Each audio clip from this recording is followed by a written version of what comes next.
we go. This is a new one. This is Wednesday. This is not what Wednesday. Well, I've just jumped straight into the old Wednesday chat there. So yes, we are here on a Saturday. And this is the thing. Saturdays are one of those, isn't it? Well, Friday is fight night. What's Saturday night? It's Saturday night fight night. Depends where you live, I suppose. Hope you're enjoying that little bossa nova-y thing there at the beginning. That's a little backing track I did.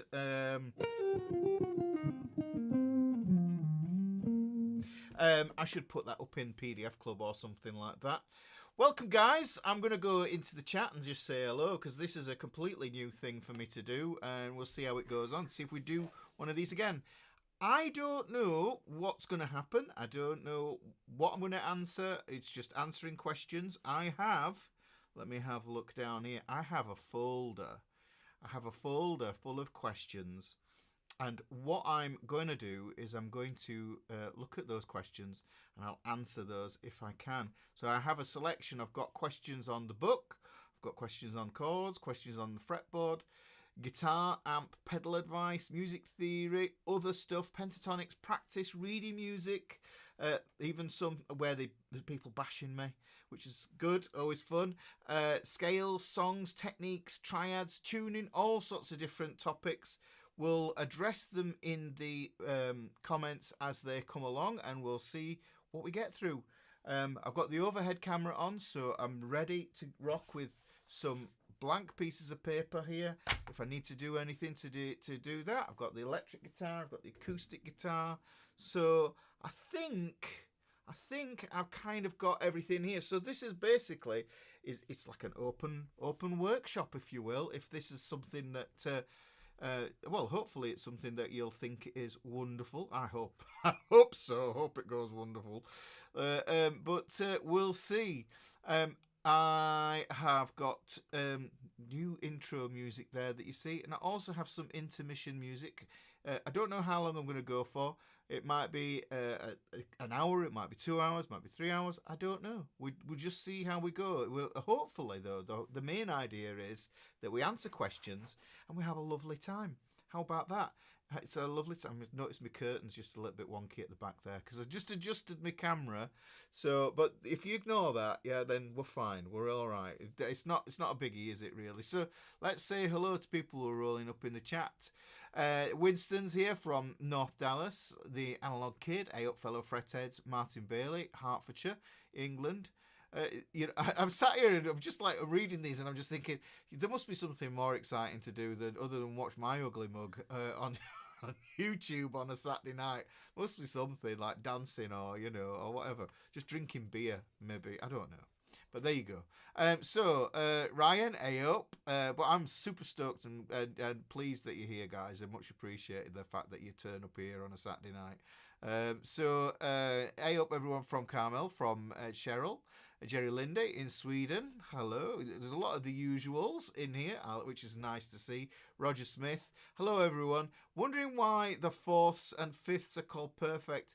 It's to do with ratios and Pythagoras but also the church, from what I understand, is how the frequencies match up. But the sounds that harmonise with each other in such a pleasing way, and I think that from what I seem to remember, I don't really delve too much into kind of understanding the historical context. I think about like hearing them more than anything else. But they are stable sounding intervals. So the thing is, the perfect fifth is especially stable, and the octave is actually called the perfect eighth, or a unison if you want. You could call it a unison, but it's a perfect eighth because it harmonizes with itself in a sort of concordant manner, and that's the thing really, concordant. Which con means with, as in chili con carne, and discordant. Could you have chili dis carne? Yeah, maybe you could. That might be a thing. Chili, so dissonance and consonance. So that's a thing to think about when you think about perfect intervals. But I think the thing is, if you listen to organum music, Gregorian plain chants, and a lot of that early religious Christian music was written using fourths and fifths and those basic harmonies. They'd have what was the name of it? Bell. They'd have the cantus firmus, which would be the main melody line, and then there would be another harmony line that would go above it, and that was usually in fourths and fifths. This is why it was used, because the fourth and fifth was supposedly pleasing to God. That's as far as I understand it, but understanding the sound of it and hearing the sound and using it, you know, you think about it, rock songs, they use power chords, which are basically root and fifth. You know, so it's like it's been kind of used in different. So usage is a different thing. So hopefully that makes sense. That's the way I understand it. You know, we could get really cork sniffery around it, but I don't think it's gonna kind of make a vast amount of difference really. But that was the thing. Cantus firmus, monks. You know, that sort of stuff. So that's why perfect. I think of that. Let's carry on with looking through, see who's in the chat. Vicky DeMayo, hello again from Lexington, Kentucky. Ironman 3048, hey up all, how many happy birthdays have you had, Ricky? Here's another happy birthday. Thank you very much. Thank you for that, for my birthday wishes. Thank you. I've had a lot. I've had a lot of I've had emails and I've had messages and all sorts of different means of communication of happy birthdays, all very much appreciated. And yeah, so and like I say, now I'm the wrong side of 50. I'm the wrong side of 55 now, so I'm closer to 60 than I am to 50, which is disturbing. It's just disturbing because we know how quickly it goes, don't we? We know how quickly life trots along. So, but yeah, I've had those, and yes, and Mrs. Ricky is taking me I've got a tour of the Etihad Stadium coming up at Man City's football ground, because if you didn't know, those are that's my team. It's the best team, despite Rodri being injured. We're going through a rough trot at the minute, but that's the whole point of supporting a football team, isn't it, really? It's like through the good times and the bad times. So there you go. So let's have a look who else we got in here. Relaxing Meditation, thank you very much for turning up today. Thanks for all your work helping us learners to gain knowledge. Cheers, mate. Oh, I'm much appreciated for that comment, and you know, you're welcome, and it's like this is the whole reason why I do this. Angus McDonald, A up. Lawrence, oh, hi everyone, A up from London. Chuck, hello all. I've been looking forward to this one. Well, I hope you have. I'm a bit excited. I will say that I was feeling a bit dicky earlier on, you know, dicky tummy. So if I have an intermission scene thing, if I have to go off, I have to go off. That's the thing. But hopefully, I will, you know, manifest a nice big pot of Yorkshire tea, gold, at that, and that should, you know, sustain me throughout today's proceedings. We'll have to see. It depends how long this one goes for. I don't know. We'll see. We'll see how interesting it is. Marcel Leblanc, hello, Fretheads from a balmy 10 degrees C Montreal. 10 degrees C. That's cold, isn't it? I think that's cold. It's dark in Switzerland too. It's awful. It gets so dark early on here. Let's see. Let's go down there. Happy birthday, Ricky, from sunny Calgary. From Eduardo Chozas from Canada. Carter Hutchinson. Hi, Ricky. Great to be here on Saturday. Who'd believe it? Saturday. It's here already. Good morning here from Oregon. Marcel LeBlanc. It's sunny here. Right, well, there we go. Jack Martin. Happy Saturday, indeed. Stuart Smith. Hi, Ricky. Robin Tate. Hi, Ricky, and everyone. James Anderson. Happy birthday from Connecticut, Ricky. Thank you very much. Yes, it's been a good one. You know, another year. You know, every day above the dirt is a good one, as far as I say. You know, really, that's the way I think about it. How about some simple blues riffs? How to do simple blues riffs? That's interesting, because actually I haven't done that one. That's an interesting little idea. Is that I think what I did is ages ago. I think a good way to learn stuff, and I will be referencing the book as well, because if you've got the book, then it'd make sense if I can, you know, point you to things in here. And I think I'd have to find the page, but it's something that I call the infinite riff system. Yeah. So, and I think I've done it before, and I've done a video on it as well, where we basically take And I could do a workshop in this. I could do with a live workshop that would take a few hours. It would take a long time for me to get through it. There it is. Blues scale, infinite riff system. So if we put that there, let me just let that focus. So blues scale, infinite riff system. It's just an interesting way of coming up with riffs. If you like writing riffs, then what you can do is you can use the blues scale to help you to decide, well, what chord, when you think to yourself, right, I want to write a riff, but what do I do? Where do I start? Well, most riffs, they're from scales. We use the scales as the notes of the scales as root notes for power chords, for instance. So we could use that sort of stuff. So simple blues riffs. So some simple blues riffs. All right, okay, well, if we're going to do blues riffs as well, now I kind of went down there, and that's the blues scale, isn't it? So blues riffs, there's a couple of ways we can look at that. If we're thinking about a blues, let me just scoot back a little bit here, and just hopefully we can see what's going on here, guys. Might have to pull the camera down just a little bit, see if it'll play with me. Let's have a look. I'm pulling down on that little prompter thing there. Let's see. Is that okay? Is that better? Okay, hopefully it is. So look, let's start in the good old key of A here. So you mentioned some blues riffs. Now the thing to know about blues is that there are, and I have an over kind of arching rule that I think about blues, because I watched a program on the BBC many years ago, and I think it was can blues, it was a blues thing. Can blues men play the whites? I think it was called that. I could even research it, because I haven't got a lesson plan as such. We're just rolling with it. Let's see how it goes. And basically, from what I understand, it was the guys from Genesis that were basically in the 60s. They hung out with all the blues guys, and they were like a backing band for visiting blues royalty. So anyhow, long and short is Sunhouse came over. Sunhouse, the blues legend, and he said, right guys, it's a blues in A. So they played in A, and they're like, they couldn't get it together, and it's just like, why isn't this working? And they realised that Sunhouse was playing 16 bars, and sometimes it was like 14 bars, and then it's like, this is a 12-bar blues. So you can get married to this idea that that all blues is 12 bars, and then they said they asked Sunhouse, and they said, look, is it 12 bars or 16 bars? And Sunhouse said basically it's how many bars he needed it to be for it to be a blues.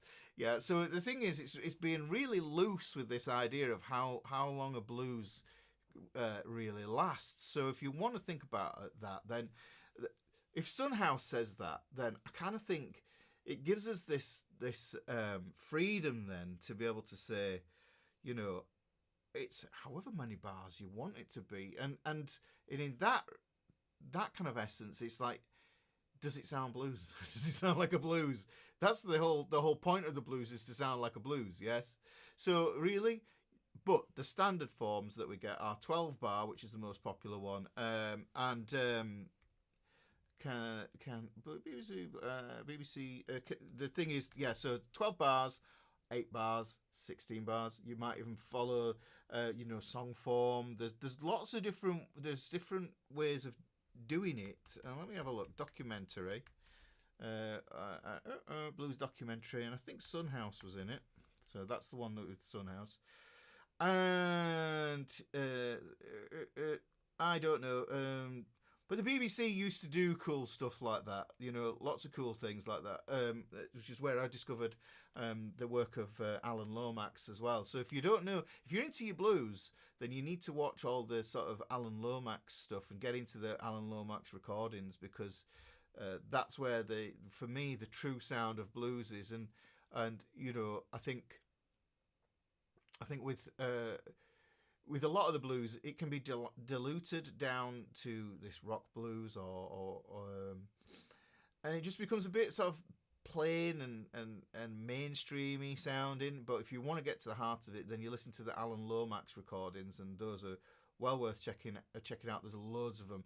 And basically what Alan Lomax did is he went round America and he recorded folk music. You know, it's not just blues music. He went to the Appalachian Mountains, recorded, you know, folk songs, you know, Appalachian stuff, and you know, all sorts of really important stuff that would have been lost otherwise, which is fascinating to think, because, you know, we don't want to lose music. But the thing is, yeah, so like answering your question, which is, I suppose this is answering a question. If I was doing a blues, depends what you're going to do. So if you're doing a major blues, I would say major blues, I'm thinking, when I think about that, I'm just thinking a dominant blues where all the chords are sevenths.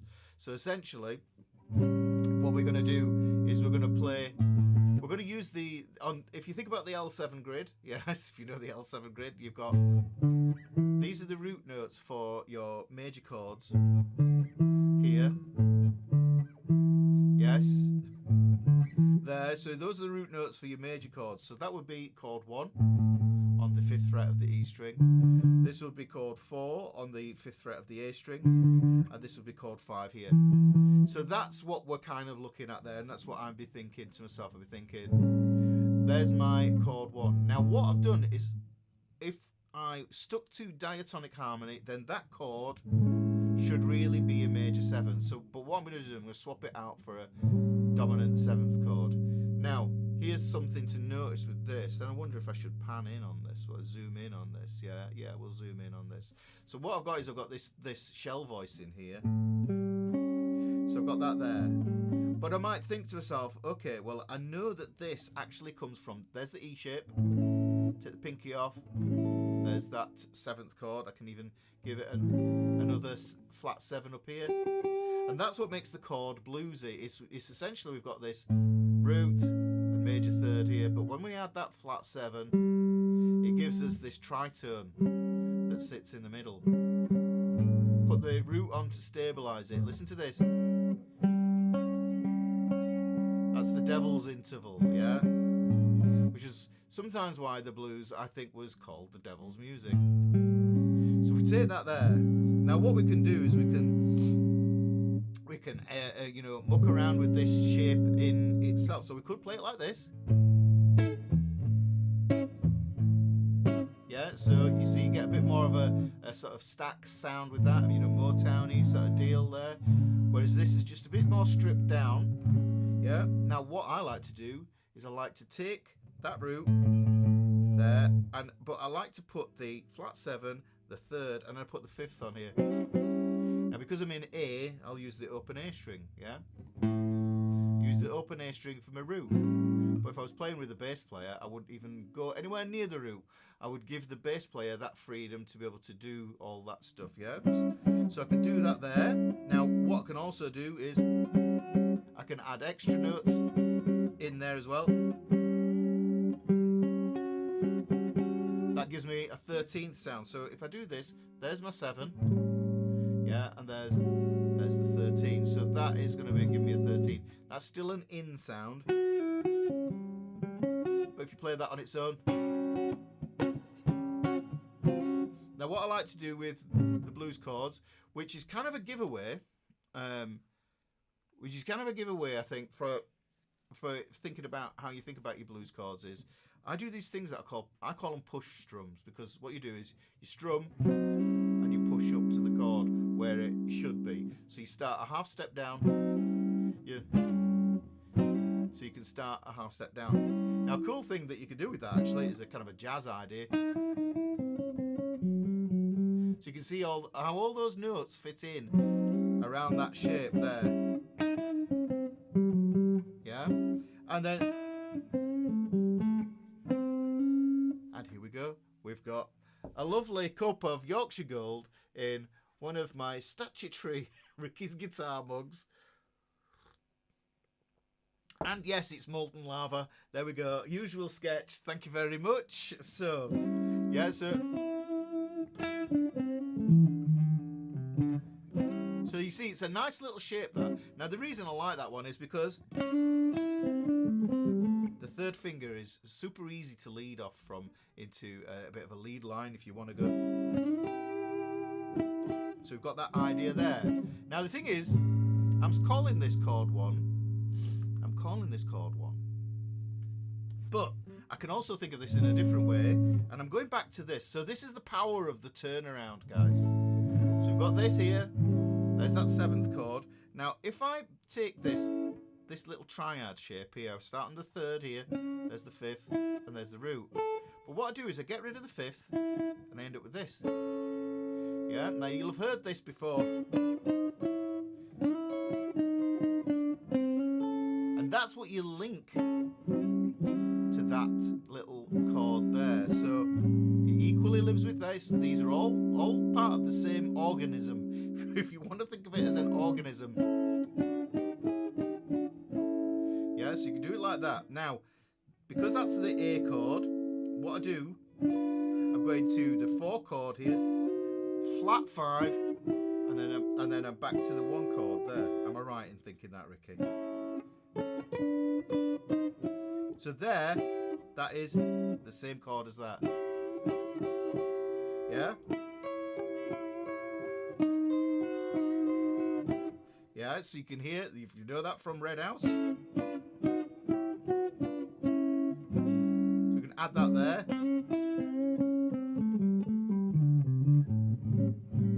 So that adds to that. And this is the, like I said, this is the power of the turnaround. And the turnaround, you just add it to that. So that's chord 1. Okay? Now, and you, like I said, we can extend it within notes. Yes, notes that are part of the scale that would live on top of that. So if I was playing that, I would be thinking major pentatonic. I would be thinking A major pentatonic there. And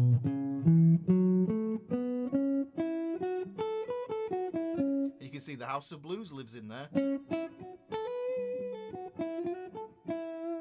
Yes, you can see.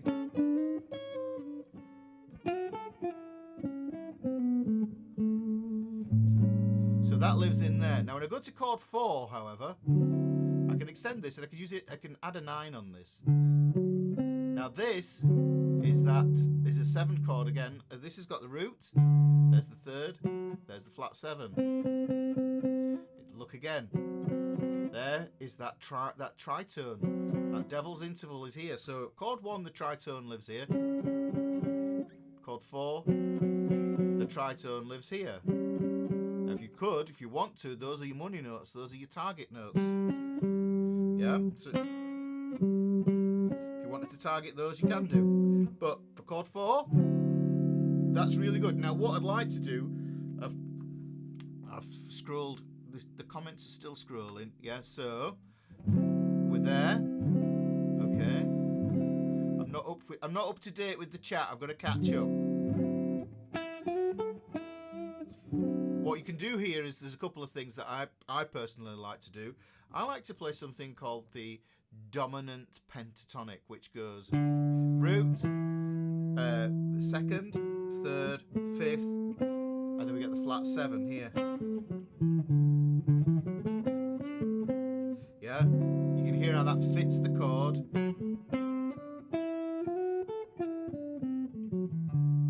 Oh right, I can see there's some stuff come up on the chat now. Let's have a look. Okay, can't read Cyrillic. Let's have a look. We've been AWOL for some time. Let's have a look. Just catching up here with the chat. All right. Okay, Dr. Adams. Okay, let's have a look. I'm trying to see what the catch up is. So it's Son of Doc that's on. All right. Okay. He was out of intensive care, but back in, started bleeding from a blood vessel in his lungs again, so we're back in. Oh, man. Can't use either hands. The left has to stay above his heart for 6 months. Crikey. That's awful. Oh, send him our regards. You know this. You know, we say this. We just keep us up to date with what's going on. It's something that, you know, part of the community and everything else like that. Annie! Oh, I can see Annie's on here.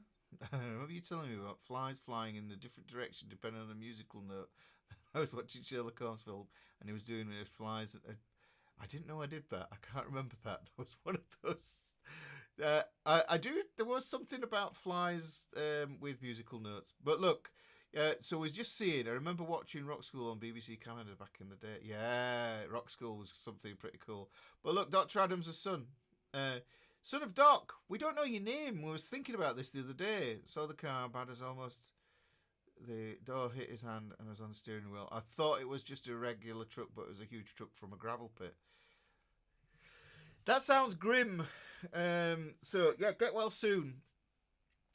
It feels, you know, it always feels a bit weird after hearing news like that, and then thinking I need to carry on the lesson. I hope that's okay. I'm going to carry on with this. I'll carry on with this, and you know, in honor of Dr. Adams, let's do this. Let's do this. Yeah, in honor of Dr. Adams, let's zoom in on this. So, like I was saying, so this is essentially from a question. So we got that there. Okay, we got to chord 4. So in a dominant blues, all of the chords, chord 1, chord 4, and chord 5 are played as dominant 7th chords. That means a major triad with a flat 7. Notice again on this chord 5, we've got this tritone again here. Okay, there's chord 5, there's chord 4, tritone, there's chord 1. So you can see here that this little pattern lives inside. Yeah, doesn't sound great on its own. Okay, what we could do is we could just use that.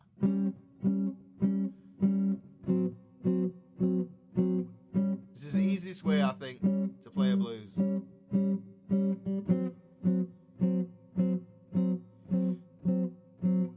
You should be able to still hear the changes.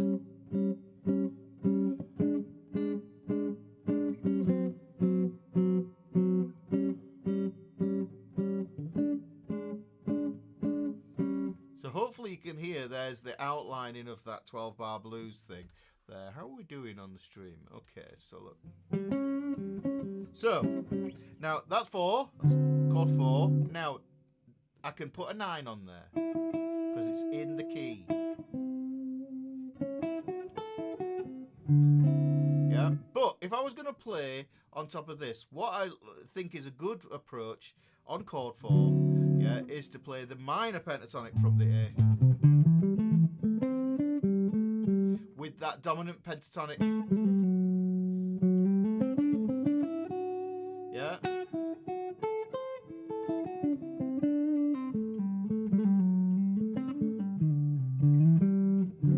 So you can hear that I've got that minor going on.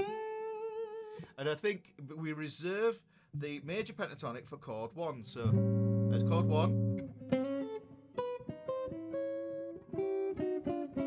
Yeah. Yeah, so we've got that.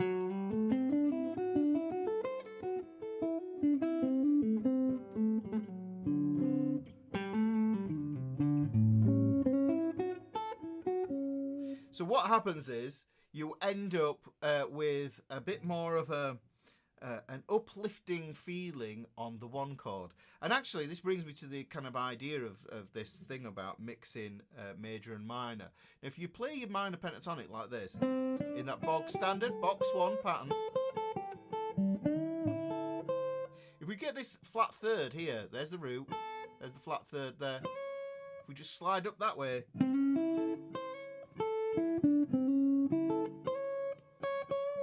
that's a kind of a very much a B.B. King thing.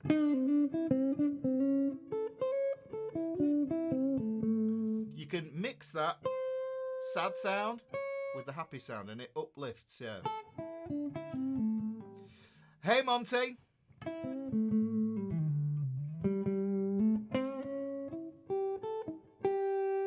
So we've got that going on there. So that's your chord 4. Right. Now,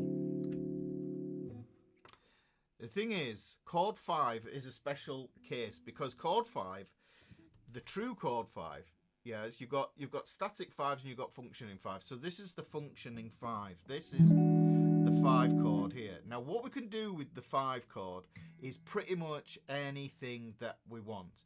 Now I'm keeping everything pretty much inside in the blues. Okay, so this one, you can see what I can do now is I'm adding this outside note. Now this is a sharp 9, right? And I'll explain. Let me explain this chord. This chord is known as the Hendrix chord.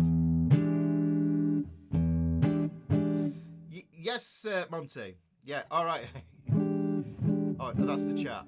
I'm just about keeping up with it. So there is the real sort of spot that you would put this sharp 9. You wouldn't put the sharp 9 on the 4 chord. Yeah, you'd keep it really, really vanilla on that 4 chord there. So, you know, you could play 13ths here. And, you know, so you use the shapes of the chords to help you to... See, there's the 13th, so there's the flat 7, there's the 3rd, there's the 13 there, which you can think of as a 6th, which is the 13th is just a compound 6th. There. Okay, we can put this on here.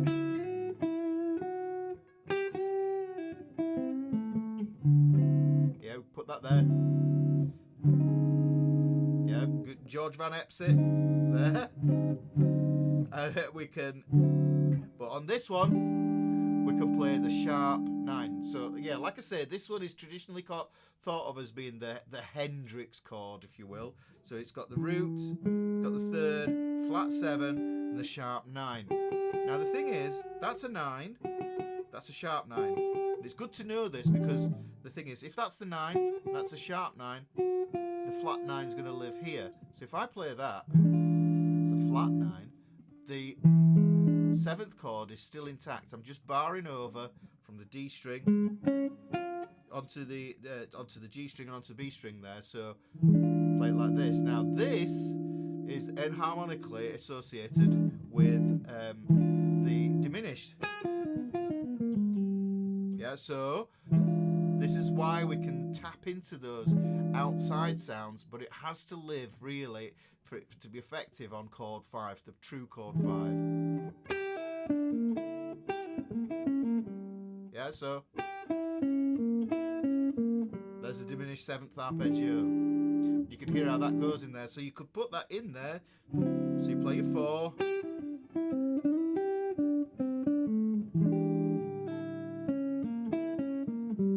Yeah. You can hear how it wants to resolve down to that 1.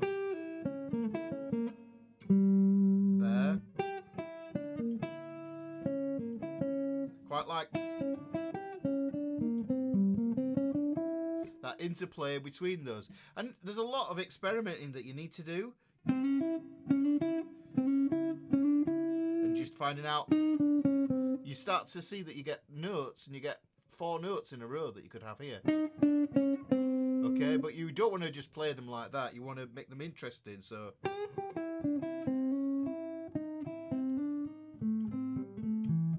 yeah, so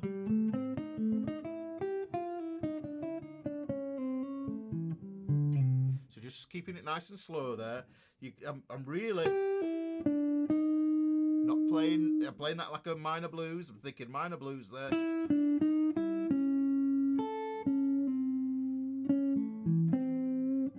So you can really move around with those there, but that happens more on this one. So if we're thinking about the format of the blues, it would go from chord 5 to chord 4 and then to chord 1 in the back half of that.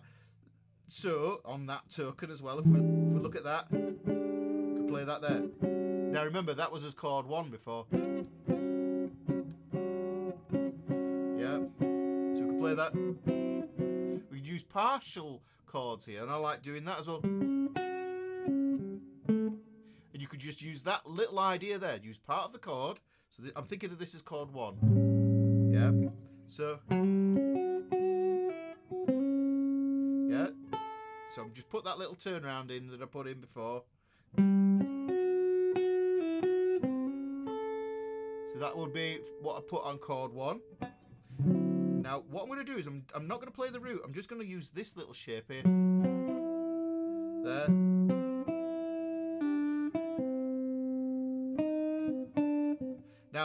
here's a little trick.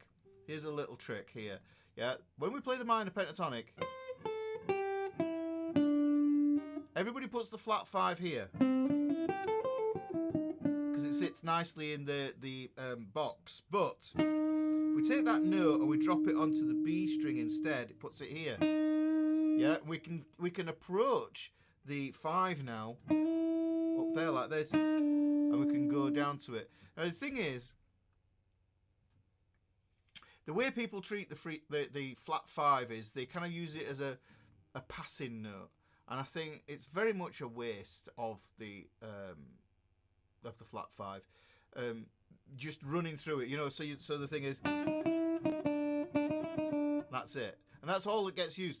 But what's good is because it's an outside note, you don't want to stay on it. So if I play that flat 5 over those chords, and let me just zoom back in so you can see what's going on. Doesn't go. Listen to it. It's off. It doesn't fit. Yeah. If I play it on the 5 chord, on the 4 chord, sorry, doesn't fit. Doesn't fit on the 5 particularly well either. But the thing is, it's a temporary tension that you want to exploit. So if we think about it, we've got the 4th here, which is in. This is in, and the 5th is in, and the flat 5 is out. Yeah, so we want to create that temporary tension, and what we do is we use that, and we slide. And we slide up. So we slide to the adjacent note, next door note. And then that can give us a little bit of style in the phrasing. So, you know, if I go like this, that was instead of just going, using the flat 5 to pass through it, I'm going from the flat 5 here, up to the 5, and the flat 5 down to the 4th there. No doubt heard that kind of riff before.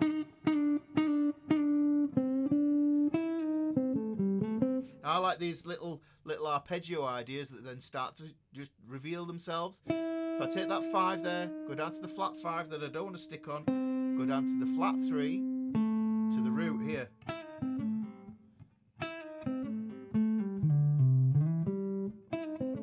And then back into that major pentatonic there. Hopefully that makes sense. But that note is the same note. But what we can do is if we're on the chord 4, and this then puts me in another box pattern. So now I can see where that flat 5 is going to live inside. And I would think of that as being called as box 5 of that pentatonic. Oh, let me just come out of here and just take a sip. Good old cup of tea. Good old cup of Yorkshire tea. They're still not got in touch. I'm waiting. One day Yorkshire tea will get in touch and they'll say, we'll send you a hat. You can wear it on your live streams. That would be nice. Kind of, I suppose that was like a mini little bluesy thing. I'd have to go back up to see what I was talking about there, but you know. And so I'm thinking to myself, what I've got here over the 5 chord. Let's make it simple. These are the rules for playing over a dominant blues. Yes, which basically means you're following this pattern here. Let's keep it really simple. I'll zoom back in again. Keep it really simple. We've got chord 1, chord 4, chord 5. That's the simplest framework. Turn those into shell chords. Okay, right. Now what do you solo on top of those? You go 1, yeah, we play a major pentatonic. Ooh. Yeah, I like to keep that for that. And then chord 4, go minor pentatonic. And then chord 5, stay minor pentatonic in the same spot.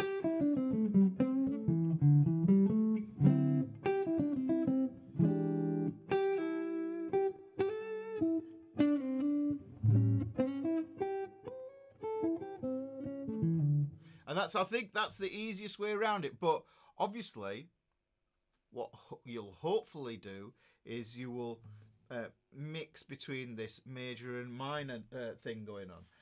So yeah, hopefully that kind of answers the blues riffs thing. We could.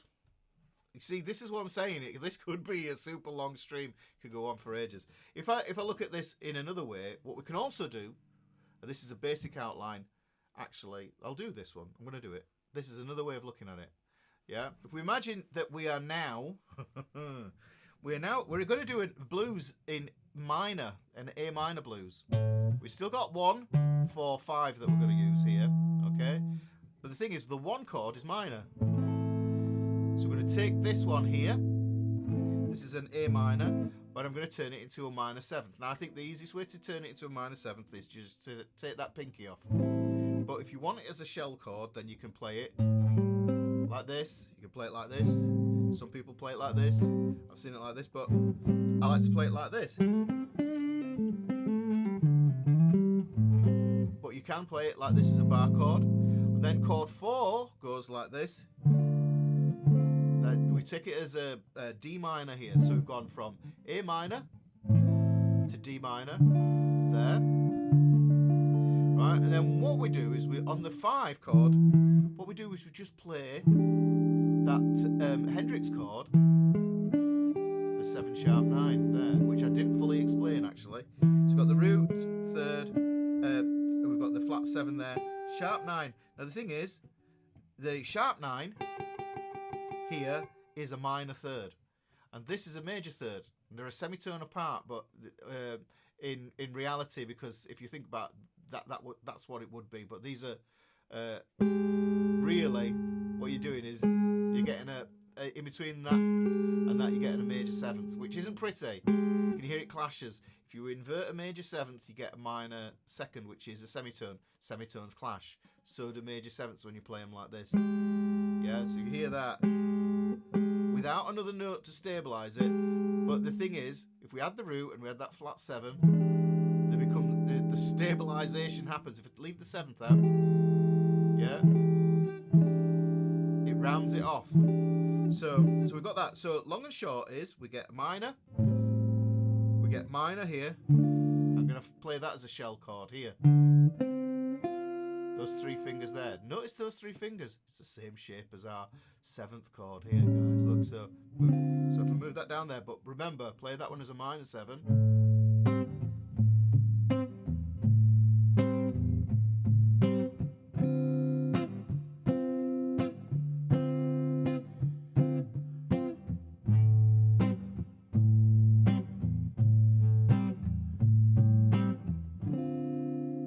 What strings are my fingers on? For the A minor 7, I'm playing the 5th fret of the E string. I'm missing the A string. I'm playing the 5th fret of the D string, 5th fret of the G string. So really I can play it like that. I do sometimes play it like this.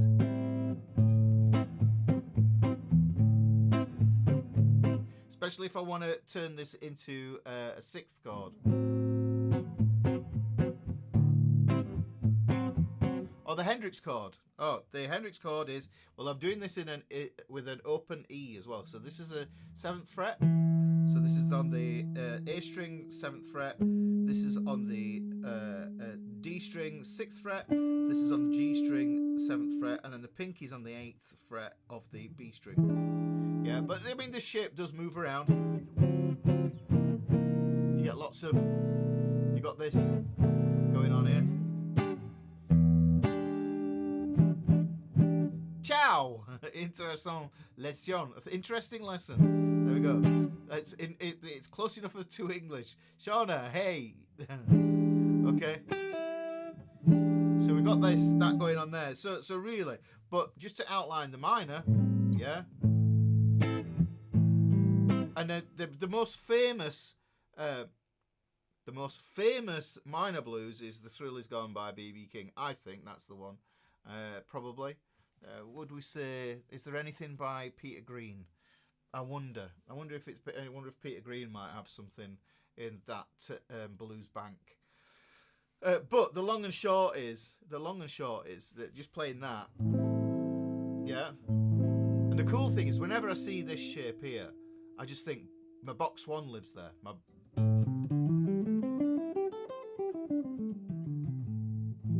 So you can hear that fits on it. You can add those sounds there. Right, now, when I shift to this one, yeah, I can add another minor 7 on there. You can even play it as a shell chord. There's the shell chord D minor 7, because that's the root. There's the flat 7, and this is the flat 3rd here. Yeah, so you could really just go. And then the 5. Now what we're doing is, because this is a dominant chord, something has happened. We've essentially borrowed from another minor key.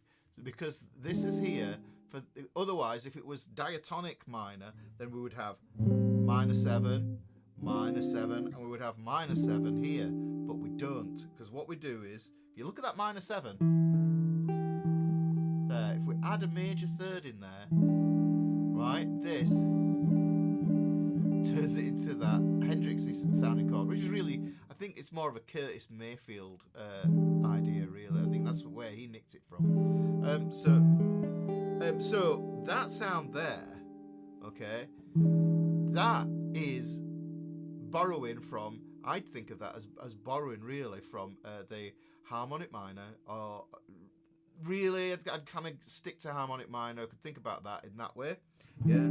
So that means that when it comes to play it, when that chord lands, instead of just playing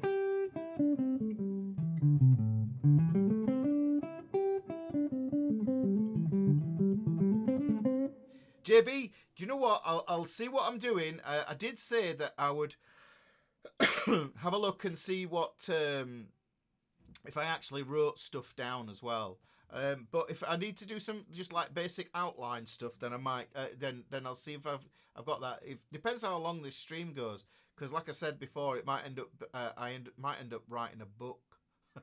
You know, if I cover like 15 topics, then it's going to be tricky. Yeah. So if I just stick in that one box there, then I'm pretty much good on all of those. Now this, what happens is, this introduction of this flat 3rd, that then is the signal that tells me that I shift to the box 4 pattern when the 4 chord happens here, the minor 4, which lives there. Yeah. And then when this one happens,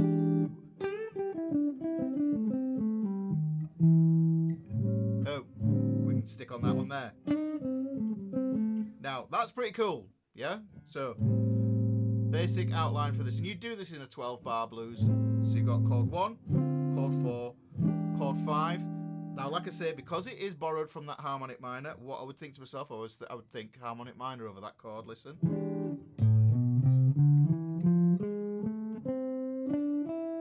What would I play?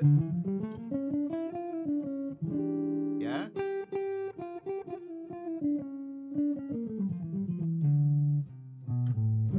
So I could play the harmonic minor over that as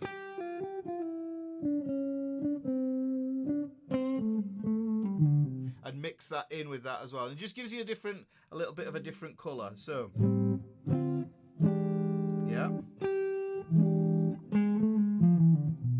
And that flat 3rd, that major 3rd, that first finger is the giveaway.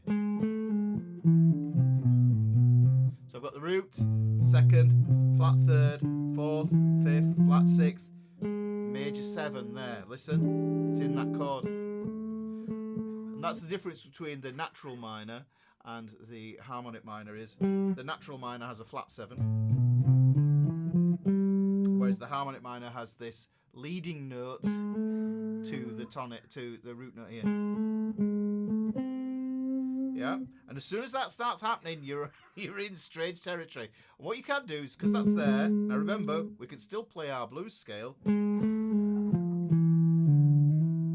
See, what I did is I moved my blues scale there, went from a flat 5 up to the fifth.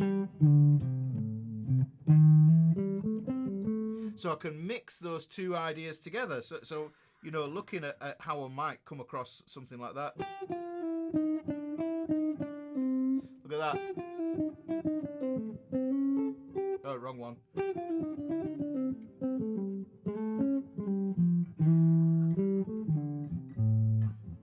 So, on that.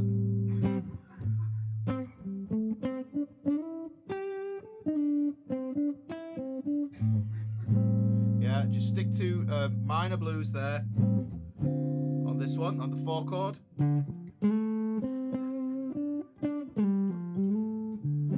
Yeah, and on the 5 chord.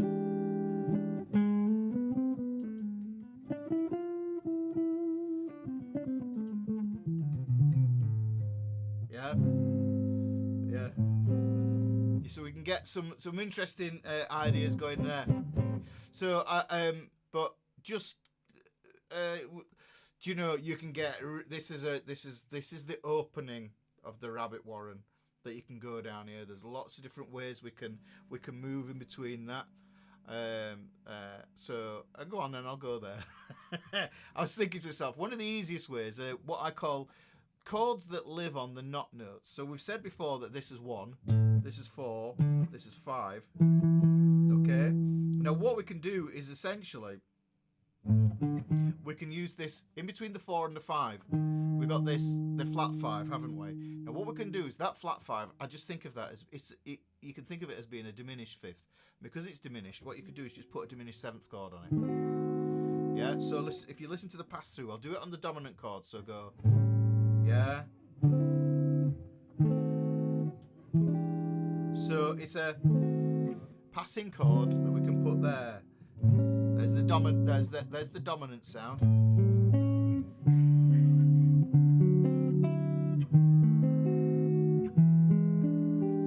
So you can hear that there. Okay. There. So that's where the diminished chord goes. Now, because the diminished is there, we can play a diminished arpeggio.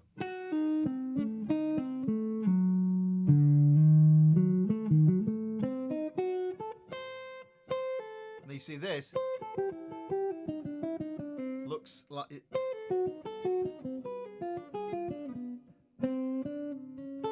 Looks like this. So I like the chord changes. It reminds me of Robin Ford. Robin Ford is a big influence, and so is some Larry Carlton and John Schofield. I really like their sounds, but try to keep it really basic for now. But hopefully that makes sense. We just put that in there.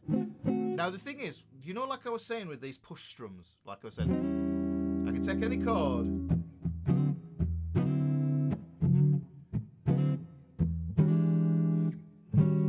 I've come up from underneath the chord and then put it where it lives. Yeah, so put it there on the minors.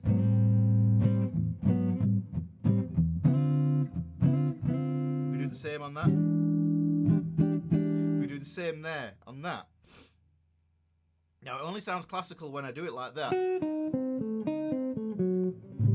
But if it was, it's all about the chord I land on, and that's the thing about chords and notes and stuff like that.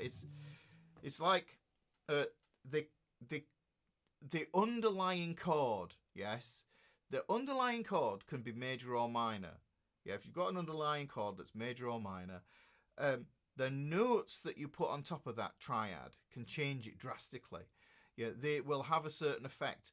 This is a good way to think about modes. And if you haven't seen, I published 4 videos today, four videos about applying scale patterns to basic chord shapes and the effect that they have on the top of that chord. So it's basically like if you imagine you had layers of bread and you have let's say a nice bit of salad inside a sandwich, nice bit of salad inside a sandwich, but then you go and put lemons inside as well. Then you know the basic gist is the sandwich is pretty much the same constituent parts, but the lemon is the thing that's really going to flavour it. And the things you can think about that with notes. Now the thing is, you might eat that lemon sandwich and then you think to yourself, all right, I need to clean my palate. I need to have something that so that it doesn't taste so disgusting or whatever. So then you have a nice cup of Yorkshire tea. I'll take a sup. Cleanse the palate. And that's about this whole idea about tension and release, really. It's how much tension you want to create and how much you want things to feel released. Okay, so that's the thing. You know, it can be all boiled down to that. So in each moment that you are moving along in the music, the underlying chord, you put another note on the top and that changes that tension. And then if you put a different note, that might release the tension. And this is what we've got to do. But you're always going to start with these triads. Yes, the two basic triads that we use are the majors and the minors. There's a couple of different ways of thinking about tonality. Pat Martino had a really cool thing that all chords are born of the augmented and the diminished, which is a whole completely different, massive thing. But you could even boil all your chords down to just three types of tonality: major, minor, and dominant. Yeah, and this is the way I'm thinking about it with this. I'm thinking to myself, okay, so I'm thinking minor. Yeah, this is a minor. This is a minor, and this is a dominant. When I'm thinking this one here, right, I know it's a dominant sound, yeah, but I'm still thinking it's the major, because underneath it comes from this chord here, yeah, this chord here, yeah, that's just a C shape, yeah, that's the full ordinary shape. We could play it like this, yeah, but when we add those extra colours, that's what makes it nice. That ninth. When anybody says, what do you want to think of the ninth chord? You only have a ninth chord. It's like, if somebody said to me, what's the ninth interval? For me, it's just like that fast show sketch where it just goes, nice, jazz. You know, that, if you've ever seen that one, let me know in the chat. Eric R says, you caught me on a string change day. I'm elbow deep in strings and fret polishing, but I'm lurking. That's good. That's cool. I was going to think about putting some strings on a guitar, maybe as part of one of the questions that I was looking at.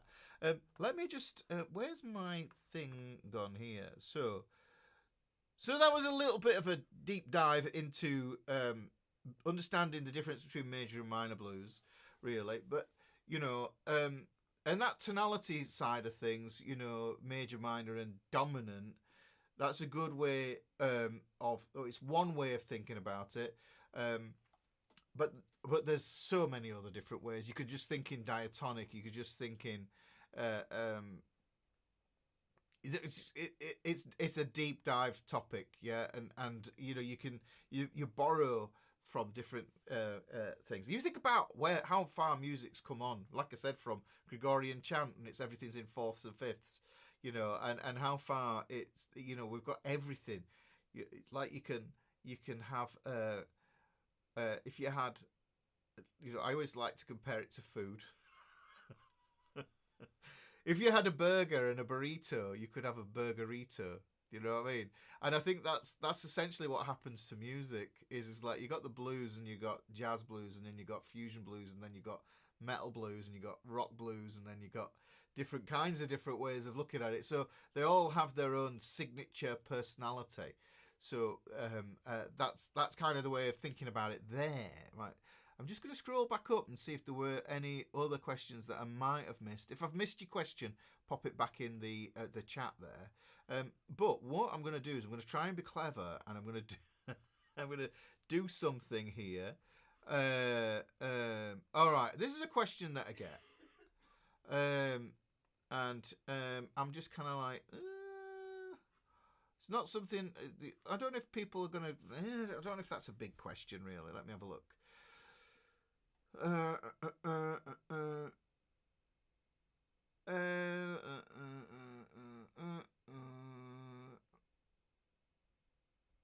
This is a thing about chords, right? Okay, let me see if I can do this. I'm dragging something over here. Boom! Hey, look at that! Really clever. I don't. Hopefully, I know how to get rid of it. Hopefully, I'll be able to get rid of that. What makes a B, D, F, A chord is M or dim, whatever it is. Right. So the thing is, I will say that sometimes questions could be a little bit just asked a little bit, a bit more clarity. Don't be afraid to add extra stuff in. So this is from the channel. Just blow my nose. Death metal blues, indeed. Well, you're into Phrygian dominant there. So let's have a look. So the thing is, let me explain. With this. Let's have a look. Let's just. Do you know what? I'm going to shift over to the pen and paper because this has something that I have noticed that has come up a few times, and that is people like struggling a little bit. I will show this on the guitar as well. I will show this stuff on the guitar as well. So let's do this, and I shift over to the pen and the paper, and I have to get rid of that there. Right, look at that. I'm snazzy me. Right. So what we do, right, is we have different kinds of triads, and I've done this before on the channel. So if you've seen this, then you might know what's going to go on. First thing is A up Jack, triads. Yeah, triads, triangle, triceratops. Oh, hang on, let's have a look. Let me just sort some settings out here on this thing. Oh, it's decided it's shifted back into autofocus mode. We don't want that, and we don't want exposure. Otherwise, it'll just start being silly. Oh, let's have a look. Save that. Okay, cool. Right. Okay. Oh, now we're really out of focus. Hang on, what's going on here? Configure. Let me just configure this, guys. Focus. So focus. That's the one. I think that looks about right. That looks about right to me. Although I could be wrong. My eyes are terrible and blurry.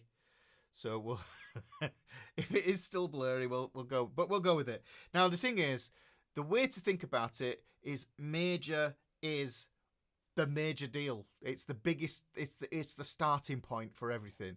Yeah. When you want to understand harmony, major, because everything comes from a major scale. Yeah. Now, what happens is with triads, they stack up. Okay. All right. You take care. You take care at martial arts as well. Don't go damaging yourself there. So what we do is we start off with a root note, yeah? Okay, so I just put R for root. So we start off with a root, and what we do is we build triads by doing something called tertiary motion, yeah? So root, second, third, fourth, fifth, sixth, seventh, and then we get to eighth here. Now you may know this as do, re, mi, fa, sol, la, ti, do. Yeah, so you may know it as this. That's another way of really understanding the notes of the major scale. Somebody did ask that question, and I was going to put that, but how does this relate to solfege? This is what the do re mi thing is. Yeah, it's called. I'm never quite sure how to say it because I have heard it's called solfa as well. A up thunder ace. So I've heard it called that. But I find it a little bit tricky is that way, and it is a bit more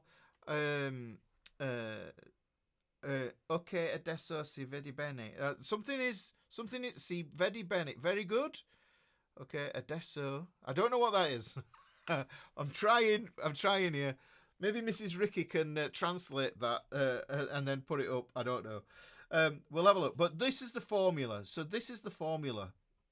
And this is basically, if you understand your formulas, then, you know, you become Walter from Breaking Bad. You know, he knows the formulas to make that blue stuff that he makes. I'm not going to mention what it is called. I don't know if that's a bad thing on live streams. But look, so we've got to keep that there. So we put that there. So that's the scale formula.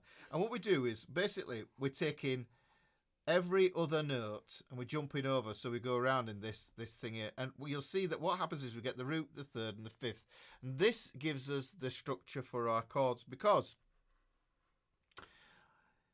that brings me back to pitch. Let me talk about pitch for a moment. When I think about pitch, there are three ways of understanding pitch, and how we produce pitch. Yeah, we have monophony, yeah, which is one sound, and then we have polyphony, which is many sounds. Okay, so when we think about scales, they're single notes produced. They're sounds produced one at a time. So a note, a note, a note, a note, a note, a note. Yeah, so scales are really sort of like single sounds. When we have chords, chords are clusters of sounds that happen at the same time. Yeah, so that's polyphony. Okay, so that's what we do, and generally we think of harmony as being polyphony. Polyphony. I've said it that many times. You know, when you say a word sometimes and it just sounds wrong. Polyphony. It's right. Yeah. So, but in between we have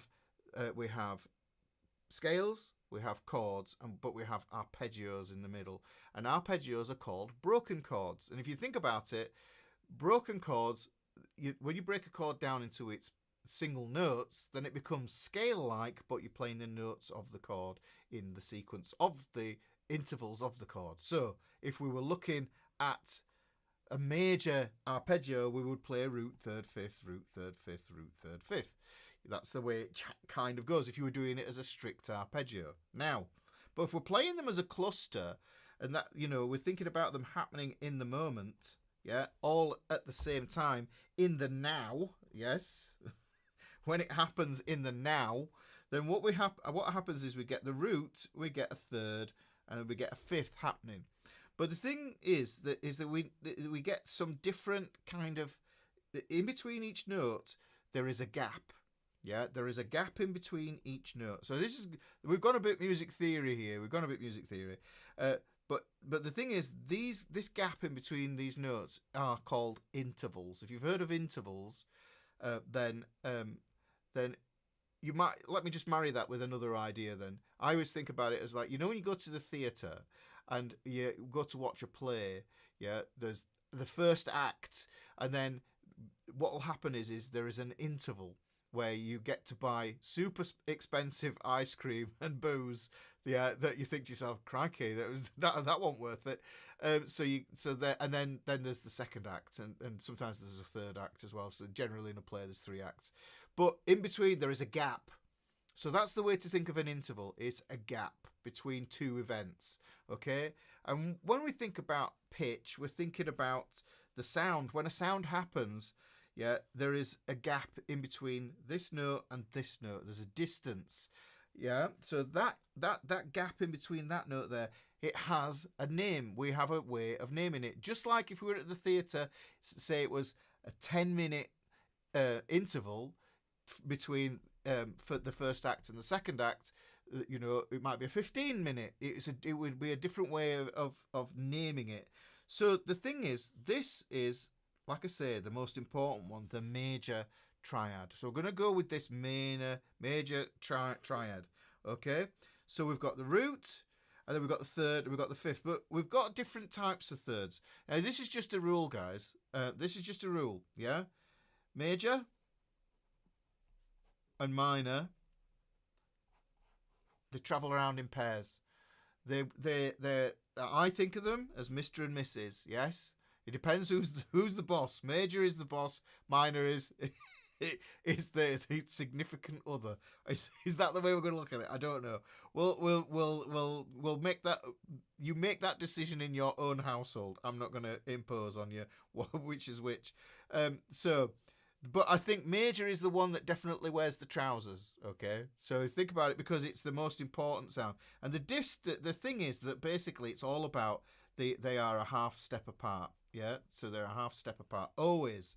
You can, if there's a major, go down a half step, you'll find the minor. And that accounts for all of the intervals, let me just say, which are the seconds, the thirds, the sixths, and the sevenths. Yeah, so You've got a minor second, you've got a major second, you've got a minor third, you've got a major third, you've got a minor 6, you've got a major 6, you've got a minor 7, you've got a major 7, okay? Everything else, it doesn't apply to that, because that brings us back to the beginning where we're talking about perfect fourths, perfect fifths, and then we have the tritone as well, which we covered in the blues, really, I suppose. So we've got this root. So really what we want to do is we want to measure the interval between this here. Now, for it to be a major chord, the third is the money note, yeah? The third is the important note.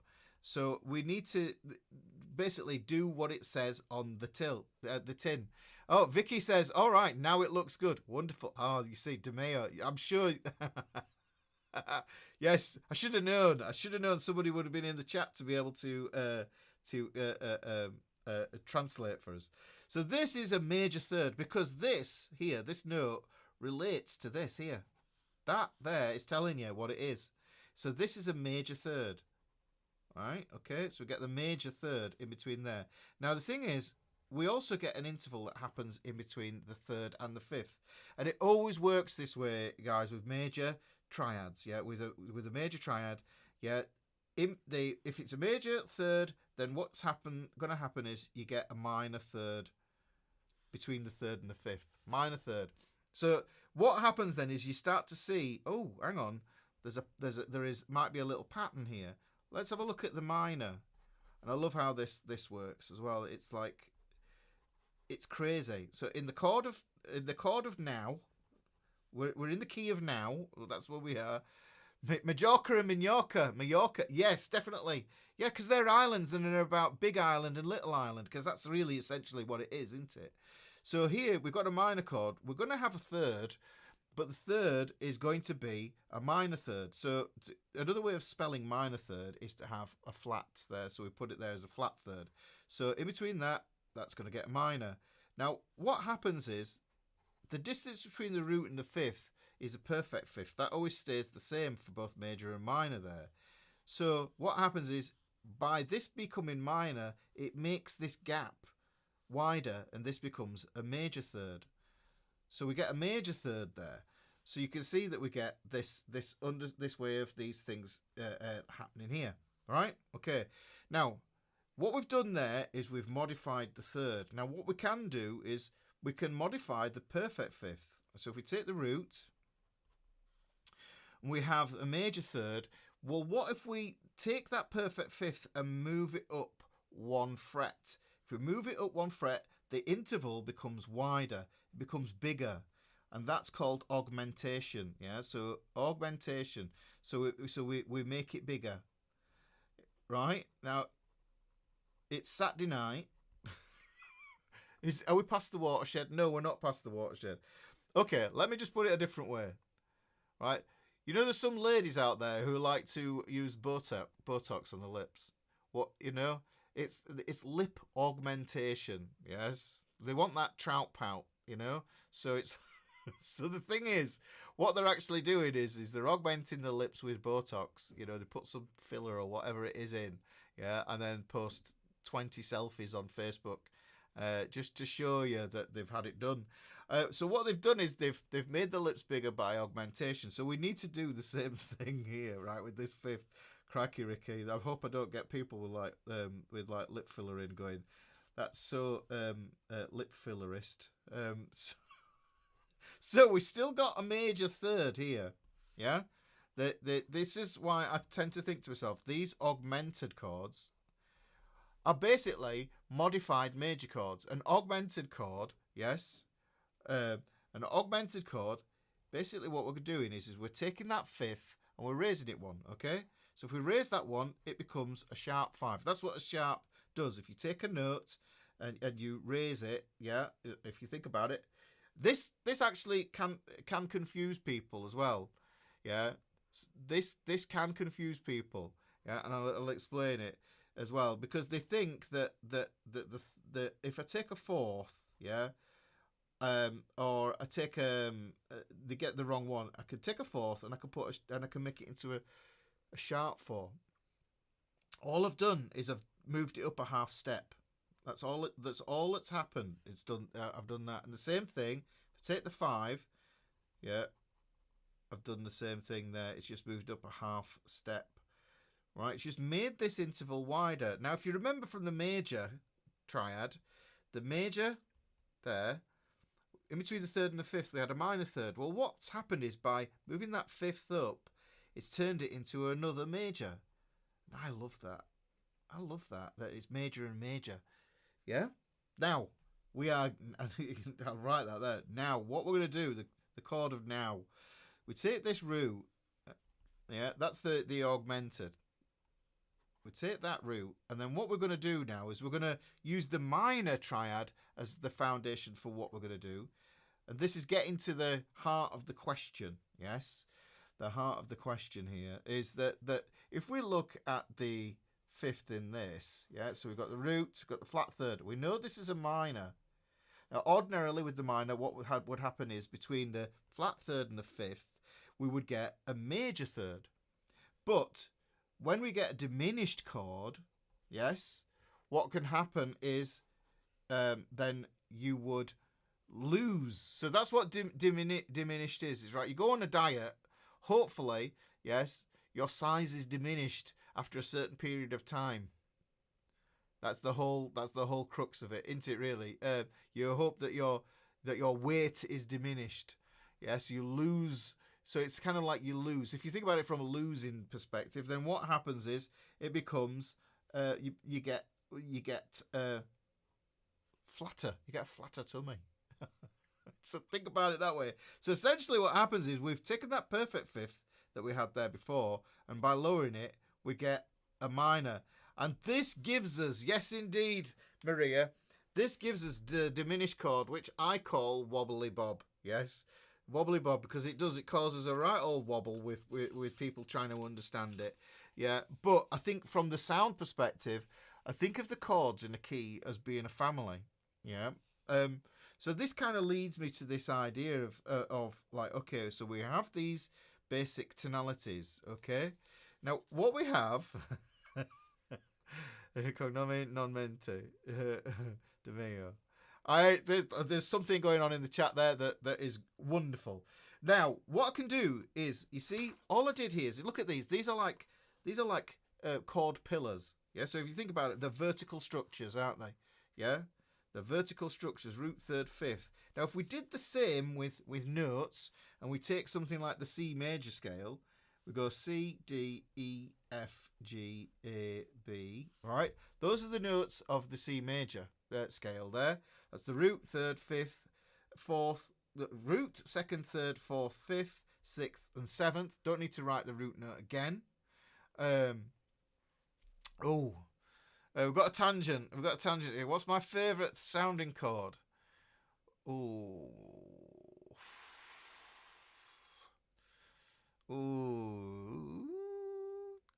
Today's favourite sounding chord, actually, and I'll play it for you, and you'll see. I like minor 11s. Yeah, I like minor 11s, and I like this sound here. This is a B minor 11. That's kind of lush. And it goes lovely to an A major 7.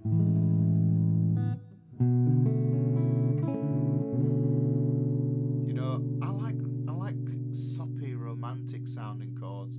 But then sometimes I like what I call gronks. You know, so where notes rub against each other. Listen to that. This is just two notes.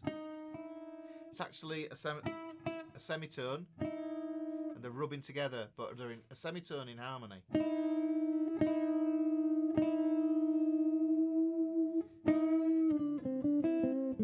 But you see, I tend to think to myself, you know, it's all about where you go, what you're doing with the music, you know, how you're feeling, what you're using the music for.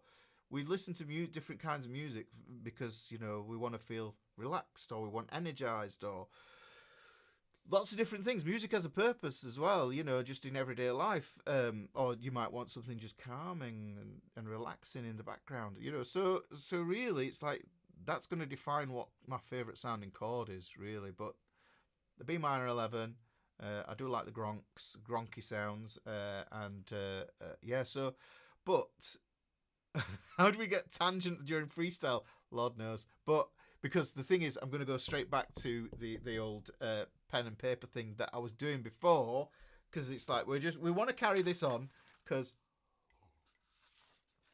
I'm still asking that question. I'm still answering that question, hopefully. Remember what the question is, just to remind myself. What does BDF A chord is M or M or dim, whatever it is. Right? So that's the question. I'm trying to answer it, okay? Right? So, A up in New Zealand for a short while. Yes. Well, thank you for being with us. So what I can do is, remember, like I said, these we're looking at these, we're thinking of them as pillars, yeah? Now, I could do these. I could do it in standard notation, and, you know, but I don't think that would really give it, let everybody else understand it, because it feels like the barrier of learning standard notation and you know, things on the lines first. You know, I could write this here. If I go like this, 1, 2, 3, 4, 5. Yeah. So if I do this, I'm going to do it in treble clef because I play guitar. So I go like this: C, D, E, F, G, A, B. So I go like that. Okay. Major chords, I love that sound. Major 7 chords are the sound of love. Yes, that they are the sound of love. In fact, I might tie this in actually with this. So the thing is, when we do these chords, this is a way of doing it with letters. So we can look at it with letters, but we can also look at it in standard notation as well. We might as well do. It's there now. So like I say, we've got these little towers of notes, these vertical structures, and we want to think about it this way. So these guys here are all going to be the root notes. Yeah, these are all root notes for the chords that we can produce from the scale. And remember, what we do is we go around in thirds, right? The easiest way that I think, yes, it would be a B diminished chord, but I'm going to get to that, because what I'm going to do is I'm going to show you something else as well. So here's what we need to know. Yeah, here's what we need to know with this. Right, so if we go, I'm going to do this, I do this thing called cycle of thirds, and I do every good band deserves fans and cash.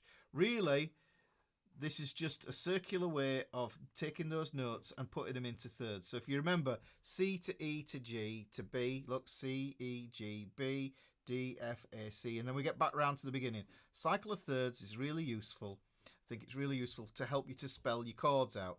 So like I did before, I had thirds and then I had fifths, yeah? So in those vertical structures, so going this way. So if I look and I go over here, yeah, C to E, right? Now that's a major third. I'm going to use this symbol to denote major. Now some people say, oh yeah, just use that for major 7. You could use that for major 7 chords, but, you know, it doesn't always have to be that way. So I'm just going to put triangle, which it's a shorthand really. That means major third.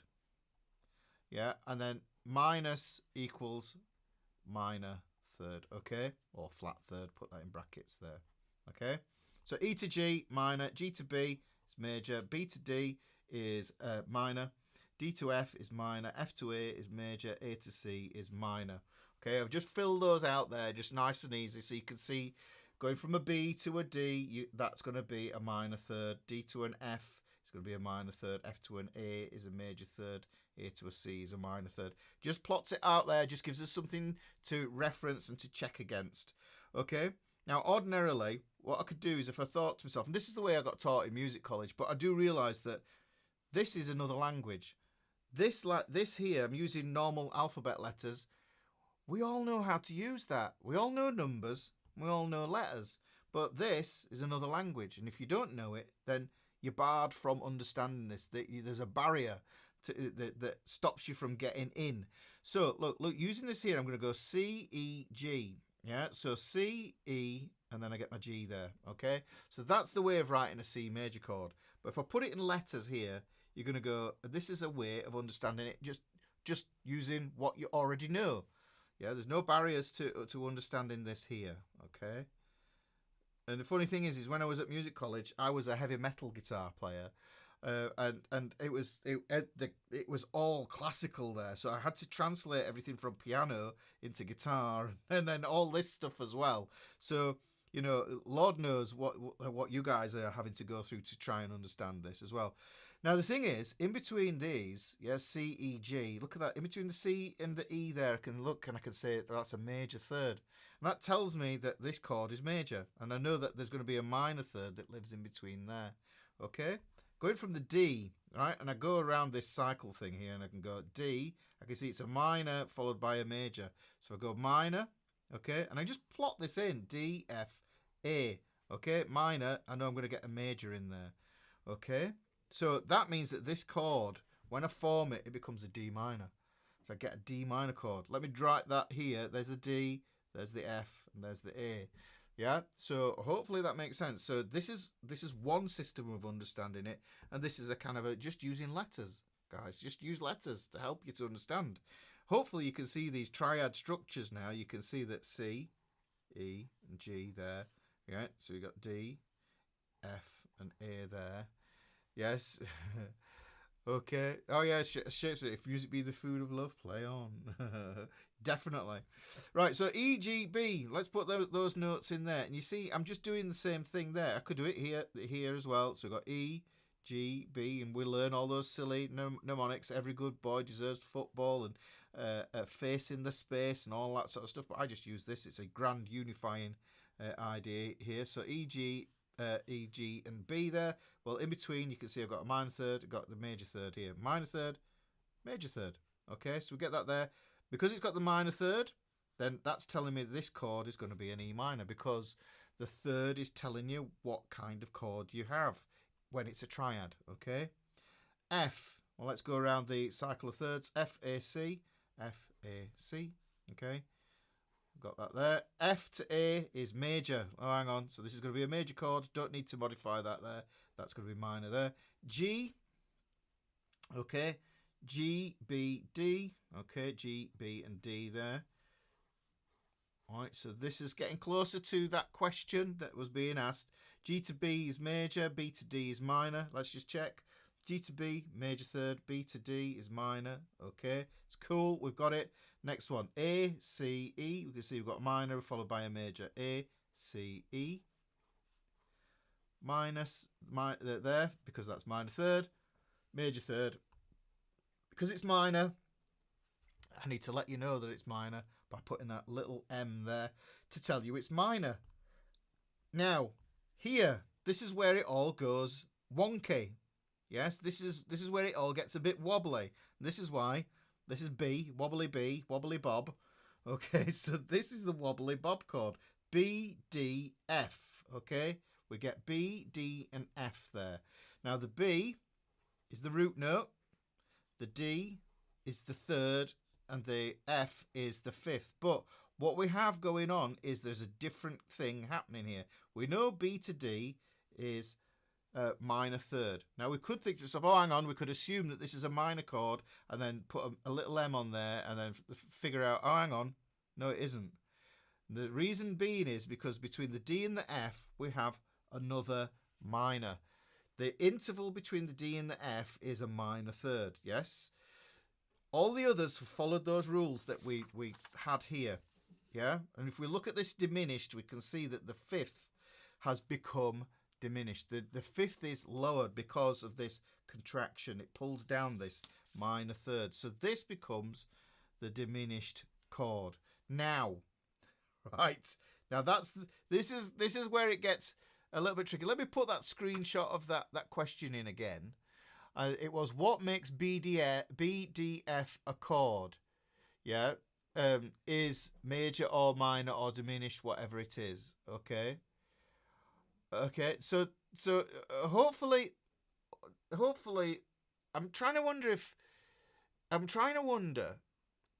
wondering, you know, on this question here, and I think this is why I might have put it in the folder, or Kerry might have put it in the folder, is what makes BDF a chord?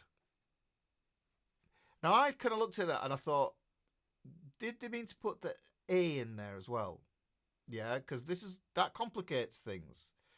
You know, so the thing is, the A,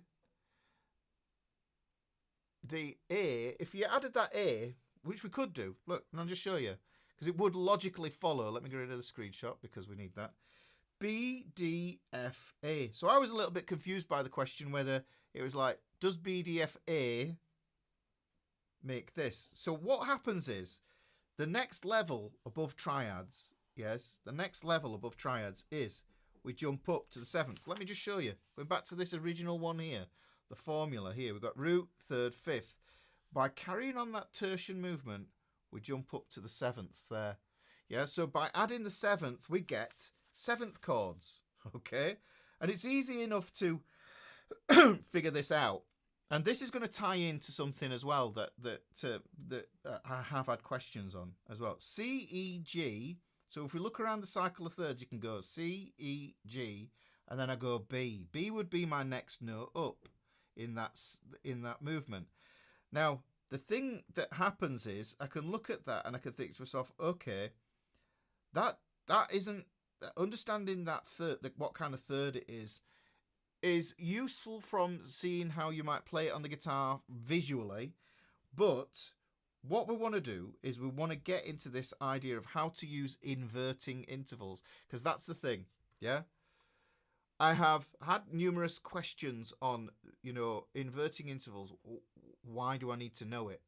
Why do I even need to know about inverting intervals? And this is where it comes in handy, especially when it comes to standard notation and also from the perspective of just quickly working out what kind of 7th you have in the chord. And if you know what kind of 7th it is that it should be in the chord, then it gives you a greater signal to tell you what chord it is that you're playing in the key. Yes?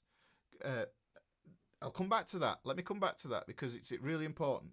So if I take that B there, well, what we could do is let's do it just for the sake of it. We go C, E, G, B. Yeah. So in between the G and the B, we get a major there, major third. It's not going to make much difference to how we work these things out. What I'm interested in is that 7th. Now, if you think about it, the 7th. If we had this, go back to this here. We've got the 7th. The 7th is next to the octave. Yes, it's next to the octave. The octave is really the root note. Okay? So if we go and drop that B down here, right? I'm going to drop that B down here. And what I'm going to do is I'm going to look at the distance between this B and this C. We know that the distance between a B and a C is a half step. Okay? Because it's a half step, there is also an interval name for it as well, and the interval name for it would be a minor second. Okay, so what I can do is, by virtue of understanding that's a minor second, if I invert that, then what happens is I go right. So the rules are with inversions, right? Major becomes minor. Yes, and vice versa. Minor becomes major, okay? The second rule is sharp becomes flat. 3.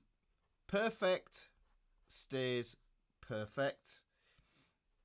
And the 4 rules is, and then everything adds to 9. Yeah, everything adds to 9. This will make sense in a minute. So if we take this idea, we're looking at a minor second. Okay, so how are these rules going to apply to it? Is the sharp and flat going to apply to it? No, because that's not mentioned here. Is the perfect going to apply to it? No, because that's not in here. But major and minor is. So what I do is I take the minor and I invert it, and I know that it's going to become major. Okay, so minor to major. Okay, now the thing is, the only other rule that's left is everything adds to 9. Okay. So if I take this 2 and I have to make it up to 9, then it means that the number I'm missing is 7. 2 plus 7 equals 9. So if I invert a minor second, I get a major 7th. Does this make sense, guys? So from understanding this idea, there's 2 ways of seeing this half step. We can think of it as being a minor second or a major 7th as well. It's just heady stuff. Yes, I realise. Now, this is really important when it comes to sight reading. Look at this, right? So if I take this C, E, G, and I put this B here, right? When it comes to sight reading, it becomes really difficult the wider the distance comes from these notes. That to that is tricky. But if I put the root note up here, again, that's a C, yeah? I can see that that becomes a semitone. B to C becomes a semitone that I can see very easily there. And I know that the semitone is a minor second. And if I invert it, it becomes a major seventh. So this tells me that this chord here is C major 7, okay? It's the easiest way. This is why we learn. This is why it's not one of those things, you know, that you're going to think to yourself, all right, it's not a mind-breaking sort of tool, you know, like the L7 grid, which has got so many use cases. You know, if you've got a toolkit and you've got certain tools for doing certain jobs, you know, you can't use a hammer on everything, you know, because so, you know, you would have a specific tool for you know, putting holes in for things that or whatever, you know. It's having the right tool for the job, essentially. So inverting intervals, it might seem like something that's silly that you don't need, but this is really from, if you want to understand more complex chord structures, then this is where it starts to come in handy.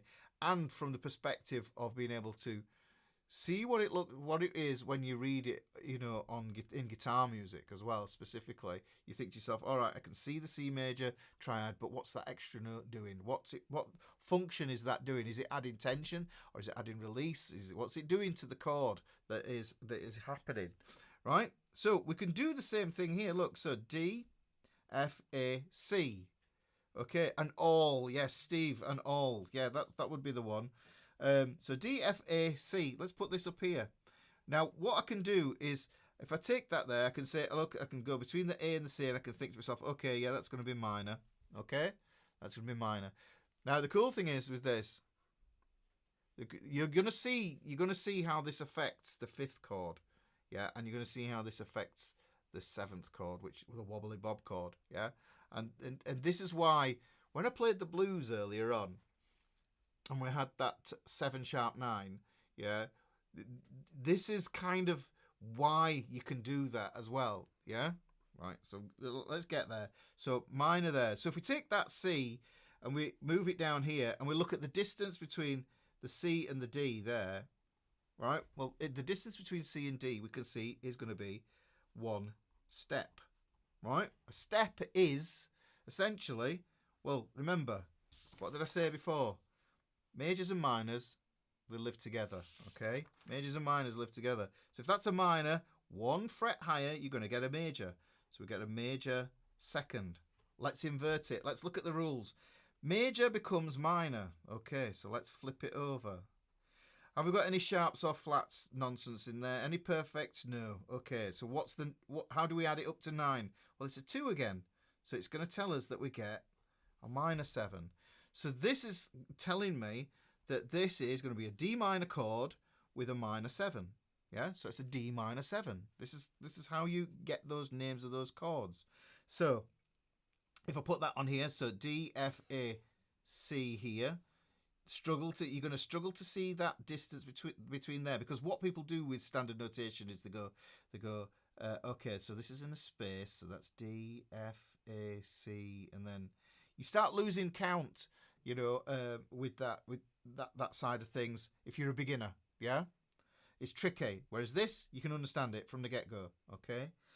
So that C there, so that helps me to understand what's going on there. So if I was going to do that there, I would put the D there, and I can see that that's where that whole step lives there, from that C to the D. That's going to tell me that the chord that I get is a D minor 7, yeah, or D minor with the slash there. Could do that as well equally. Hopefully this makes sense. Okay, so this is unraveling these chords and everything else. Right, so E minor, look, so we've got E, G, B. Let's go up to the 7th, which is going to be a D, which would make sense, guys. So just look, I mean, if you look across here, look, it's the same note, C, D, E, F, G, A, B. E, F, G, A, B, C, D. If we go across that horizontal linear idea, it's just the musical alphabet. It's just a musical alphabet. This is why C major is so cool. But if we look between the B and the D, B and D, we've got the minor. Yeah. Oh, hang on. There's a pattern that you can see that happens starting to form here as well.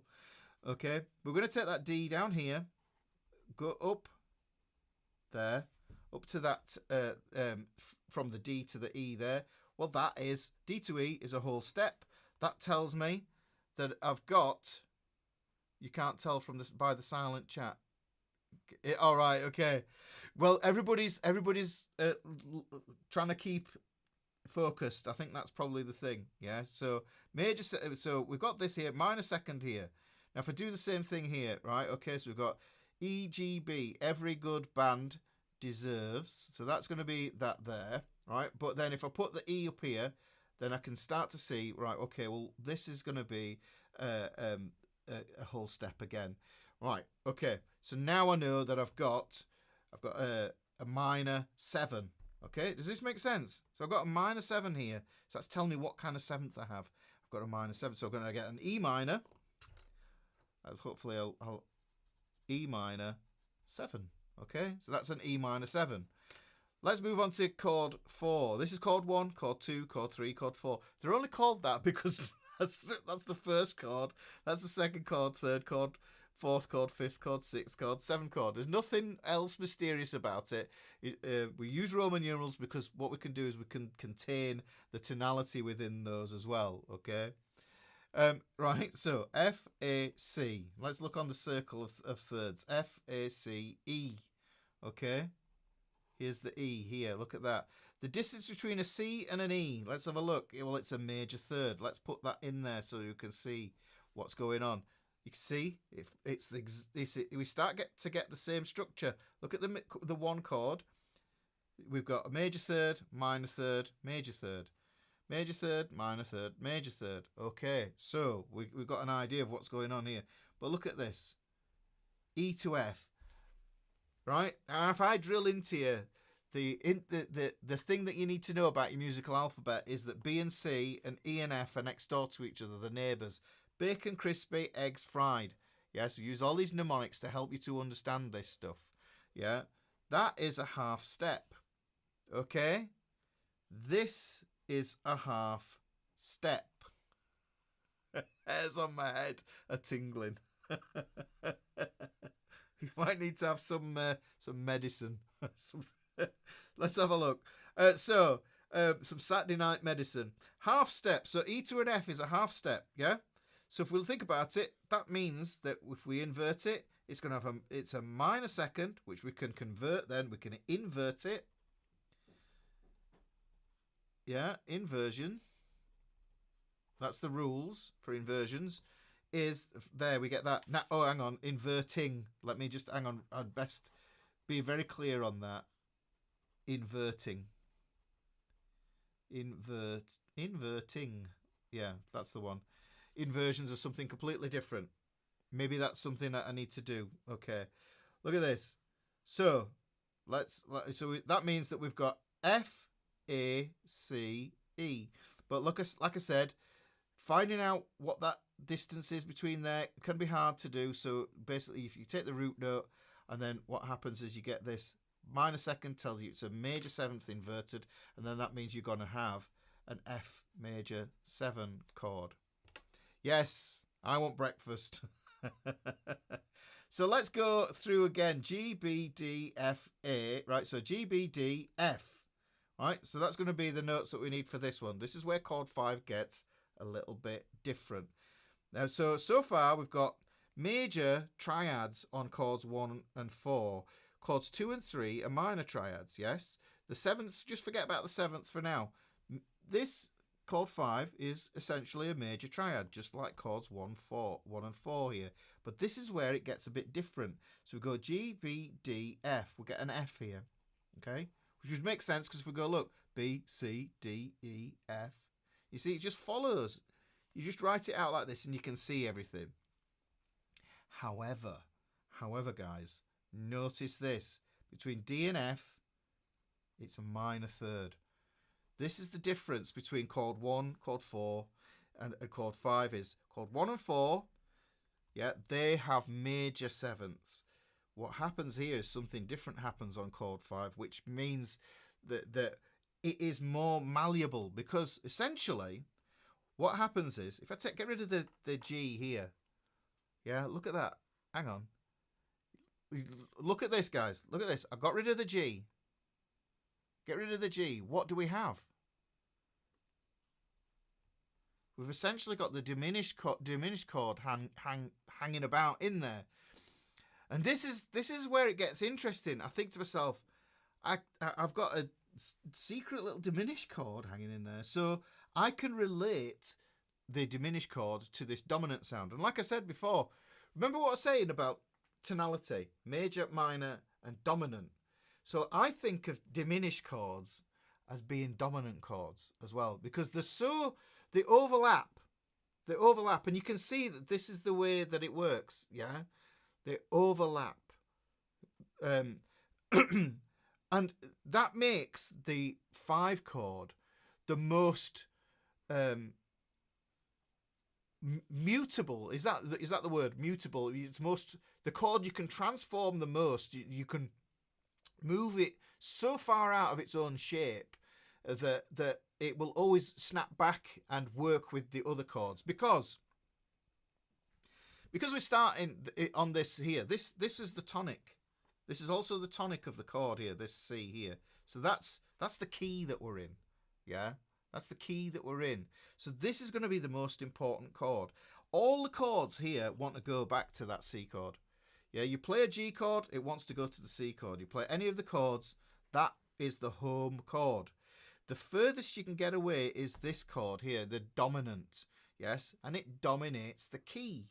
This is why it's called the dominant, because it basically dictates how much tension there is within the chord progression. So if we think about it in this way, then we've got that diminished triad hiding in this 7th chord. Now, well, let's have a look. We've got an F here. We can see that it's an F. F to G, well, that's a step. Okay? That's a step. And if we think about it, a step is a major second. Now, if we use the rules, major second becomes minor, right? And then we get a minor 7. So what we have here is essentially we have a major triad. We have a major triad going from the G to the B to the D, but we have this minor 7 plonked on top. Yeah? And those two sounds clash. There is a rub. There is a rub between those sounds, okay? There is a rub. And that rub, I played it before when I was playing those blues chords, yes? That rub is those, is the sound, I think it's the sound that you hear in those blues chords, those dominant blues chords that I was playing. You see how this all works, guys? Look, right, okay. So that makes this chord stand out as special, okay? So for the sake of completion, so we've got G, B, D, F. Let's go off the stave and add a ledger line. We get this F to the A here, gives us that step, tells us that we get a G7. I've done that in pen. But look, notice chord 1, chord 4. I've got these triangles denoting they've got a major 7. Yes? Okay. So this is going to be a G7. Okay. A, and then the next chord. Let's look at the next chord. Let's look at the next chord. A, C, E, G. Okay. Right. Well, let's look at the distance between the E to the G. You can see it's minor. This is exactly the same. This is a cool little thing to know. Yeah. When we add up these sevenths here, we can see that chord 2, chord 3, and chord 6, they have the same interval spelling between the notes D, F, A, C. Yeah, see, so it goes minor, major, minor. Those are the interval gaps between the notes. Minor, major, minor. Chord 6, minor, major, minor. Same again. Let's put this G down here and work out the distance between the root note and that 7th. So we see that G to A, that's a whole step telling us that it's going to be a minor 7. Let me put that in here. So we've got A, C, E, G, and let me just put this one A, C, E, G, and I'm going to put this on here. Have I got this right? Yes, I have. Okay, so got that there. So go so from a G to an A there. Okay, tell me I'm going to have an A minor 7. I'm going to do it in the pen. I started doing it in pen. A minor 7. Right. Okay. Now here comes the tricky bit. My last live I used this. Let me just get rid of this here. This is a different one. The other one just ran out on me. Oh, I love these things. So what we've got is we've got B, D, F. Let's move up. So we've got B, D, F, and A. Okay, B, D, F, A. Okay, those are the notes that we're going to have. So let's put that A in there. Look at the distance between the F and the A. What happens is we get a major third. Okay, that's the distance that we have there. Now, if we put that A down here, we can say A to B. That gives us a whole step, which means we get a minor 7. Okay.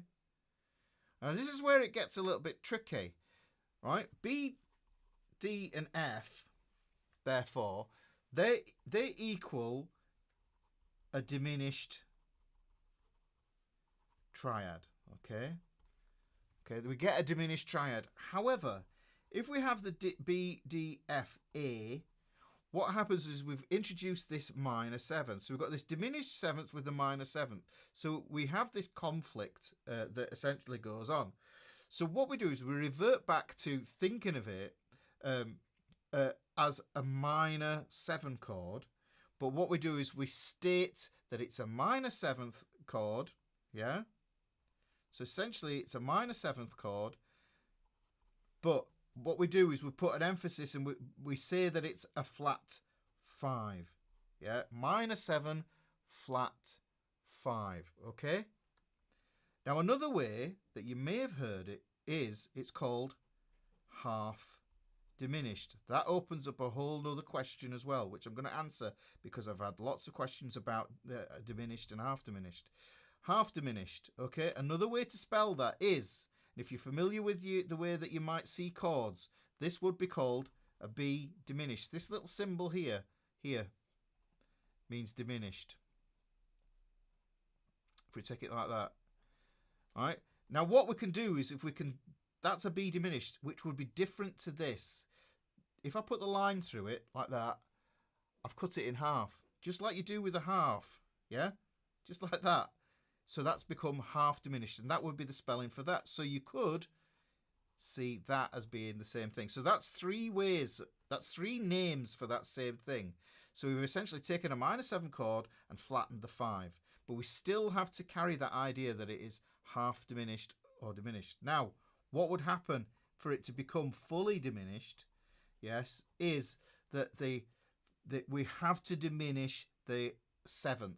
Now you can see that what we did was we've got B, D, F, hang on, A, and then what I'm going to do is I'm going to put it here, and I'm going to put the B just here. Right, okay. I've got A to B there. So that's going to give me that. I'm just going to put it like this. B, half diminished, like that. It's a bit scrunched in there. Right, what we have to do is, remember what I said about augmentation and diminution. When you diminish, you take things down 1 fret. So what I have to do is I have to think to myself, okay, well, I have my intact diminished triad here. Look, because that's what that is there. To turn this from a half diminished into a full diminished, which you don't call a full diminished, you just call it diminished. Yeah, diminished 7th. Yeah, which with the symbol for it would be just that. Yeah, what I have to do is I have to take this minor 7 from the root, the distance from that B there to this here, and I have to lower it 1 fret, and I would get an A flat instead. Now that's really starts to get a bit confusing, but what we can think about is, if we want to think about it as being full diminished, let me just put it like this, B, D, so you can see the structure, B, D, F, and then what I'll do is I'll put that A flat in there as well. This isn't from the diatonic key. The thing to know, as soon as you see a proper diminished chord, yeah, diminished chords, full diminished chords don't live in diatonic major and minor keys. They don't live there. they're borrowed from either the harmonic minor or the melodic minor.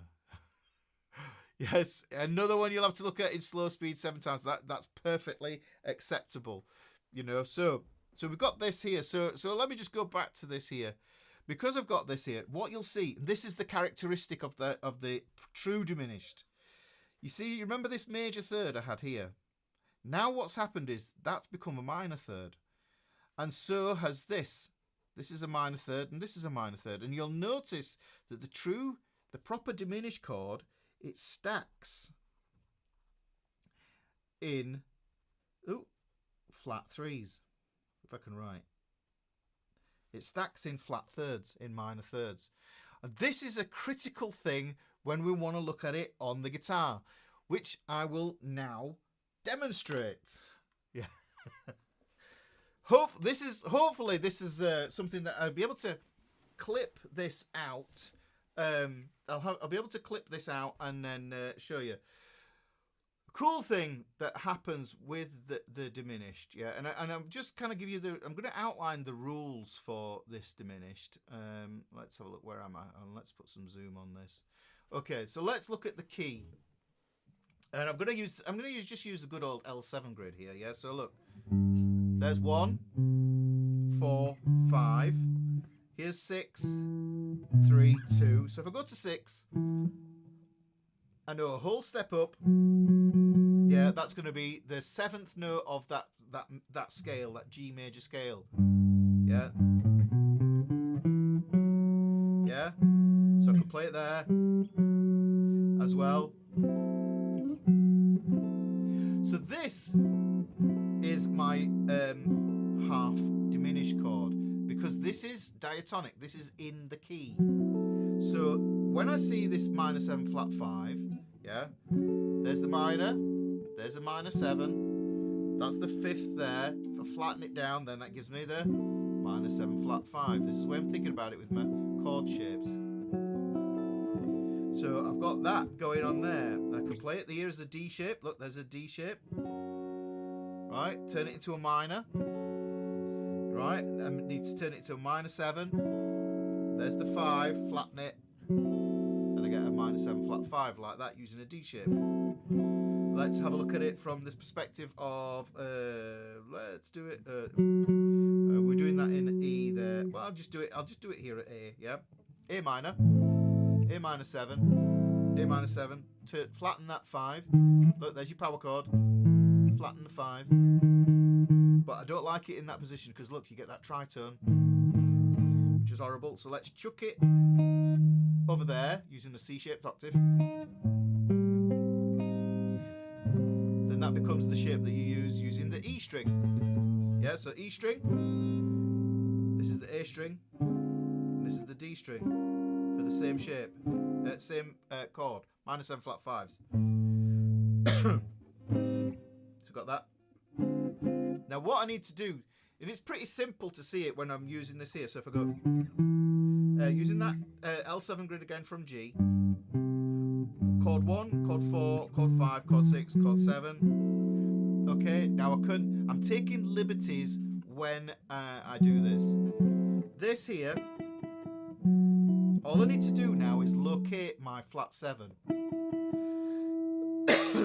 There's my flat 7.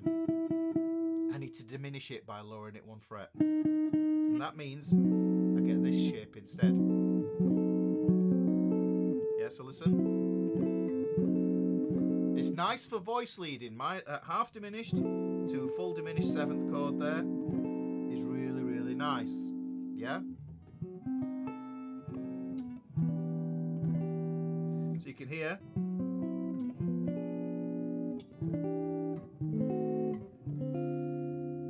Yeah, we get. Now this is where it starts to get really interesting. This gets really interesting. With this diminished, half diminished here, right? I think to myself that's fixed to a key, yeah. That really is fixed to a key. But when I think this, I think to myself that this is a second.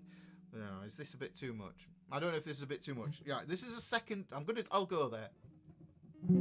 It's a secondary. It could be a secondary diminished chord. Okay, borrowed from a parallel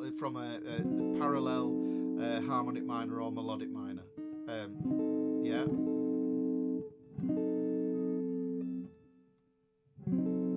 Sorry, only the harmonic minor, not the melodic minor. It wouldn't be in the melodic minor because the melodic minor has two of the minor 7 flat 5s as well, so that are next to each other.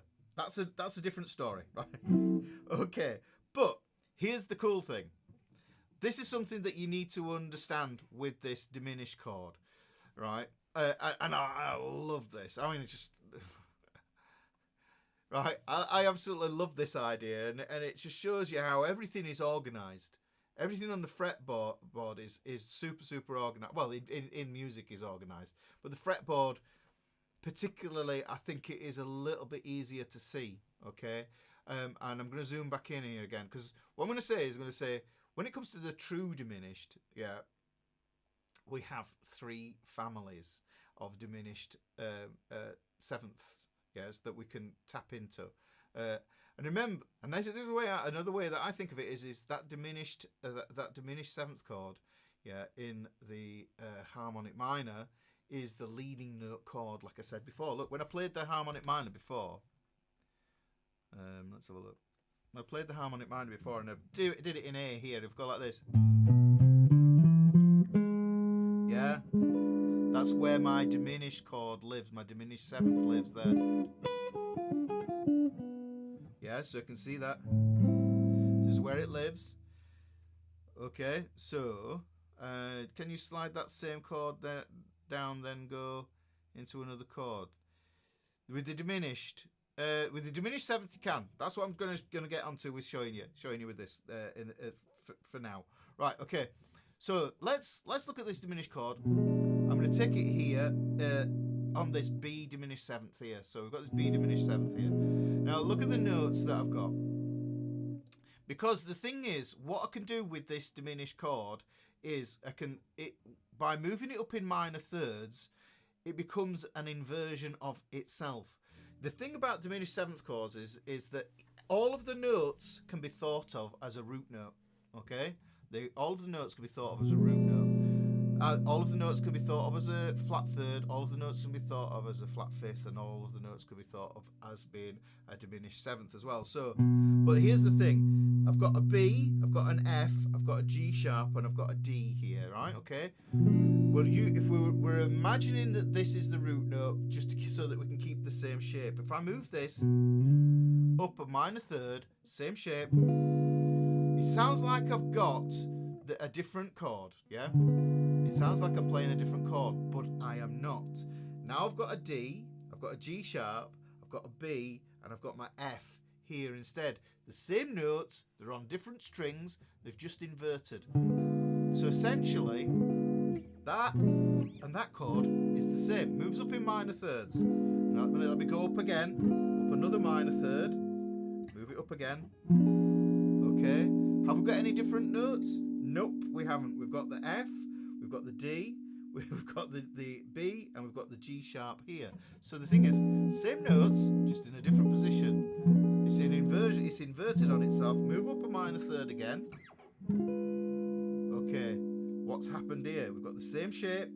We've got the G sharp, we've got the D, we've got the F, and we've got the B here. So, and then if I move up another minor 3rd, I'm back to my original chord position, but an octave up, because this 14th fret in the dusty end of the neck, if I move it down here, it's the same chord. So listen to this, you get these little ideas. Now I think this sounds like those Buster Keaton movies where, you know, the ladies on the railway tracks.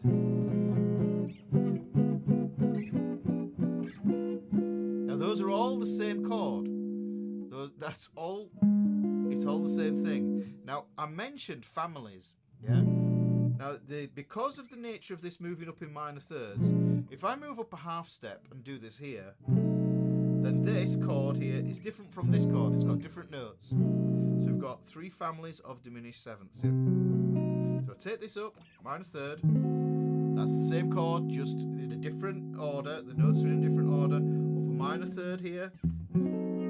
Same chord, different order, move up a minor third here. Same chord, different order, move up a minor third here. Same chord, but you can see I'm back at my original position. Now move up another fret. That chord is different from the second chord that I played in the original position and the first chord that I played there. Now the same rule is going to apply. Move up a minor third. Move up a minor third. Move up a minor third. Move up a minor third. In the same position. Okay? Okay?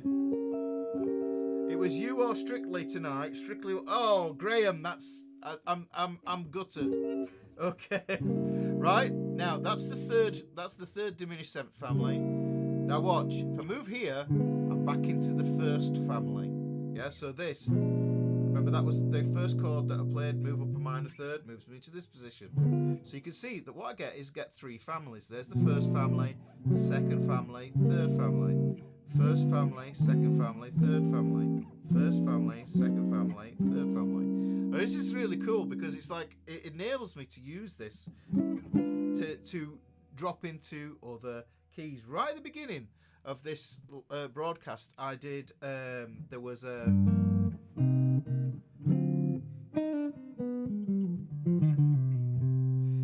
this the backing track that was under the opening music of this was jazz blues in, I think it was C. It might have been in C. Yeah, and we were in harmonic minor. So many of us are still trying to name their fretboard notes on spots like this. Yeah, well, I know I had to go off on a bit more of a tangent with this. But it is a question that I've had numerous times.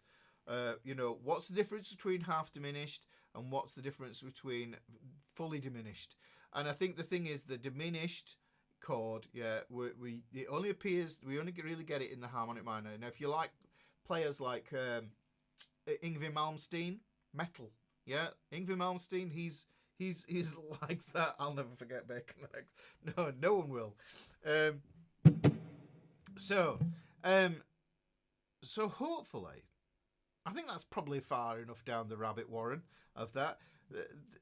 It makes sense. There's a lot of theory stuff in there, but the main thing is you can see from that diminished seventh, which I kind of think to myself, if I'm looking at it from an interval perspective, just like looking at intervals, look, the easy way to work out your sevenths, yeah, is using, like I did with the inversions. There's my octave. There's my major 7. Yeah.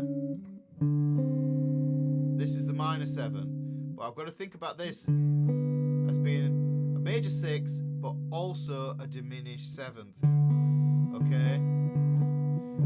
And I would play that there. Now that's going to help me to figure out, where to launch from. Yeah. I can figure out what I can do over the top of that there. That's top of. Yeah. So there's lots of cool things there. Right. How long have we been at this? We're at 2 hours 11. Are we due a break? Are we due a break? Do we need a toilet break and maybe I don't know. I don't smoke, but I don't know if some of you guys are like thinking to yourself, "Oh, I need a cigarette" or whatever. Should we have a break? Are we ready for a break? And then we'll have a look at a different subject, a different topic. Let's have a go. Let's have a look. Let's have a look in the music theory folder. Did you call Yngwie Fat Albert? No, I didn't call Yngwie Fat Albert, but I can see why. He's slimmed down significantly as good old Yngwie, But do you know what? He's one of my faves. If you ever see him in the band Alcatraz, it's just like when he's young and everything else. It's like, yeah, very good. So we can have a little break, and I have some. I'm not going to break the stream. So what I'll do is I will put on some interlude music, and I'll just have a little break, a little comfort break, and then we'll come back, eh? And we'll carry on as we...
I'm back.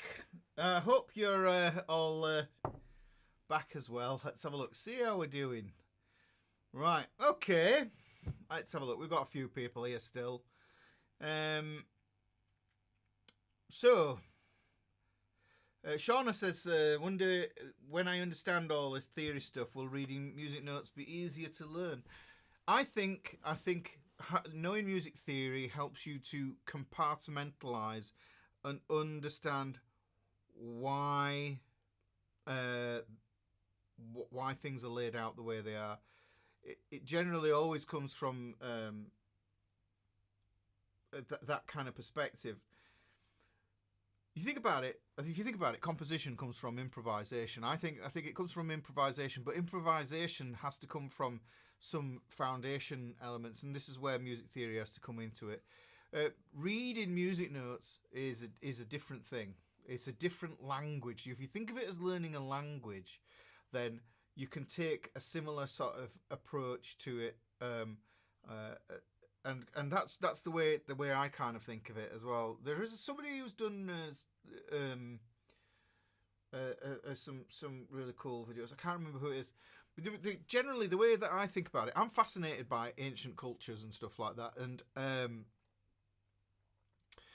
and something that really interests me is hieroglyphs and also like cuneiform. I think it's fascinating how that stuff has survived so long, you know.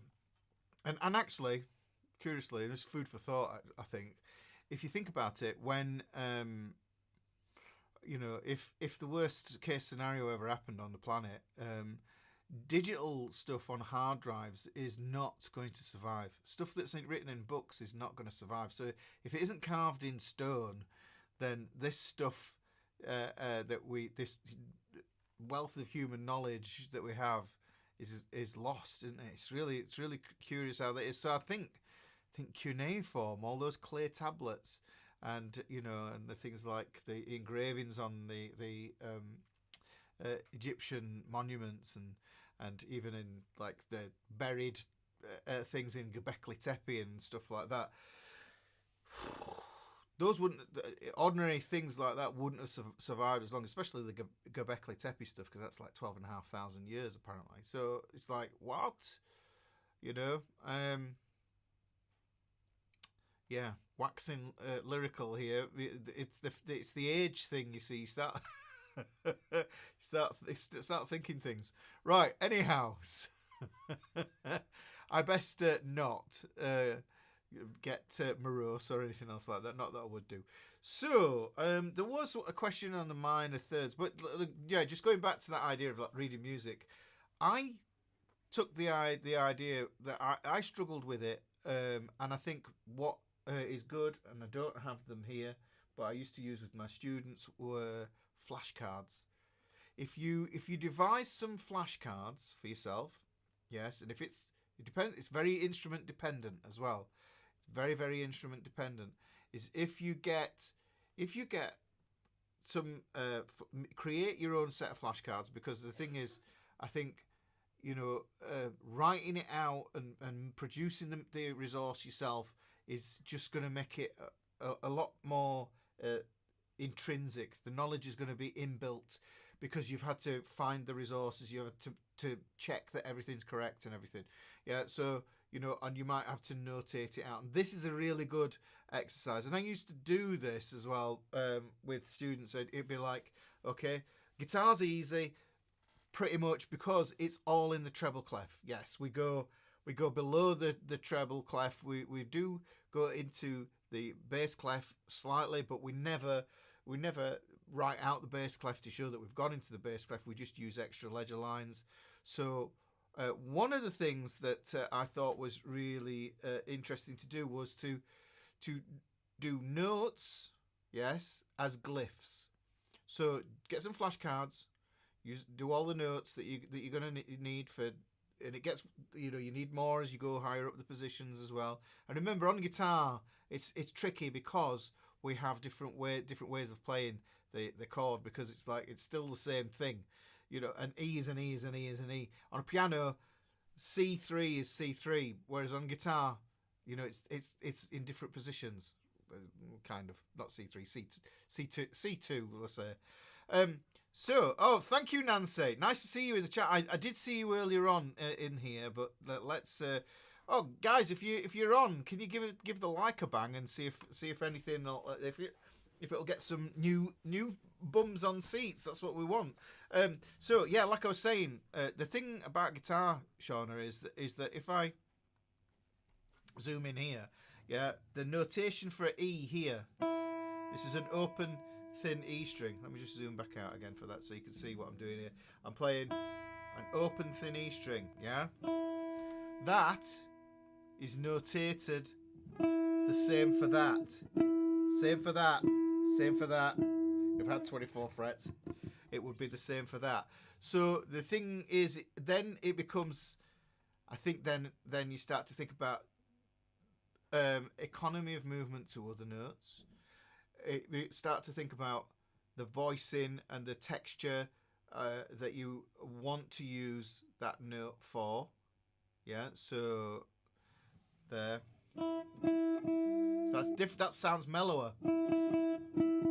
Even mellower. Mellower. And I think when we start getting onto the E and A strings up here, they start to get a little bit, you lose a bit of tone. Starts to sound a bit flabby and just a little bit, I don't know, it's not the best tone, whereas, you know, nice tone, G string there, nice tone on that.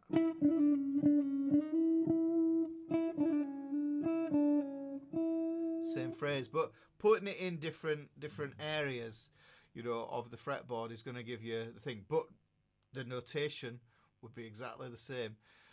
The good thing about reading is it enables you to, you know, like dive into pieces of music on other instruments. You know, years ago when I was really hammering my sight reading, I used to use clarinet pieces because it's single line stuff. Clarinet. Because I found one in a practice room. That's what it was. I found a clarinet book in a practice room at music college, and I was just like, oh, let's have a look. Oh, what's this? All right, okay, and I played it, and then it was like, all right, brilliant. But I think when it comes to sight reading, you can split it into two ways. What a lot of people try to do is they split it in. They kind of lump time and rhythm together with the pitch. If you look at, I think the most important thing to get with sight reading is understanding how to sight read rhythms. When I say sight read, I mean music reading, not sight reading. Sight reading and music reading I'd see as two different things. Music reading is kind of more practical application, whereas sight reading is, you know, like you're just kind of doing it off the paper, and you're not really internalizing what's going off. You're just playing the notes. Yeah, which can be a problem because you don't understand what's going on. I think personally, I need to know what's going on underneath all the chords, all the scales, all the arpeggios. I need to know what's happening. The last lesson with page 29 in the book. 29. Let's have a look. 29. Let's have a look. I've just pulled up some. So page 29. Let's have a look. We'll have a look. Let's see what's going on. Page 29. Chord tone connection. Chord tone connection. Yeah, well, this ties in a bit to what we did the other week. The chord tone connection is all about neighbor tones. Now the funny thing is the videos that I've published today, I've published 4 videos today, and that's all about marrying the modes, the modal scale formulas to a triad. Yeah. So what you're doing is if you have a triad to use as a North Star, as almost like a landmark, and then what you do is you orbit that with the notes. And I think the easiest way, this is part of understanding intervals as well. So hang on, let me just shift over on here, and I'll pull this in here. So let's pull that over. So yeah, this is the lesson that it is. Cage 5R3 and intervals. So yeah, you need to understand the interval seesaw. But this ties into what we were talking about before. Look, if I see there's flat second and then second, majors and minors in pairs, the perfect fourth and the perfect fifth, and it gives you this thing that I call the interval seesaw. It's because of the symmetry that's involved in the octave. So you've got the octave, and there is a symmetry, and the pivot point is the sharp 4 and the flat 5. You know, so that's the one there. So and then this E, A, D shaped major chords here, and we've got these E, A, D minor shaped chords here. You can see that that's a good way of kind of looking at that. Now, what I can do, and this kind of ties into what we're doing today in those videos, if I that I've published today, but I've only done the major mode so far. I've got to get the minor mode video sorted as well. But if I put this here, this is going to be a G chord. Okay. Yeah, so what I do is, there's my full bar chord, but if I abbreviate that down to this the second inversion, so because we've got the fifth, root, third. I think the 5R3 is so useful. So we've got that 5R3 then. What we do is we use each of these notes to find other notes on the seesaw. Yeah, so we've got this is the fifth. Yeah, so if I know that's the fifth, then the next interval that I know that scale wise, probably major scale wise, would be the fourth, would be here. And then, so if that's the fourth, then that's either going to be a sharp 4, and if that's the fifth, then that's going to be a flat 5. I could also think to myself, all right, if that's a flat 5, yeah, then I could start to think to myself, well, that flat 5 sharp 4 is going to be a tritone to that G there. So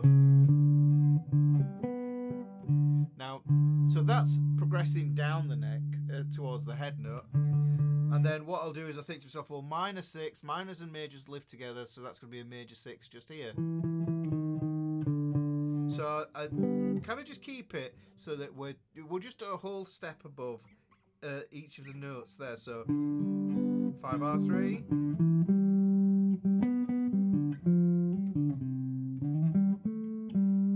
Now you can see that what I'm basically doing is I'm using the 5R3s as a reference.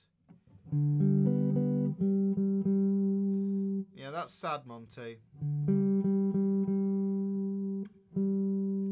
So, yeah, the interval seesaw. That's the interval seesaw.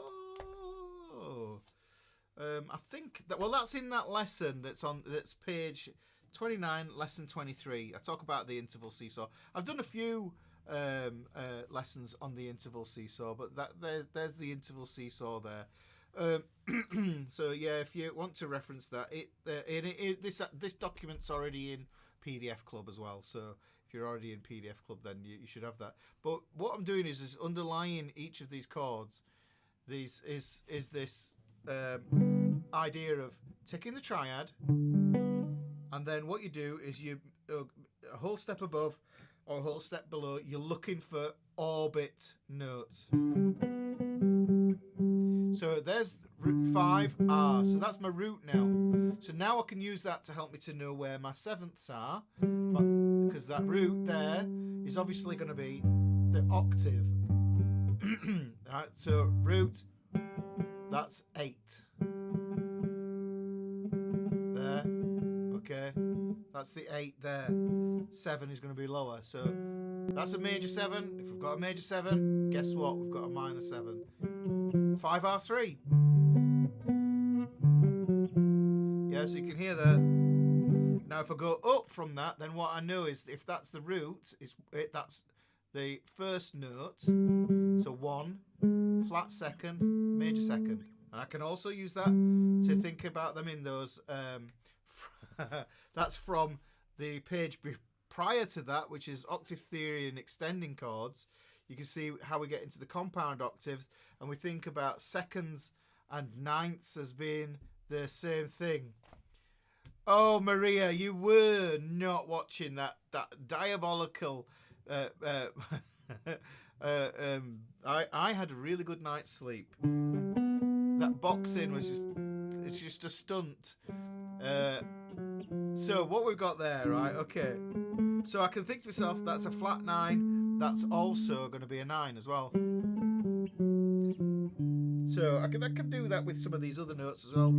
I think that's an 11, and that's a sharp 11 as well. I can think about that. So that's the 5th. That could be a flat 13. That could be a 13 as well. So I can switch them into their compound ideas as well. And then I've got the 3rd. So 5R3. So the 3rd. And I think to myself, okay, my 4th is going to be here. And I know that my sharp 4 is going to be here. And that's really useful. So if I play this here and I put that sharp 4 on, I know I'm playing a Lydian sound. Yeah? But there's my 3rd. I know that my 2nd is going to be here. My flat 2nd is going to be here. And I can even go up to the 5th here as well. So if I go... See, look, just by playing the chord...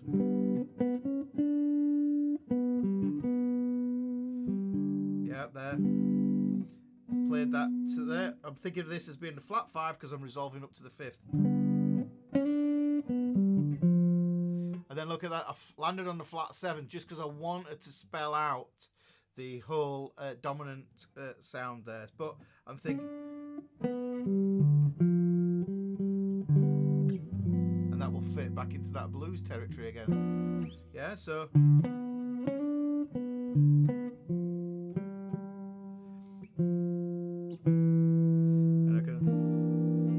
To that.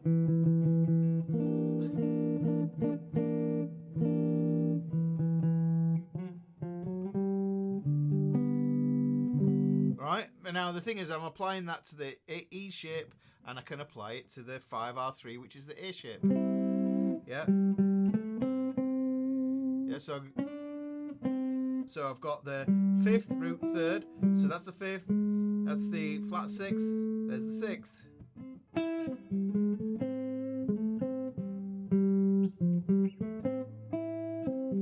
So there. Amazing Grace. Well, that's the perfect 4th.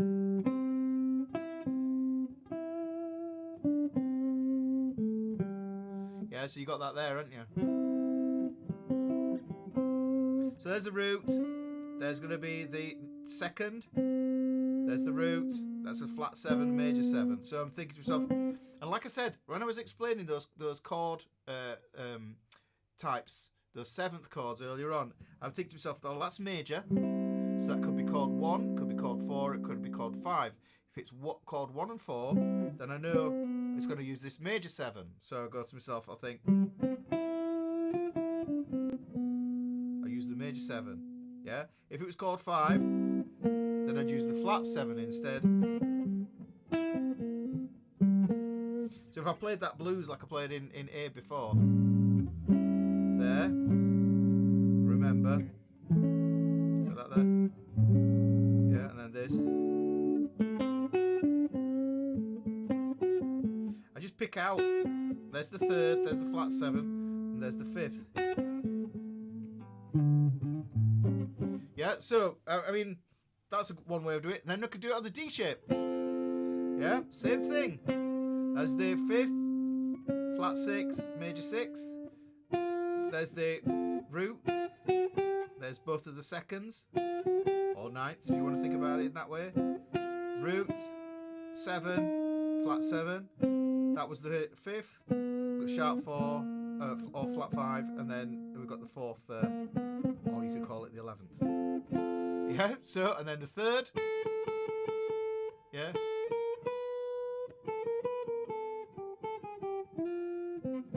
Yeah, so the thing is, Shauna, all I'm doing is basically I'm identifying which sounds go with the chord and which sounds don't go with the chord. Okay, so if I kind of liken it to, imagine going hunting, yes, in a high-vis jacket with your best, most expensive perfume that lasts forever. Do you know what I mean? You put that on, yeah, and you go off into the woods, you're going to stand out like a sore thumb. You're going to stand out like a sore thumb, you know. And the thing is, and that's the way some notes work against chords. Yeah, so that's that whole idea of tension and release. Yeah, so it's you're either creating tension or you're releasing it. You know, so really, that's what you're that's what you're kind of thinking about here.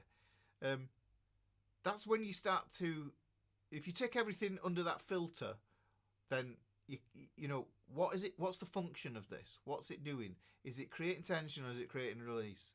And then you can go, all right, okay. Then you will have understanding. Knowing and understanding are two different things. You know, understanding is deeper. It's under your under your old noggin. You know, it's in there. So yeah, that was something that I thought tie in there, but. The whole thing is difficult learning keyboard notes, then turning them into numbers. Different animal completely is piano. Oh, fretboard and turning them into numbers. Because the thing is, everything, it's basically how the chord, you've got this thing that I call the action chord, where all the action is happening in the now, yeah? All the action is happening. Everything is moving. Music isn't static. You know, and I've explained this before, and I kind of think about it about esoterically calling it. It exists in the now, yeah. And it's like, and the thing is, as soon as you thought of it's like when I say the word now, as soon as I've said it, it's gone. It's in the past. And if I say now in the future, yeah, as soon as I've said it, it moves immediately to the past. And that's the way music works. So if I say now, it's gone. Remember? Right? Okay. So the thing is, what you're doing is you need this overall structure. I think this is really important to understand what key you're playing in. Key is key. It's critical. Because otherwise you've just got everything. You know. So the thing is, you need to focus on getting the key down, you know, knowing what key you're in, which is why I've done multiple videos on key signatures, you know, and tying them in with the cycle of thirds, and the cycle of thirds then ties into this idea of not needing to be able to read standard notation so that you can understand it and get to it. Okay. Maria's off to bed now. Okay. Good night. Sleep tight. I hope you have great dreams tonight there, Maria. Have a good night. Thank you for turning up today as well. So, where we at? So, let's have a wait. Hang on. All right, 2:45. So, right. I was going to have a look. Mrs. Ricky said, "Oh, have you got any quick fire questions? Have I got some quick fire questions?" Let's have a look. Oh, some important ones. There was, and I'll go through these. This is like, hi Ricky, I'm wanting to buy your Spiral Bound Ultimate YouTube guitar lesson book. How do I go about buying one? Regards, Gary. So the Spiral book is a bit different. Yeah. The problem with the Spiral is Amazon do not print Spiral Bounds. They don't do them. They do paperback, and I know that some students have taken some of the people who've bought the book have taken it somewhere to get it spiral bound. I don't know in the States you can get that done. I know somebody who used to be a student, Danny. He took his to Staples, I think it was. They unbound it and then they put it in a spiral bound thing for him. That's doable, but the only place you can get the spiral bound is lulu.com, lulu.com. So that was one of the questions that came up.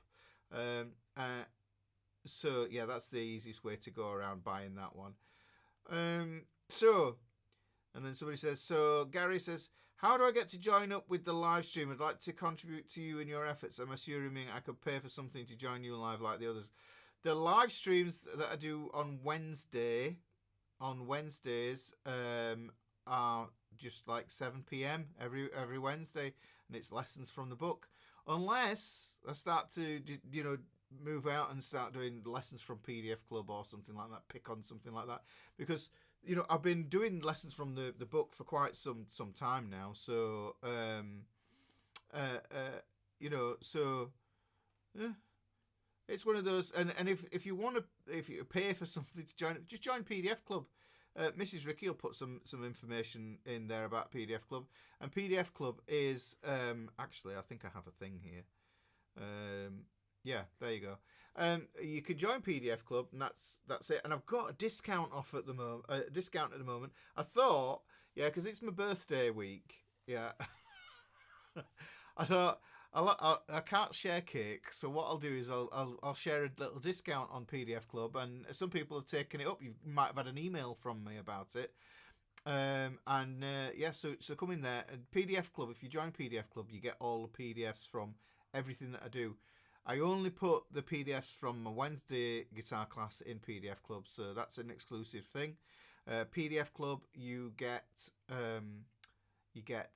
discounts off any courses that I do, and it's not a case of waiting for one. You just look in the thing, there'll be a code, and you just get it. And if you want the course, you just get it. And speaking of that, I saw something there. Winston says, any time frame announcing the Kickstart beginner's guitar course. That is so close.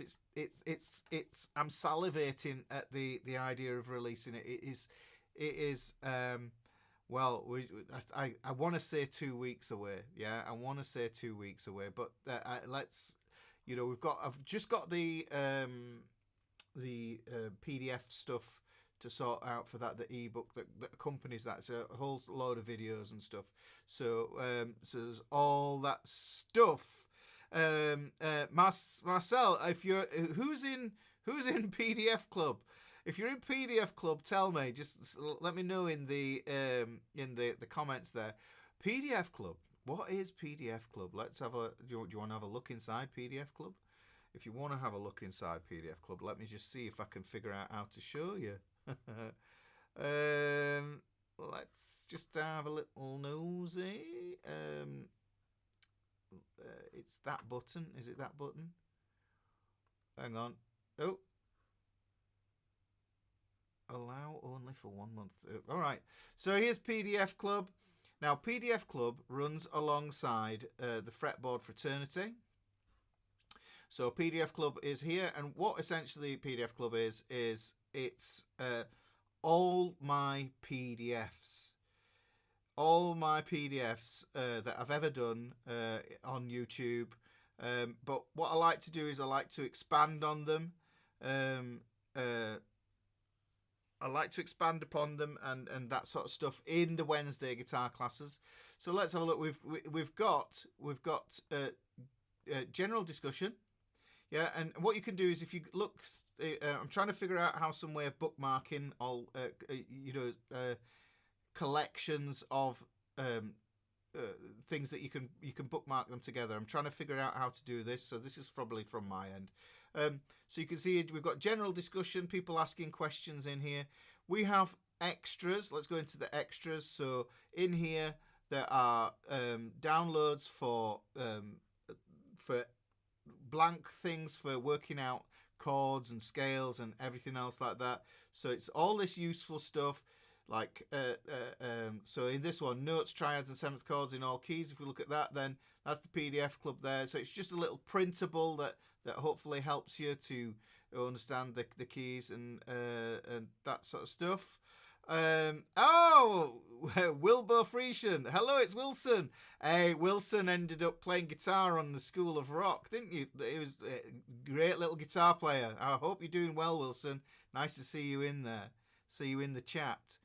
PDF Club isn't free as well, Dr. Adams, I'm afraid. It's a lot of work, and it's constantly being maintained and updated and everything else like this.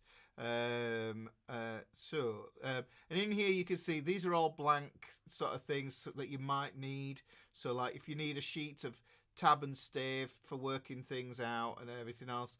And generally, basically, if there's something that you need that isn't in there and you need me to create one, I'll create one and I'll bang it in here. So there's loads in there. There's also the archive. So all the videos basically from 2018, 2019, 2020, 2022, 2021. And then what happens is we get the live streams. So for the live streams from there, you click that, open this one here. So there's a direct link to the PDF and the video, and it tells you what the lesson's all about. And then so that's the original. This is the live streams. So all the lessons are in there. But look, you can see that I also like try and point to other lessons that might be relevant as well, that going to help you to understand this. So it's just a little bit more structured than YouTube, because YouTube is rubbish for me structuring things. Now the thing is that I like about this FAQs. We've got where is it in the FAQs? We have it somewhere in here. FAQs, the code. I don't think we've put a code up as yet, because the thing is, Wilson played guitar for School of Rock on the West End in London. Wilson, you had like a 6-month tenure there. How old were you? You were about 10 years old. You were a student. Wilson was a student at my music school, so that was nice to see. Nice to see your name come up there. Really nice. Now, what you also get in PDF Club is that's the discussion. This is part of the community. Yeah, this is part of the community. It's very early days, so I've still got to figure out how I'm going to make use of this leaderboard. Suggestions always welcome. But if you go over to the Learning tab, say for instance you have say you've bought the ebook version, then you'll find that the ebook is conveniently located in there as well. So we go into this, then 9 months altogether, 3 months rehearsal and 6 months performance. It was a journey to get you there, wasn't it? We practiced loads, but Wilson did my rock band program called Rock Jam, and he was great at it from the get-go. And Wilson had lots of lessons with me as well. So what we've got in here in the ebook, you can see that all the lessons are there, and then what I can do is, like, that one is how to read tablature. You've got that there. You can also see in the ebook section, let's go here. Sure, you can download your ebook here as well, so it's all nice and easy to get to. Now if we go back that way, and we're back into there, we also have the events. We've got the leaderboard. But what's cool about this is that if you want to join one of the communities that I have, and this is a free community, if you go to fretboardfraternity.com, then you can see that Fretboard Fraternity is there. It gives you a little notification when I'm going live, and everything else does that in PDF Club as well. But you can see we've got 2,638 people in Fretboard Fraternity. This is a free community. It's a free community, guys. You know what I mean? It's like there's no ads. Look, there's no ads. There's no like telling you that you need to buy like this deodorant for your shoes because your feet smell or or anything like that. There's nothing of this. You don't have to join Facebook or Google or anything. Yeah, so this is just completely for me to be able to contact you. Another reason why I did this is I do have the Facebook group, and oh, cheers, Wilson. I appreciate that, mate. And so yeah, you don't have to you just sign up. Go to fretboardfraternity.com. It's free. That's all you need to do. Just go there, and you'll be able to do that ad free, and it's just for us. And the reason why I did this as well is because the Facebook group that I have, I would post, and only 25% of the people would see that I was maybe doing something like a live class or something, which is sucky. And you can see here in the comments, it tells you how to get to your ebook, because if you've bought the ebook, that's still available to you in here as well. If you have the physical copy of the book from Lulu, the Spiral Bound, or you have the Amazon bestseller, I should say, if you have the Amazon one, then you can come in here, and the videos are all unlocked as well. They're already there for you to use. Yeah. So if you have a physical copy of the book, the lessons are all in there. It's in a separate area to the other one, but they're all there. You click on there and you go, all right, okay, D shapes up the neck. Let's have a look at that one. There's the video, all in one spot. But what happens is when you use this way as a means to get to the lessons, what happens is because it's hosted on my website, then you don't get ads on there as well, which is cool. Yeah, so you don't get ads on the YouTube videos because these are my YouTube videos, and this is how this adventure started. It started with me making accidentally. I should explain this, guys. I don't know if you know this. I don't know if you know. I did a lesson. I did a lesson for a guitar class that I taught at my music school. And I was explaining something, and I was explaining Back Lens and Down Goes Charles's Father. Yes, that video that's had, I think it's the best video on my channel. It's had 1.6 million views or something like that. It's had a fair few views, but the thing is, yes, right. I just used to use YouTube as a thing where I would create videos, I would upload them, and I would have them as either unlisted or private, and then I would share that link with students and say, right, okay, here's what we did in the lesson, and here's something just to help you to remember it, and then when you come back next time you can play it perfectly. And then what happened was I uploaded that video, and I forgot to set it to Untitled. I accidentally set it to public. Yeah, I accidentally set it to public, and then next thing I know, I got an email that says, "Oh, well done, you've hit 1,000 subscribers, and you're now monetized, and blah blah blah, and you're a proper YouTuber, and you got big boy pants," and that was like, oh wow, so really, I'm an accidental guitar YouTuber. You know, I did think the cost of PDF Club outshines the cost of the book. PDF Club, if you think about it, if you've got lifetime, it's for me, it's as long as I'm going to be playing guitar and being online and be doing these lessons and making videos and everything on here. Yeah, if you get the lifetime, then you're going to get the videos that, you know, like, so imagine 18 months.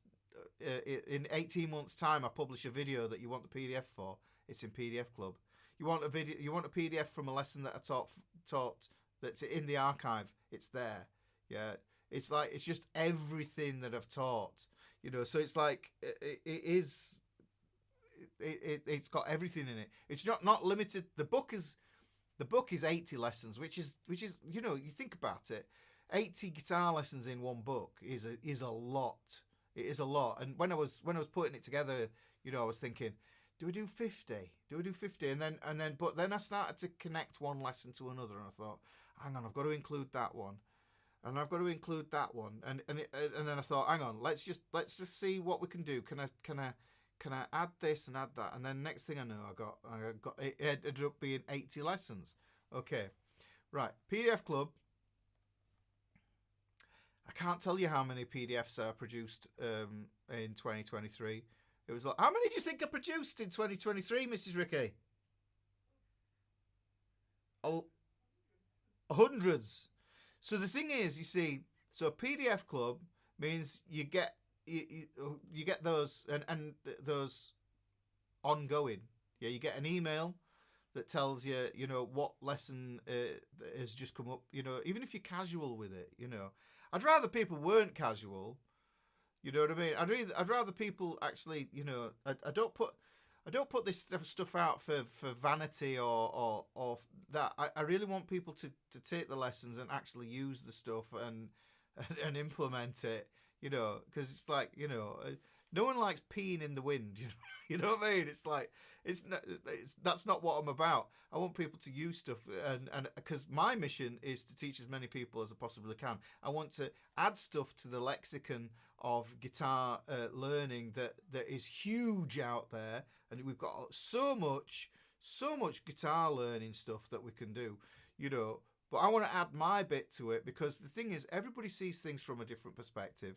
Different people have different learning styles, so if I can connect with people out there, you guys that are here today, on a Saturday night when like I say, you could be out dancing or boozing, then that's really what it's about for me, so really it's about getting the resources to you in a manner that makes sense, but in February, we got rid of the music school, because it became very apparent to me that I could make this into a job for myself, a career. I could, and this is what I was doing. This is essentially what I was doing when I was teaching at the music school. Yeah, I was sometimes I'd have 30 one-to-one in person lessons during a week. 30 lessons. Yeah. Now, and I know a lot of people think, oh, that's not work, is it? You just sat playing around with a guitar, but explaining things on a deep level, it's extremely hard work. But the thing of it is, and then I did classes as well, and the classes I could get 12 people in a room, and I could teach them all, and I realized, I can teach a lot of people, and I'm always about teaching people. Yeah, so that's all I want to do. When I was younger, I wanted to be a rock star. Yeah, but when I realised that wasn't going to happen, yeah, I thought, do you know what? I'll be sensible about this, and I'll become a guitar teacher. And I became and that was the thing. The mind shift was like, yes, you're a guitar teacher. So if you're going to be a guitar teacher, do it. Don't mess around. Yeah. So this is why I started the music school. The music school was 6,000 square foot. We had a venue. There was like 12 other teachers. It was huge. Yeah, it was a huge, big deal. But got rid of that, and then this is the jam now, because I realised what I can do is, with YouTube, I can teach thousands of people every day, just by doing a video, creating a PDF, putting that out there, and somebody learns something. Not everybody does. Not everybody gets it. That's fine. They just need to find somebody, that sparks it for them. And Marcel says, yeah, the PDF contains way more than the video books. Yeah, it's like, it's just loads. And like John Steer says, it's like, for a long time, I just put stuff out, and people used to say, and I had a PayPal link, and I just like, it just felt a bit weird, and I wanted to offer something tangible, somewhere to be, and because I think as well, this is the way. This is one of the things as well. Yeah. It's like the internet. The internet is a cruel, cold, hard place sometimes. It really is. If you say the wrong thing, next thing you know, it's like people hate you or whatever. And what I wanted to do, and that's the whole thing behind Fretboard Fraternity. And PDF Club, was to provide somewhere that is, I don't want to say it's a safe space. I'll say it. I'll use that term. Yeah, it's a safe space to just come and do guitar thing, talk about guitar. Show us pictures of your guitar. If you show me a picture of your dog and your guitar, that's even better. I love dogs. Right? Okay. So the thing is, I'm saying is that's what it came to. Facebook throttling my reach, which was awful. Like I say, in the group, there's 4,000 people in there, and I feel so neglectful of them, because I know that I put a post out, and it's like, and I see that miserably 17% of people in the Facebook group saw my post. Like that's after 2 weeks, and I just think, what are you doing, Facebook? So the thing is, yeah, and Marcel says right, well, lessons. Yeah, I don't do one-to-one lessons anymore. I'd have to equate that to what my time is actually worth. Now, and it's like the book and the PDF Club, just they're cheap compared to what you'd pay for in-person lessons with me. And that's not bragging. It's 36 years of teaching under my belt, and seeing all the problems, all the challenges that people of all ages have had with guitar. So this is that's the thing. So really, I suppose, hopefully, Wes, that kind of answers your question there. Really, still the Dark Jet says you still have the hair for a rock star. Yeah, well, I'm glad. That's one thing. My dad, he's lost his, and it's like, and I'm just thankful. I just, I think what it was when I was younger. This is a funny story. Yeah, a funny story. I went to Scotland with my mum to meet my relatives, and she said, "This is your granddad," and I saw my granddad, and he was an old geezer, and I was about 8 years old, and he still had all his hair, and I thought, oh, he's got all his hair, and it stuck with me. And I thought, I'm never going to lose my hair, and that's what I put it down to, because it's not from my dad's side. So, but then years later, I found out, oh yeah, it wasn't your real granddad. He was your grandma married again. So that was nonsense, isn't it? But isn't that weird? Mind over matter, maybe. That's the thing. So yes. So we've got lots of lifers in here. Yeah. So the thing is, PDF Club is £149 normally. Yeah. And then we're doing a discount at the moment of get £20, £20 off that, so that takes it down to £129, and that means that you get, if you do the lifetime, then you get the PDFs for the foreseeable future until I stop doing lessons online, because I don't know, whatever. I'm touching wood here. Yeah, for whatever. Yes, the book is a small subset of all the PDFs. Lovely. That's what it is. This is what it is. But like I say, with the PDF, with the PayPal thing, I wanted to offer something tangible, because people were sending me PayPal things, and it was just like some silly amounts of money, and I just thought, and I felt really bad about that, because I didn't feel it was, someone watched one video and send me $100, and I was just like, why? It's like, I need to give some value back to you guys, and that's the thing. But also, I think what it is, I'm obsessed with guitar, and I always have been, and I think I always will be.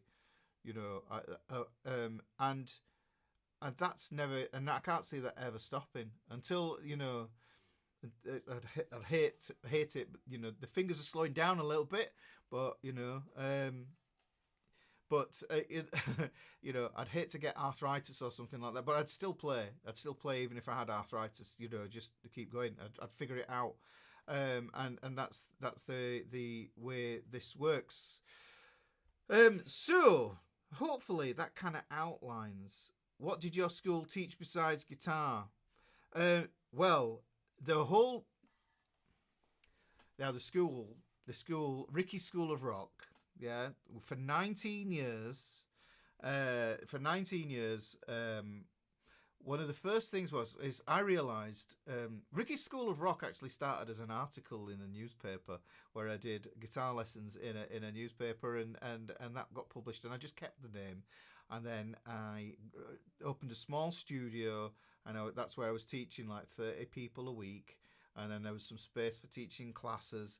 But then I thought, hang on, I need somewhere of my own, so I got some space, and I got enough space, because what I wanted really was, I thought to myself, this space is great, but I want somewhere where I can practice with a band. I want somewhere where I can record. I want somewhere where I can produce my own music. You know what I mean? Somewhere where I could produce my own music. And as soon as I opened it, yeah, I had bugger all time to do my own projects. I did do something with a like a blues thing called the Blue crikey, what were we called? The Wolf Tones Blues Power. Yeah, we had a power trio, so I did manage to get a bit of that in there. But we had a venue on site. I thought it was really important to get a venue on site, because I had this kind of revelation that confidence, yeah, is one of the most important things that you can have in life. I think having confidence is the thing that gives you that power to be able to say to your boss, can I have a pay rise? To ask that girl, will you come out with me for a drink or a meal or something? To make that move to that town where you think there's a better job but you're not sure or whatever. If you've got confidence in yourself, it's really important. And I realised that we only occupy that when you stand up the kind of like half a square meter, that we when we're standing up, on the planet, that's all we occupy.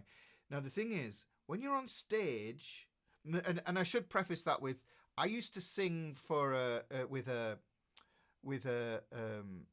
soul band. If you've ever seen the movie The Commitments, yeah, I used to sing with the band like that, and I spent a lot of time singing in cabaret acts and other bands and other things as well, and singing live on stage built up my confidence. Yeah, so it did wonders for me, because I was quite shy before I did that, and the buzz I got from singing made me super confident, and I associated that with being on stage. So what happened was, I took that idea of being in a band, and I thought, well, let's teach this skill to kids and adults. Yeah, and we did this thing called Rock Jam, which Wilson was in. Wilson, who popped up there, we did this thing called Rock Jam, where we would get like 6 to 8 people together. We would have singers, drummers, guitar players, bass players. We've had keyboard players, and we would then choose a bunch of songs. We would rehearse the song. We'd learn the songs, and then we'd rehearse the songs. And then after 12 weeks, was it 10 weeks? 10 weeks, yeah. On week 10, they would do a gig. And we did a thing where we had 3 bands doing that program. And then, so 3 bands would do a gig, and they would then do that thing on stage, even though they were scared. Because a lot of them were scared of getting up on stage, because one of the things that people are most scared of is public speaking. So if you think about public speaking being the number one fear, before spiders, yes, yeah. So public speaking is one of the number one fears that people have. Now you think about it, playing in a band, you got your mates on stage with you as well. Over the 10 weeks, you make friends and you learn music, you discuss music. It's just like, it was just really, really cool. And then what they'd do is they'd do this gig. Their friends and family would come along, and because I'd been doing a lot of work in doing, and me and Mrs. Rickey, we had a PA set up, and we'd go out and do like stuff for bands doing gigs who didn't have their own PA. We put on events and things like that, and put on and I still had the PA, so we set that up, and we had a stage and we had lights, and it just like, it's a proper rock show.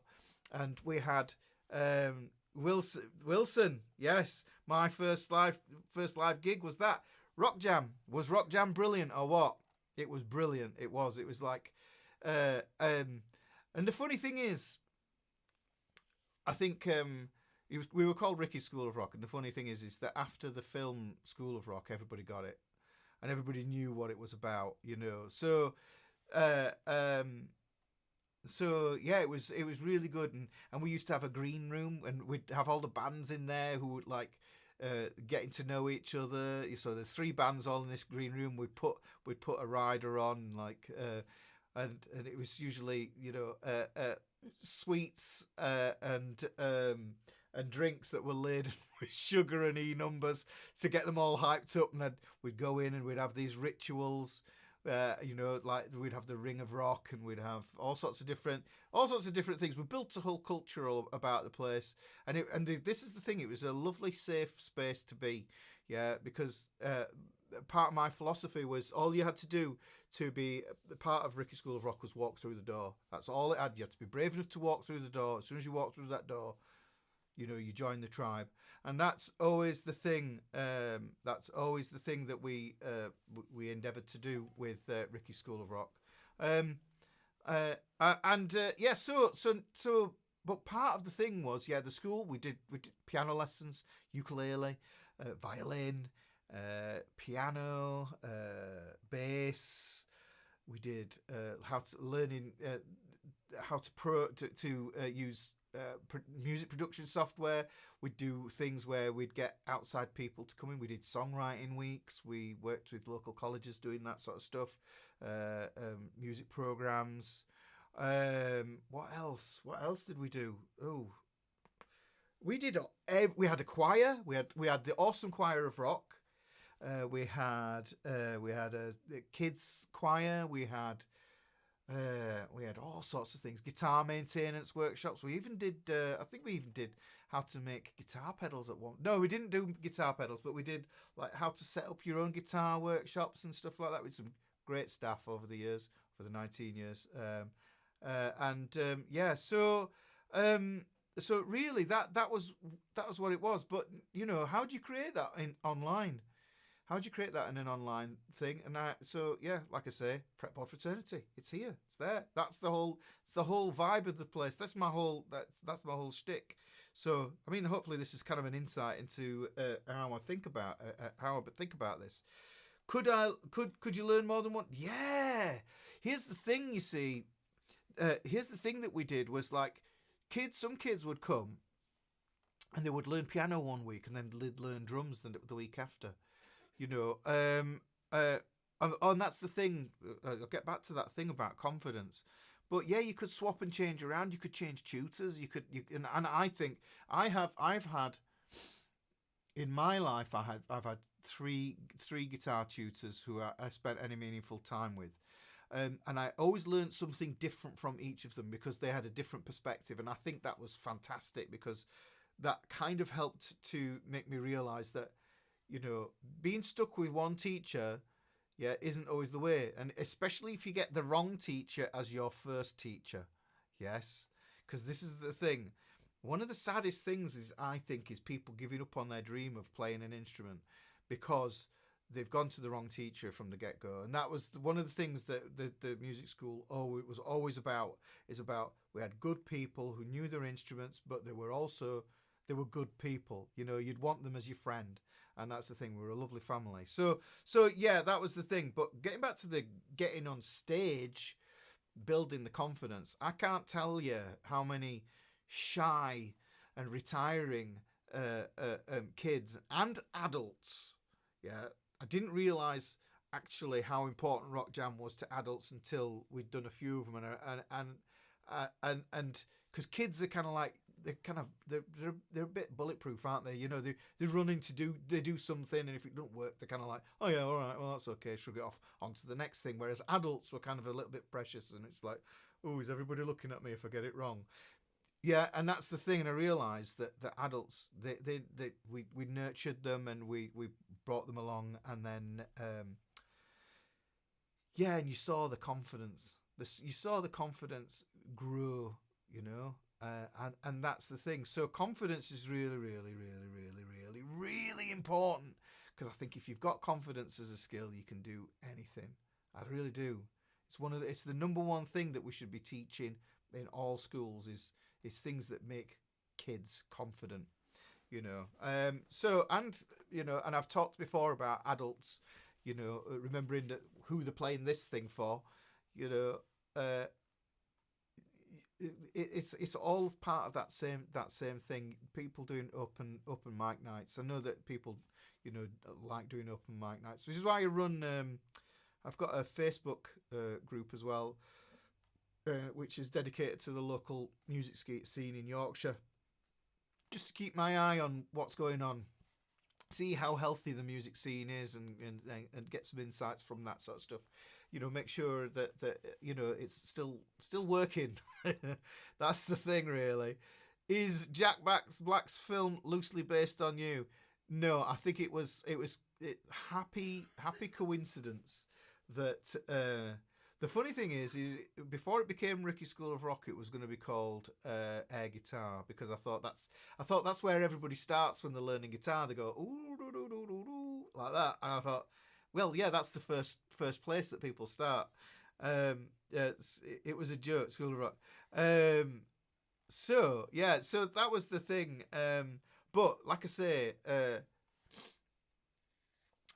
what it was I used to be in a cabaret act called The Monty Disco Fever. Terrible name. And it was based, and we did all the tunes from a film called The Full Monty, if you're aware of that film at all. Yeah, and we did all the songs from that, and that was a massive hit. That we were booked out all the time with that. You know what I mean? And and because of that film, that act had legs, and I knew that because the School of Rock film came out, I knew that everybody automatically knew what Ricky's School of Rock was going to be about. You know, so it just timing. It was timing and everything else like that. And that was 2006. Yeah, that we started that. So really, it's one of those. But everybody loved it. You know. Wow, Rocket! I played in a metal band in the 90s and stopped playing for 25 years, and because of Ricky, you picked. Oh, that's amazing. That's amazing. You know. Oh, you see, that's that's the whole reason I do this. So it really, really is. You know. So yeah, so jamming with people is really important, you know, and that's I think that's really cool. And actually, when I talk about a lot of the stuff in my lessons, I do bear that I have that in the back of my mind. It's like if you're going to use this, the full Monty guys lose their jobs and dance. You see, the thing is, the cabaret scene, the club scene. I say cabaret sounds posh, but the club scene, the working men club scene in the UK, was basically socialist clubs where miners would drink beer and probably fight with each other. Steelworkers, miners, you know, the backbone of Britain. So we did that. So we did that all over the country, but we'd play real rough places, and that's what the whole song that's what that film is about. It's about Sheffield steel mills closing down. So it really translated well across to these places where, you know, the folks were really worried about the jobs and that sort of stuff. What was the age you could start at the school? Initially, I think when I did my teaching qualification, I got really into this idea of psychomotor and cognitive and all this sort of stuff. And there's I'm trying to remember the name now, Piaget.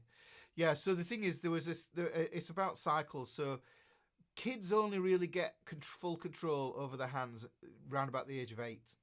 Yeah, and the thing is, technique comes before theory. As far as I'm concerned, technique is the most important thing. Yeah, because if you can get the technique down, then you know you can control the instrument. If you can control it, you can get the sounds out of it that you want. Yeah, the theory side of things doesn't matter. You can just say play this shape, play this pattern. Jobs are good. So. So really, 8 was one of the things. But what I thought was, is that true? Is that true? Is that really, really true? And over the years, what we'd do is we had some students that would start, and they would be sort of like, I think the youngest was about 4 years old, Kerry? 4? Yeah, so 4 years old. And I think was that piano? Drums. Drums are really easy to get into because they're an immediate thing. You've got a stick, you hit a drum, it goes bang. You've produced the thing. Yeah. With piano, you have to get your fingers, you have to move them in a specific shape, you have to press down, you know, and you have to press the right one. You know, it's with a drum. It's like it's there in front of you. It's a big circle, and you hit it. Okay, it's so. Boom. All right, that's that one. Okay, so you've got a limited number of things that you can hit, and it's like it's really, really good, instantly accessible. And if you can get a drum beat down in no time at all in one lesson, and then that's just amazing because you feel like you've got some progress straight away. So drums are really, really, sort of like that first port of call. If you've got the kit, we used to do these lessons where they try guitar, they try drums, they try piano, or a mixture of instruments. But young people always found the drums to be better, and I often found actually that there were people with like dyspraxia, which is about coordination. Drums was always more accessible than guitar, always a lot easier because guitar's if you don't break it, guitar's finicky. Yeah, it's like you've got the thin strings. That's what you've got. You've got a thin string. Drum kit, like I say, boom, there it is, instant. Yeah, and that's the thing. So guitar, I think it's more about control, which is why I always used to do a trial lesson, make sure, and then just have. I had this specific lesson that I would teach every time. That basically, does this student have control over the hands? If they had control over the hands, they'd be fine. They would be fine. And I will say, if you're thinking about, young ones learning to play guitar, please, for the love of God, don't get them half-size guitars. Yes, if they are physically able, if they're 10 years old, I generally think if you're 10 years old and of average height, then full-size electric is perfect. Yes, there's less pressure to hold down the frets, but the half-size guitars are awful for staying in tune. Yes, and because they don't stay in tune, you can't hear the result of what it is that you want to play. You want to hear something recognizable, yeah, which is what the Kickstart guitar course is all about. Yes, playing something recognizable so you get that reward bias, that little kick that goes, ooh, yeah, look at me, I'm good, aren't I? Yeah, and if you can get that in the first lesson in an 8-year-old or a 10-year-old, they're going to be hooked. Because this is the thing, we do things. You think about this, guys. Yeah, you do. You think about this. If you've done anything in the first few times you did it, and you were hooked, are you still doing it now? Probably more often than not. So there we go. But don't buy those small guitars. If you're going to buy, you can buy the travel guitars. Those are kind of a halfway point, or folk-sized body if you want to go acoustic. Folk-sized bodies, yeah, are really good for boobs and bellies. Yeah. So that's one of the things. So what was that age could start? So yeah, 8 years old, sometimes younger. Depends what it depends on the person as well. Some kids just come in and they get it straight away, bright sparks, but I would say the same thing for adults as well. It's like adults tend to put a lot of negative mental baggage in front of the idea of doing something new. Yeah, because you're comparing anything new that you do with the success of things that you've done in the past. Yeah, and they're not linked. They're really not. This is the thing. You don't know. You might say to yourself, "I really fancy rock climbing or whatever," and it's like, but you know what I mean. I couldn't play football, or I was horrible at swimming. They're not connected. They're not connected. So this is the thing. I think adults need to ditch that kind of mindset, really. Yeah, Winston, I cringe when I bang my guitar, but this guitar has had some wallops and stuff like that. It has been bashed around a bit. Hey, Major Pentatonic's here. There we go. Right. So let's have a look. Am I doing a never-ending stream or something, or some kind of streaming marathon? I'm answering questions. I'd say I'm answering questions. How long have I been on for now? 3 hours 31 minutes. I said about 3 hours, 4 hours. I reckon I'm probably reached my limit. I might have reached my limit. We'll see how we go on. What was that? Marcel says, "What was that good age to start my grandkids on guitar?" I'd say 8 years old, but I would say, yeah, I would leave a guitar knocking around where they can get to it, just to familiarise themselves with the instrument, what it looks like, what it does on a sort of like primitive function. Yeah, so you just leave it around, and then it doesn't even have to be in tune. They'll twang away, and they realise the action of twanging strings produces a sound. Let them tune it so that it goes out of tune or whatever, and you can do all sorts of different things like that, and just leave it there so that they can play around with it. You just need I call them a junk guitar. Buy a cheapo nasty thing. It doesn't matter if it gets kicked or whatever. Yeah, leave that around, and if they keep going back to it, then you've got a good indicator that if they're engaging with it, then you go, right, okay. Then it might be get to the point where you think to yourself, all right, it's time for lessons now. It's time for lessons, and and then you've got to find, like I say, find the right guitar teacher who makes it fun, and I very much. This is going to probably annoy some of the guitar teachers out there who start off with reading music. Yeah, you don't want to be doing that from the get-go, because, like I say, it's learning another language. It's like going to another country and saying, "Here's this thing, yeah, that you don't already understand, and I'm going to teach you a way of understanding that you don't understand." So it's like just basics. Tab is fine. Yeah, tab is fine. I'm not a massive fan of tab. I use it, but because I realise people use it, but I think tab kind of makes you don't see what's going on underneath the scales and the chords and the arpeggios. You don't see the whole thing, really. So, but tab is good for certain things. If you're learning a guitar solo, it's good. But if you can read music and you can read tab, then you're golden. Yeah, both together is brilliant. That's the thing. So really, both of those is one of the things that comic morphic long. Where's that? I've lost you. Comic morphic long box evolution. That's quite the name. So we've got that. Brighton, UK. Brighton BIM. One of my old guitar teachers, Andy Bray. He's works down there at Brighton Institution of Modern Music. I think that's what it is. BIM. Yeah. So BLW says, "Hi Ricky, do you think high-end guitar brands are worth the extra money?" This is a contentious question, is this really? Because it's one of those. It's one of those where you think to yourself, is it because you want to be part of a gang?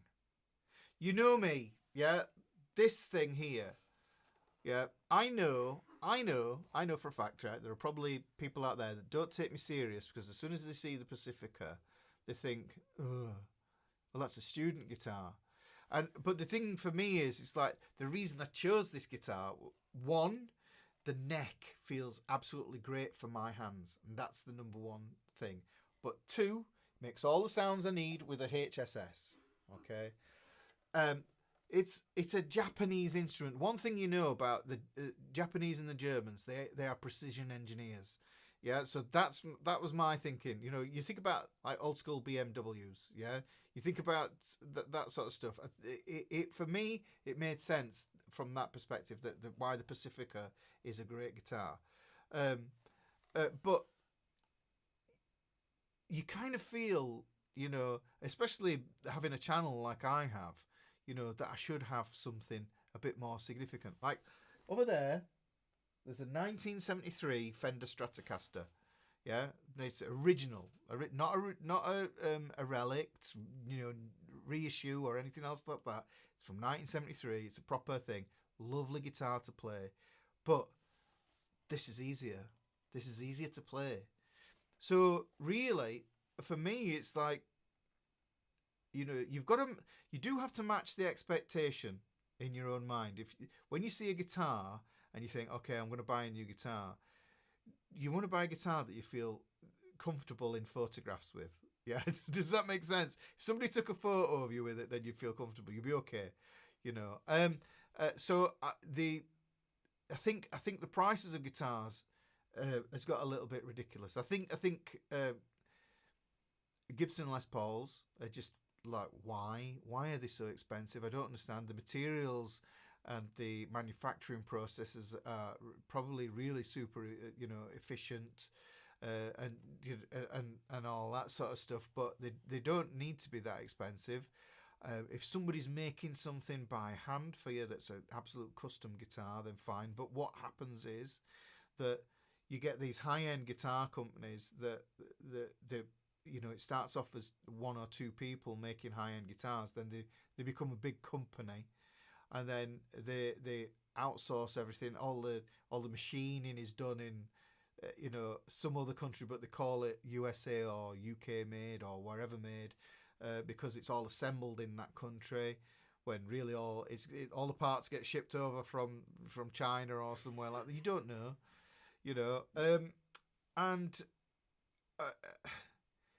I think the thing is, I've played Les Pauls and they felt cheap.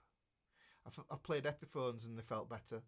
And Epiphones are the budget line, of the Gibson Les Paul. So it's a funny one, isn't it? But I think the main thing is when you pick up the guitar and it feels right and it plays well for you, it doesn't matter what it is. Then you found the one.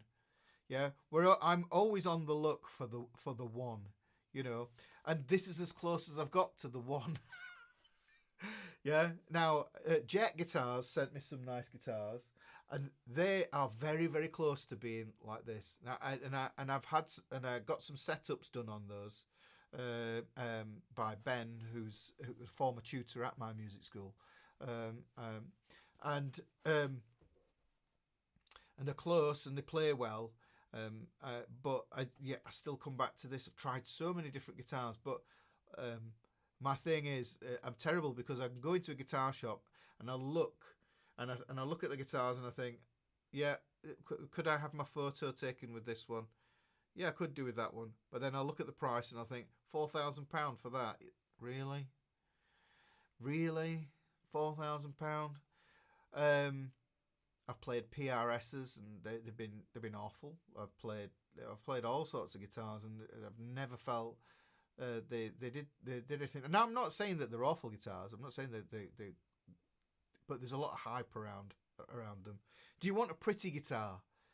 Do you want a functioning jobbing machine? So there's lots of different things to consider with the guitar, about what you want with that. And let's scroll down a little bit there. So yeah, expensive guitars.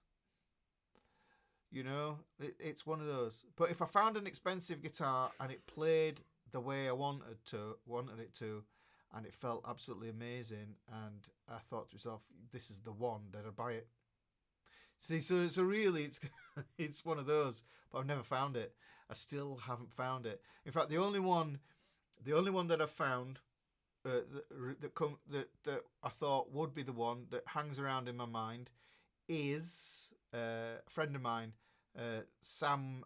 He's a guy called Sam Wood. He's in a band called Black Star Riders now. He's just on a little tour at the minute, which is basically the remnant. The remnants. I say it's kind of like half a Thin Lizzy or something like that. He had a 64 SG. Yeah, I think it was. The neck on it was sublime. The neck was absolutely fantastic. It was a speedy neck, and I kind of played some shreddy stuff on it, and it was just like, what? It made me faster. The neck made me faster. I was playing. I felt like it was almost like dust falling on my eyebrows. I was going, oh, crikey! What's going on there? It was really weird. So I've looked for that, and he won't sell me that guitar. He's keeping that one for himself. Yeah, but Sam's got some lovely guitars, but he likes to play his 1970s Les Pauls that are just like, they're just too heavy. You get them on your leg, and the blood's cut off from your leg. You're like walking around with pins and needles after you've played them. Yeah. So yeah, that's the thing. Really, with that's kind of the way I see it.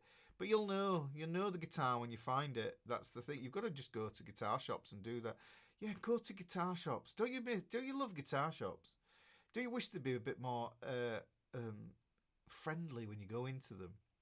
you know, and realize that if they provide that kind of place where a sense of belonging, you know, you're all right to be in here in a guitar shop, and not feel like you're an intruder. You know, you're interrupting them, you know, on the screen, like working out the price of plectrums or whatever, you know. You know, guitar shops. I mean, when I started, I used to go to the guitar shop. My first guitar teacher, he had there, and I made friends with his brother, and I was always there. It was my church, it was, and then anybody who used to come through the door, if I'd kind of nick a lick, I'd nick a chord, I'd learn this, I'd learn that, and obviously I'd learn lessons as well. And that place was amazing, you know. So guitar shops, they're really important places, but yeah, they're all business, you know. They've got to realise that you've got to nurture people and make them feel at home. So when you were around the school, did you have any students, old or young, that wanted to play a particular instrument, but you knew in your heart of hearts that they never had the ability? Oh, that's a tough question. You know, brutally honest, yes. You know, I did know that some people just couldn't do it, and sometimes it was basically because they'd had an accident at work and their hands weren't functioning correctly, or they had less mobility, or it was just completely alien and couldn't get their head around the idea of what a guitar was. But those students I always loved those students because they always forced me to think differently. It's like I never saw it as being their fault. I always think to myself, it's my fault because I need to teach it to them in a way so that they do understand. And more often than not, I've had people that I thought never going to get it, and then like that, there's been one lesson or something, and it all clicks.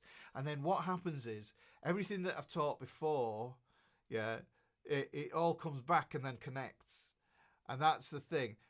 But there are some people, there are students that have really struggled, but you know, as long as they love it, you know, I've had some students, and I think to myself, right, you know, why, you know, you could be doing something else and spending your money on something a bit more, but bit more meaningful, you know, but if they love it and it's a challenge and it's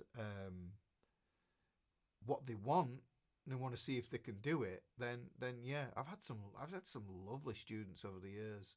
I've had some absolute, you know, really wonderful people, you know, and it's been an honour to teach them. Some of them I've played at the funerals, you know. We've done, you know, with the school we did with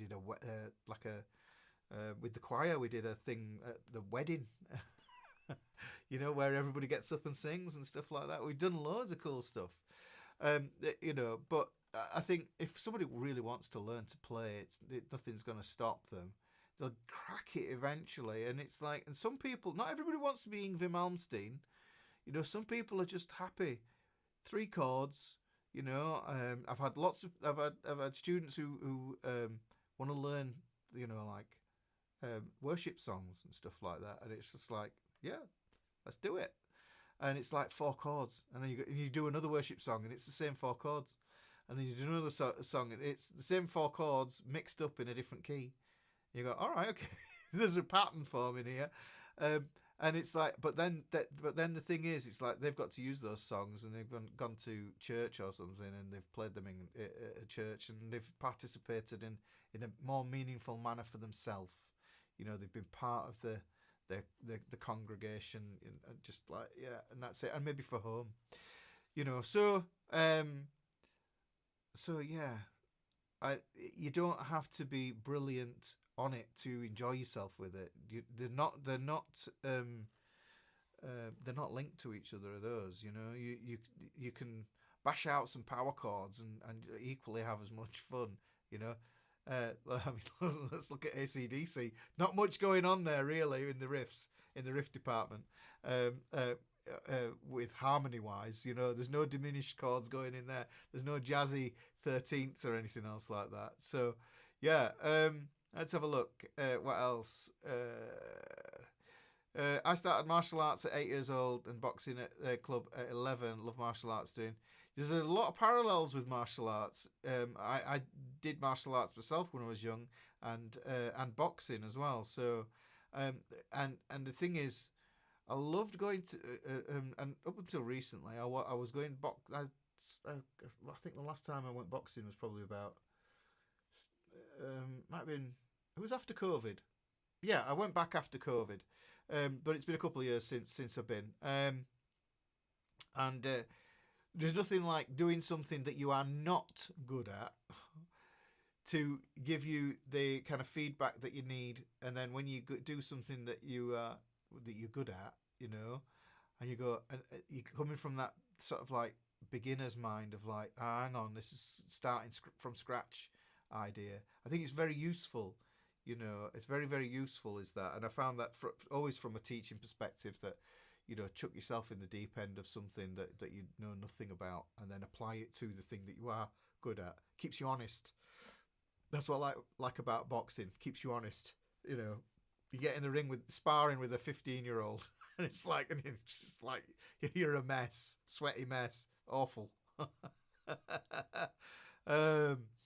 But you got to watch the old hands. That's the thing with boxing and martial arts. Winston says, "Can you give me your thoughts regarding a looper?" Loopers are, I think, critical. I think they really are critical as part of your development. If you get some chords and you just bang your chords down, and what you could do is you could think to yourself, all right, okay, I'll bang a loop down with 2 open chords, and I'll play those 2 same chords, and I'll try and find them as bar chords, and then overlay them for timing. Simple like that. Okay, and now, all right, okay, I'll take that, and then I'll find the scale that works on top of those, and do a simple solo. So it's just, it gives you that something to bounce off.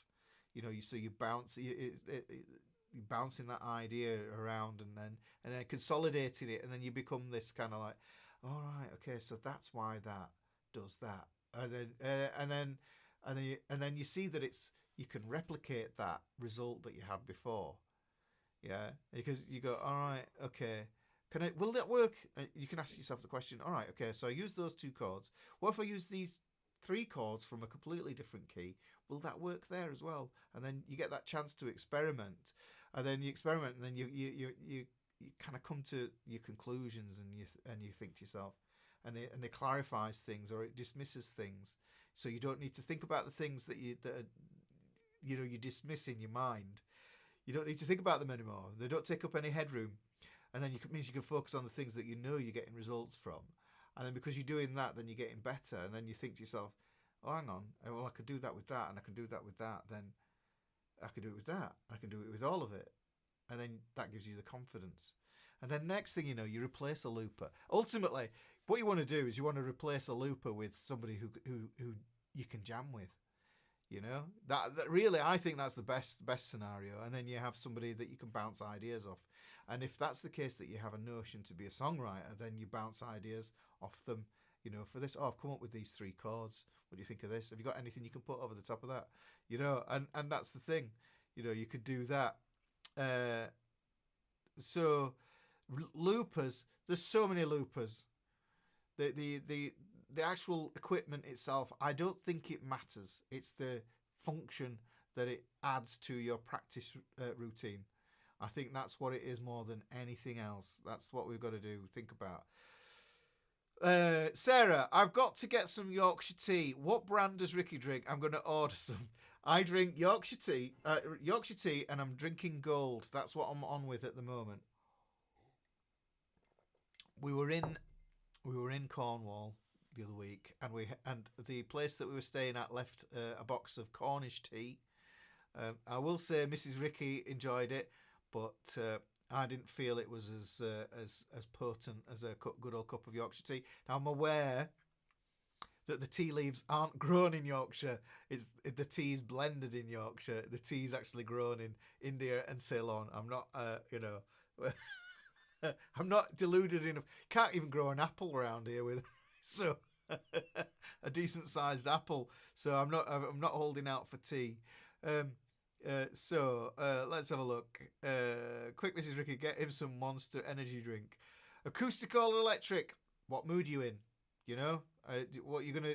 It's one of those things. What do you want to drink? Do you want an alcoholic drink or do you want a non-alcoholic drink? You know, it's like what mood are you in? Acoustic or electric? I play both.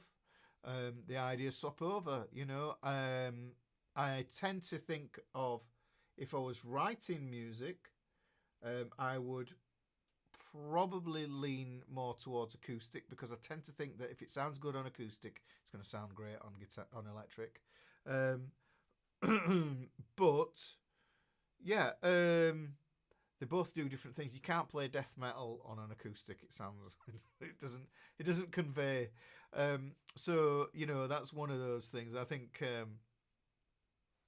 Yeah, but acoustic. I mean, you know, I started out on acoustic, and I would have no truck with electric guitar at first because I was into more sort of folky stuff, and electric guitar just didn't interest me because I was into old school folky and bluesy stuff. Really, it was that kind of Delta acousticy blues that I liked. That's what really got me into guitar. Actually, it was the sound of that.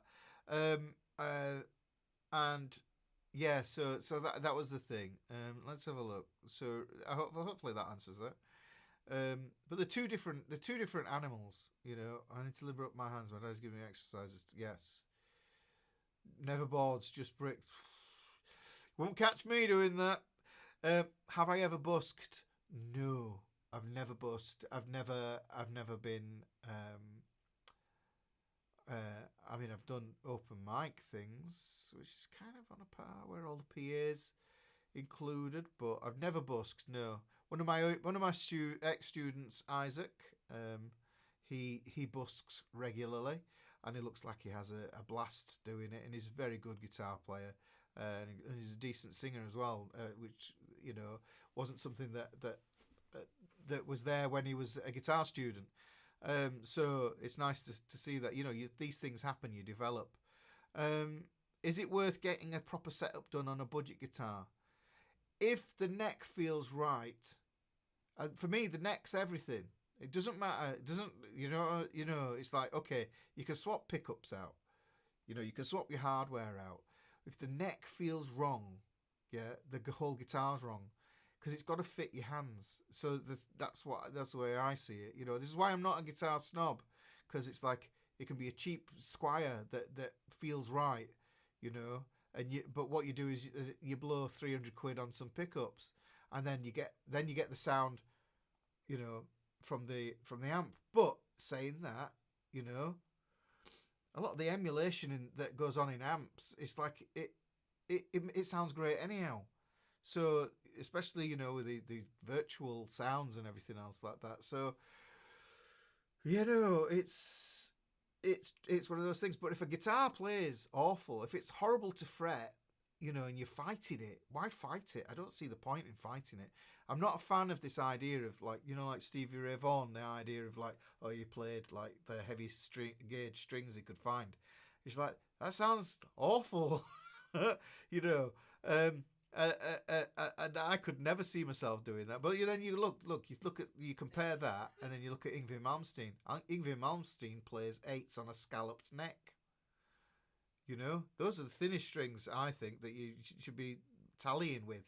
You know, that's really the thing, more than anything else, really. So always going to be beneficial. I've got a Martin there, just there. That one, and when I got that, I opened it up and I saw it and I went, oh, it's a Martin, and it's like, oh, it's beautiful. And then I picked it up and it was awful. I couldn't play it straight away, which is like such a downer. Yeah, and then I got a set up on it, and I said to the luthier, the guy who set it up, set it up for shred jazz. Yeah, low action, and it came back, and then it became the guitar that I dreamt of. So the setup, for what it costs for a setup, it can do a world of difference.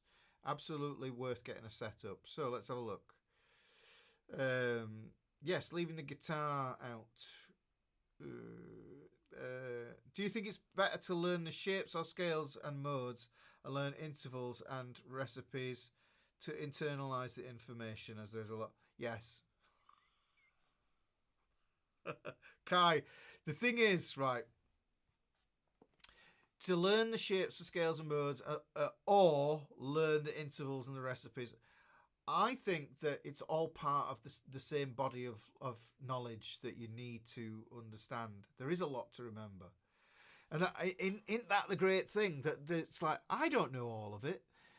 Any guitar teacher or any guitar player out there who think they know everything about guitar, they're living in a world of arrogance, I think, because the thing is, nobody knows it all. Because there's always something else to discover.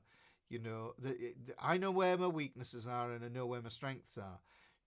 And so the thing is, shapes.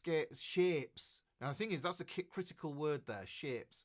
It's all about shapes, is guitar. Now we're lucky with that, because personally, I'm very visual. I'm a very visual person, and that makes sense to me. I see things, and then I can equate it to the fretboard, but I've got to know why that is, and that digs into the other things. But just because you know how modes work theoretically, doesn't mean they're going to sound like modes when you play them, because there can be a gap between the practicality and the theoretical, and that's why I think that all theory has to be practical. All music theory that we learn has to be practical and has to be applicable to the guitar. And that's the lessons that I teach. It's like, yeah. And sometimes sometimes I'll put a video out and it's like, and it'll be mostly theory, and you might go, oh, how do I apply this to the guitar? That's not the point. I'm putting that out there of the body of work on my channel, so that if I get a question about that, then I can point to another video that actually deals with the practicality. Yeah, if I put out like a 3-hour lesson on something, it won't get any views. It won't reach any the people who need it. That's the way I see it. So I've got to pick my battles and that sort of stuff. So that's an important kind of thing about it. Shapes are easy to access. Like the L7 grid. Things like that. These little tools and mnemonics and everything, just to help us to just get a grip. We're climbing up this vertical rock face of learning how to play guitar. We need places we can grip onto, so we don't fall off. Yeah, and that's the way I'm kind of seeing it. So shapes are really easy to see. So you go, oh, right, I'll grab onto that. Now I'm grabbed on there. I've got enough muscle strength to hold on and understand why I'm holding on to that there. So hopefully that makes sense. There is a lot to remember. But I think modes and stuff that sounds complicated, don't start simple. Technique first, okay? Learn chords in the key of C and G major, first and foremost. Learn those guys, and you've got songs. If you've got songs, you get that positive reward bias thing happening. You go, yeah, look at me. Aren't I good? I'm playing a song. Yeah, I only picked it up last week. Yeah, this is the thing. So you play a song and you get that enjoyment. And because you think about it, pleasure, pain. Yeah, pain means we go away from the thing. Pleasure means we're drawn towards the thing. Yeah, so the thing is, we need to make playing guitar as pleasurable as possible. Okay, the more pleasurable it is, the more you'll want to practice. The more you practice, it's a virtuous cycle. The more you will enjoy it, the better you'll get. The better you get, you start thinking, look at me, fancy pants, and then you start watching like these 12-year-old guitarists on Instagram playing Periphery. And you're like, I'm never going to be good enough. Yeah, but that's what you shouldn't do, because comparison is the thief of joy. But look, you appreciate those things for what they are. That's the deal. So look, basic music theory. If it's going over your head, if you find that stuff is going over your head and you're not getting it, it just means you're not ready for it yet. Just wait. You'll be ready sooner or later. You just need to backtrack your steps, and say, hang on, is this where I'm at? Is this really where I'm at? Because I think what it is we tend to, with guitar, is we pile information on. There's a lot of information, and do you know what? YouTube is awful for it as well, and I'm kind of participating in that. It's like, by giving you more information, here's more information. But the thing is, you need to, like, always work at your own pace. And I talk about the thing is the catalyst. The catalyst is probably the most important thing, because it's the genesis point for all new guitarists. It's like, what is it that made me want to pick up the guitar in the first place? If you can stick as close to the catalyst as possible with what you're learning, then you're winning. You'll actually get it. You'll get it. You'll understand the stuff because you're enjoying it. You'll struggle a bit. The physicality of taking guitar up in the first place, with the sore fingers and all that nonsense stuff. And is the guitar in tune? And if you can get over all that stuff, and then get into the nitty gritty, and then just build on that, then that's brilliant. But if you find yourself there going, I'm learning Bob Dylan, but now, all right, okay, I need to learn this cycle of fifths thing, don't I? No, you don't. You don't. You don't need to build a rocket ship to go to the supermarket, Sometimes you only need a bike with a basket on the front for the bread that goes in it. Yeah, it's like, you don't need that. When you go, I've said this before, when you go to a hardware shop for a drill bit, it isn't the drill bit that you want. It's the hole in the wall. Yeah, so that's what you've got to do. You've got to keep it simple, Kai. Let that be the thing. So shapes, scales, modes, intervals, they're all part of the same thing. It's just like, but bite-sized pieces of information, and then applying them, and I playing it on the guitar, playing these things on the guitar so you can hear them, so you know what they feel like under your fingers, writing them out. Writing things out, really important, writing things out, because that's how you internalize the information and then connect it. And also, and I will say, sometimes you're going to learn some stuff and you're going to go, well, I don't know why I learned that, because I don't think I'll ever need it. But then what happens is, like a year along, then it comes in handy, and then you go, oh, all right, okay, that's why I learned that. And that connects to that. And it's usually in these mundane situations. You're pushing the shopping trolley around the supermarket and you go, secondary dominance, now I get it. And you go like that. Oh, all right. And then you go, oh, look at me, fancy pants. And it's like, Mrs. Ricky's there trying to buy a bag of chips, and you're there jumping up and down going, oh, look, I get it. I understand it. Yeah. So there is something in that tea of Ricky's, probably Red Bull. No. Yes. Wilson said that tip on not reading music at the start is so crucial to my motivation to playing guitar at the start. Yeah, you got to play things that you know and recognise. Wilson, you'll know how many times have you been to a rock jam gig and heard people playing Seven Nation Army by the White Stripes? Yeah, it's a really easy tune to learn, but the reward that you feel from learning something that's instantly recognisable is massive. And I should say, and I'll pull this out of the way, right? Because, well, no, if you want to know that, then the Kickstart guitar course, that's the whole thing. My philosophy, everything I'm talking about here now, is this knowledge, and this is what's gone into the Kickstart guitar course, is about getting people going on the guitar. And so, like I say, if Mrs. Ricky, are you there? Yes. Could you put the link for the Kickstart guitar waiting list thing, notification, because that's what it's all about. Getting started, getting you past that point where you go, Because there is that at the beginning. It's like, is this right for me? You pick up a guitar and you go, is this right for me? I don't know if this is right for me. I'm struggling with it. Should I keep on going on? Should I? My fingers hurt. I don't understand any of this. He said something there, and it's just like, and it's just alien. It's just alien. What's that even mean? What? Yeah, and you've got to get past that. Yeah, so that's what I've done with the kick. That's the idea behind the Kickstart guitar course, to make that thing so you can play instantly recognizable things and get over that kind of hump. You know, toughen your fingers, tips up, and everything else like that. That's what it's all about. So Wilson said that.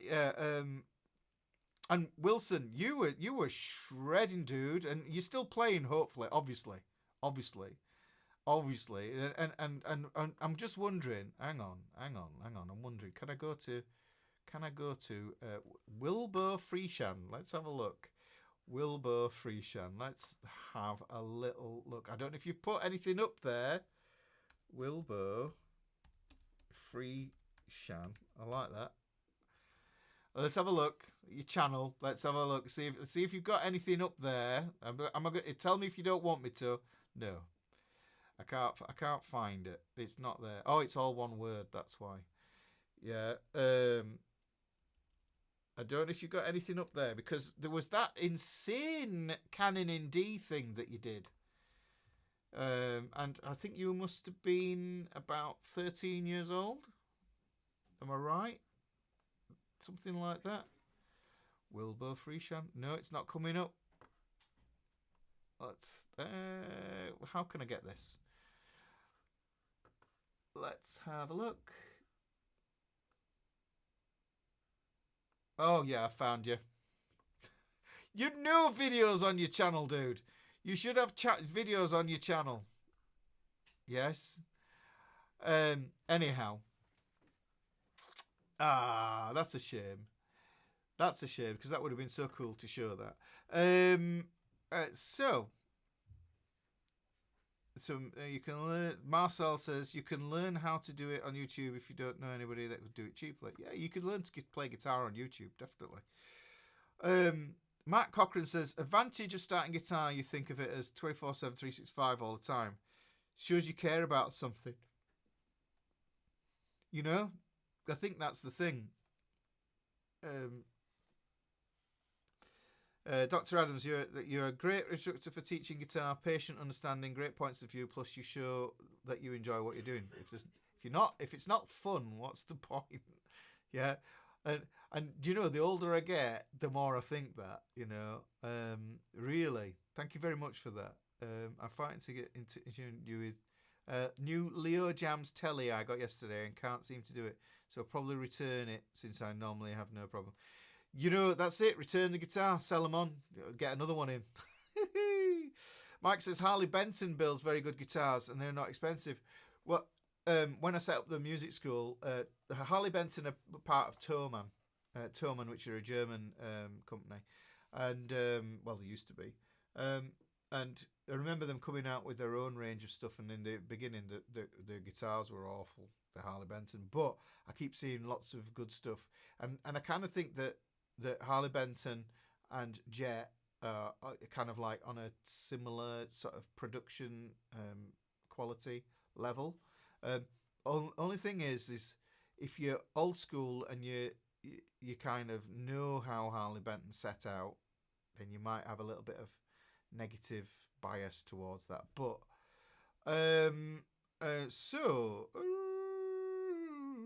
they're not expensive, and you don't need an expensive guitar to start. So Phil James says, when you ran the school, did you have any students that wanted to play, but you all right, I've done that didn't have the ability? Yeah. Am I ever going to come over to America? I'd love to come to America. I'd love to. I have been harboring a notion to do a thing that I'm not going to say what the thing is, but I need to do a tour of America and do a thing that's guitar related. I need to do a thing, and Yeah, that would be fantastic. If I did come over to America, I've said to Mrs. Ricky that I'd love to do some workshops if I came over. Just find out what people want to do. Whether it would be like a day like just doing fretboard navigation stuff. Like all the secrets and stuff because. Yeah, I've still got stuff I haven't shared with you. I've still got so much stuff that I haven't shared, and it's like it does my head in because I want to get it out of my head. Let's have a look. What are my thoughts about Ibanez? I think Ibanez have been around a long time, and I think I've played I've played a lot of Ibanez. I've played pre-lawsuit Ibanez stuff. When Ibanez did Strats and Les Pauls and things, until they got told off for basically just copying. And some of those guitars are absolutely amazing. You try and get an old pre-lawsuit Ibanez now, and you're spending big money. But if you're into metal and you're into hard rock and shred, I think they're really good. I think that they're good instruments. But then again, it's all down to the neck. Signature series. You might think to yourself, all right, I'm going to spend $4,000, $3,000 on a signature series, and you get it, and it's like, oh, the neck's horrible. So Panther says, I thought you married the one. I did. Very, very lucky man, me. I'm very, very lucky. So let's have a look. I would love to build your own guitar. Build your own guitar. There's kits out there. Do you know what? It doesn't have to come out amazing. It's the experience. It's the thing of saying, oh yeah. If somebody says to you, oh yeah, I built a guitar, you go, oh yeah, fretboard radiuses. Oh yeah, I put the wrong fret wire in. I should have put some nickel steel instead of just steel. You could talk about things like that. You can get really nerdy with it and everything else, but in building one, and that's one of the things that I think is good. I used to encourage students to do this, and that was to build their own guitars and get used to it. Because you think about, I'm not a Star Wars fan by any stretch of the imagination, but I always liked this idea that the Padawan, which is the student of the Jedi, built their own lightsaber, and I think, if you do that with your guitar, then you're going to know how it operates, and then anytime you get another guitar, you're going to think, oh, and you'll never ever buy a bad guitar again, I should imagine, because it's like, what to expect. So it's not that you have to build the perfect guitar. You might want to, you'd hope that would be the outcome, but it isn't the whole thing really. So you know what, Rocket, build a guitar. Build it. Get a kit for Christmas. Get somebody to buy you a kit for Christmas, and then build it. And then paint it some weird, wacky color. Cover it in decoupage, or I don't know. Do something wonderful with it, and then make it yours. And then it's just like, I made that. It's art, So think about it in that way, Mrs. Ricky, do you have to pay for?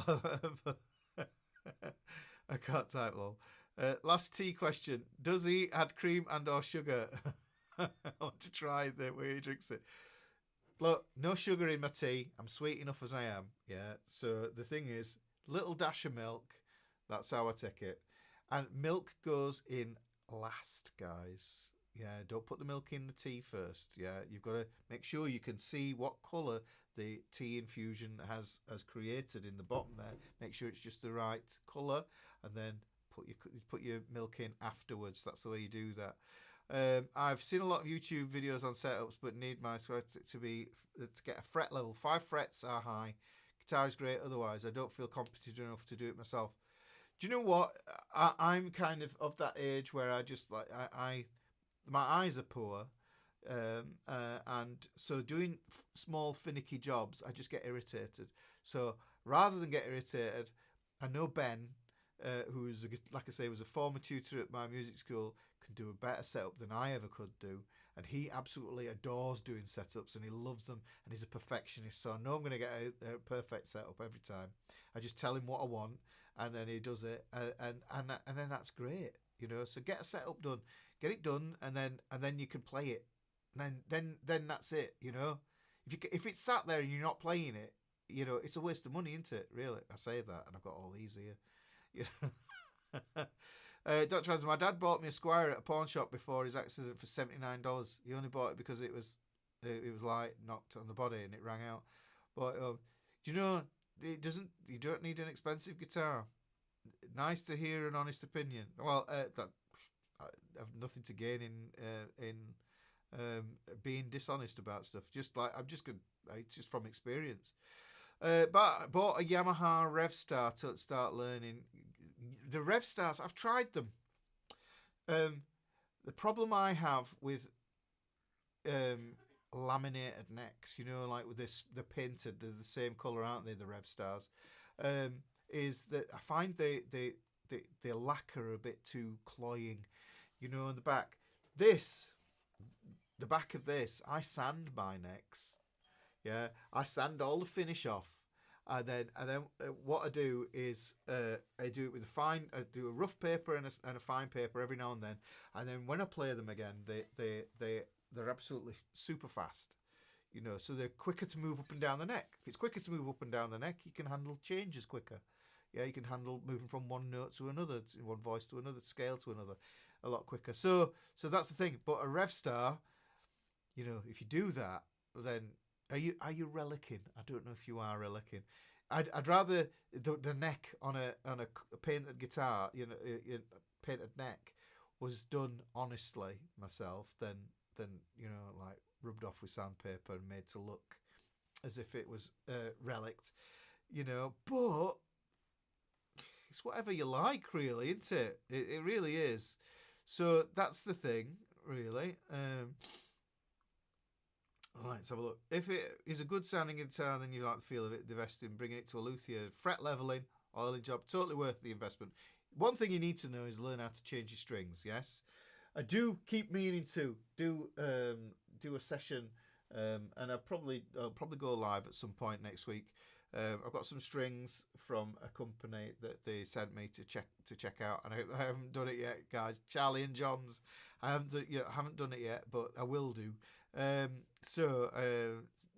I will do a thing on changing strings. You need to know how to change your own strings, because, you know, the first couple of times, yeah, okay, but if you learn how to do that, then it'll save you a lot of money.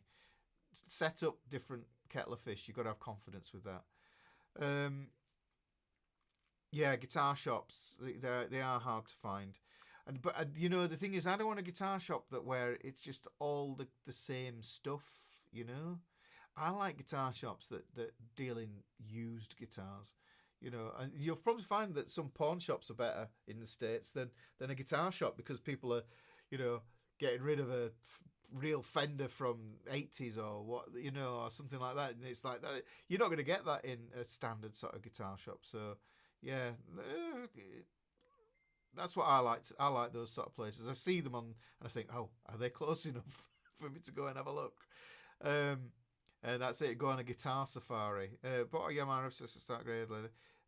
If I can't play it, it's not the guitar. It's all sausage fingers. Look, you just want to play a little tune, nothing special. That's perfect.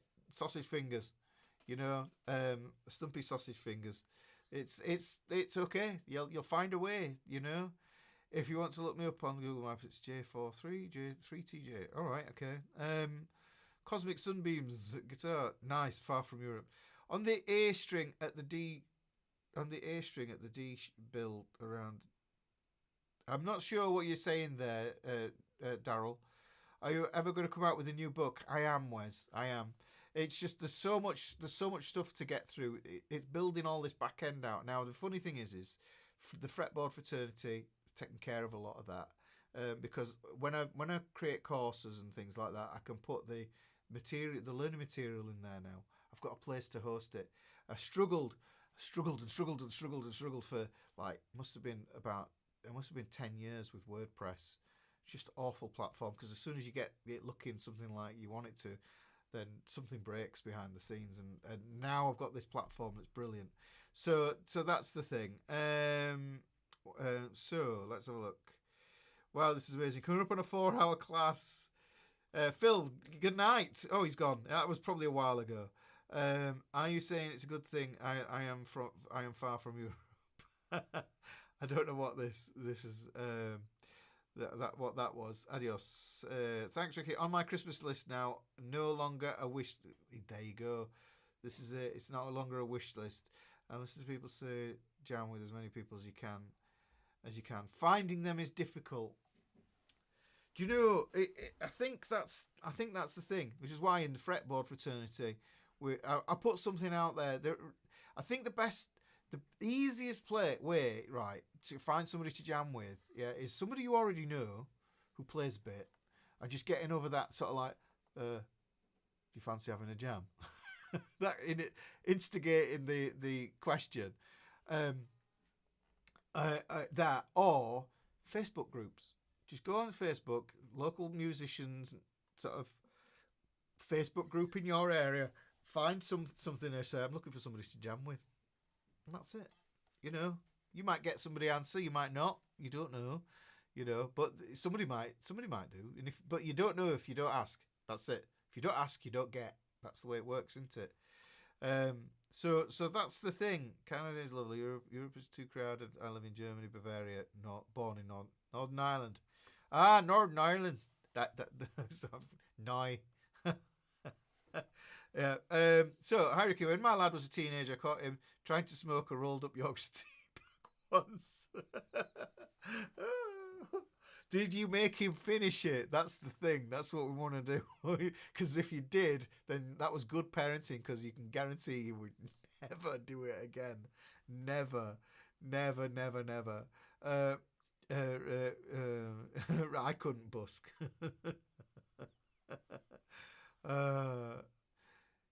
Oh, Wilson, you replaced all your amps with a digital emulation floorboard. You don't get the same. You don't move air. You know what I mean, with an amp.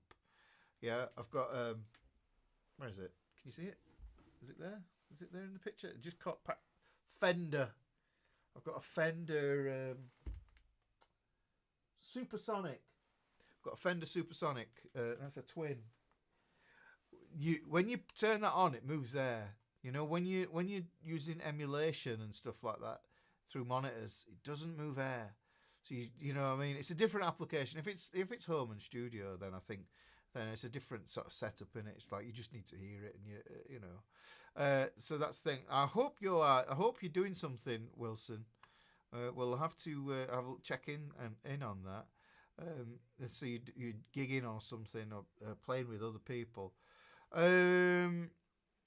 Let's have a look. What Martin is it? Do you know what? I can't remember what it is. I'm not. You know, I'm terrible at brands and models and everything else like that. It's an acoustic. It's got, you know, you plug it in and you can do electro acoustic and you can record with it. That's as far as I go. I don't really nerd out on models and that sort of stuff. Does it feel right? Does it play well? Yeah. Can I record with it? Yeah. Job's a good one. You know, I own a Fender GTX 100 and haven't turned it on since I got my Spark Go.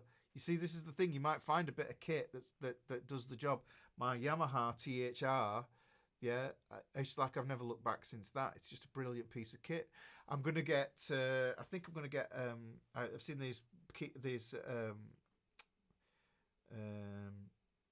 think they're called X-Tone. You can get a pedal. Like a Bluetooth pedal to switch the channels, which would be useful, and you can get a looper for it as well. So I'm going to get them. That's the first Mrs. Ricky's hearing about as well, but I am.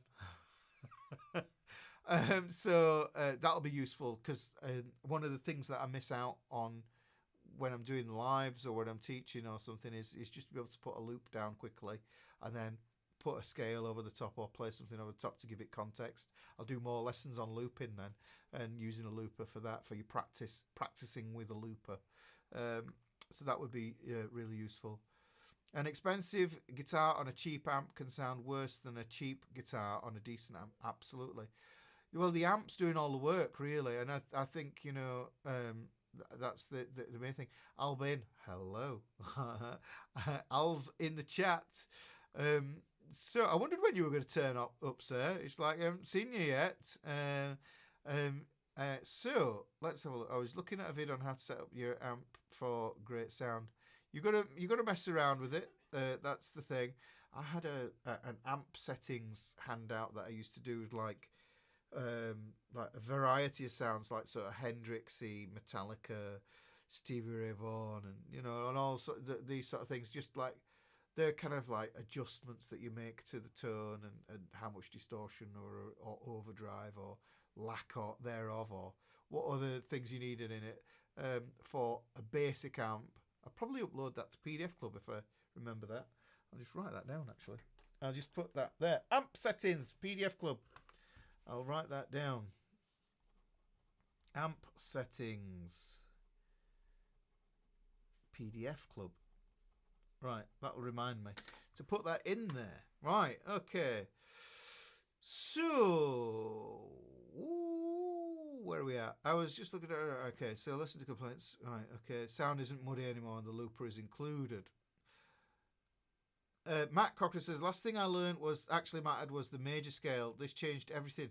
It's the foundation of music theory. It's the foundation of Western music.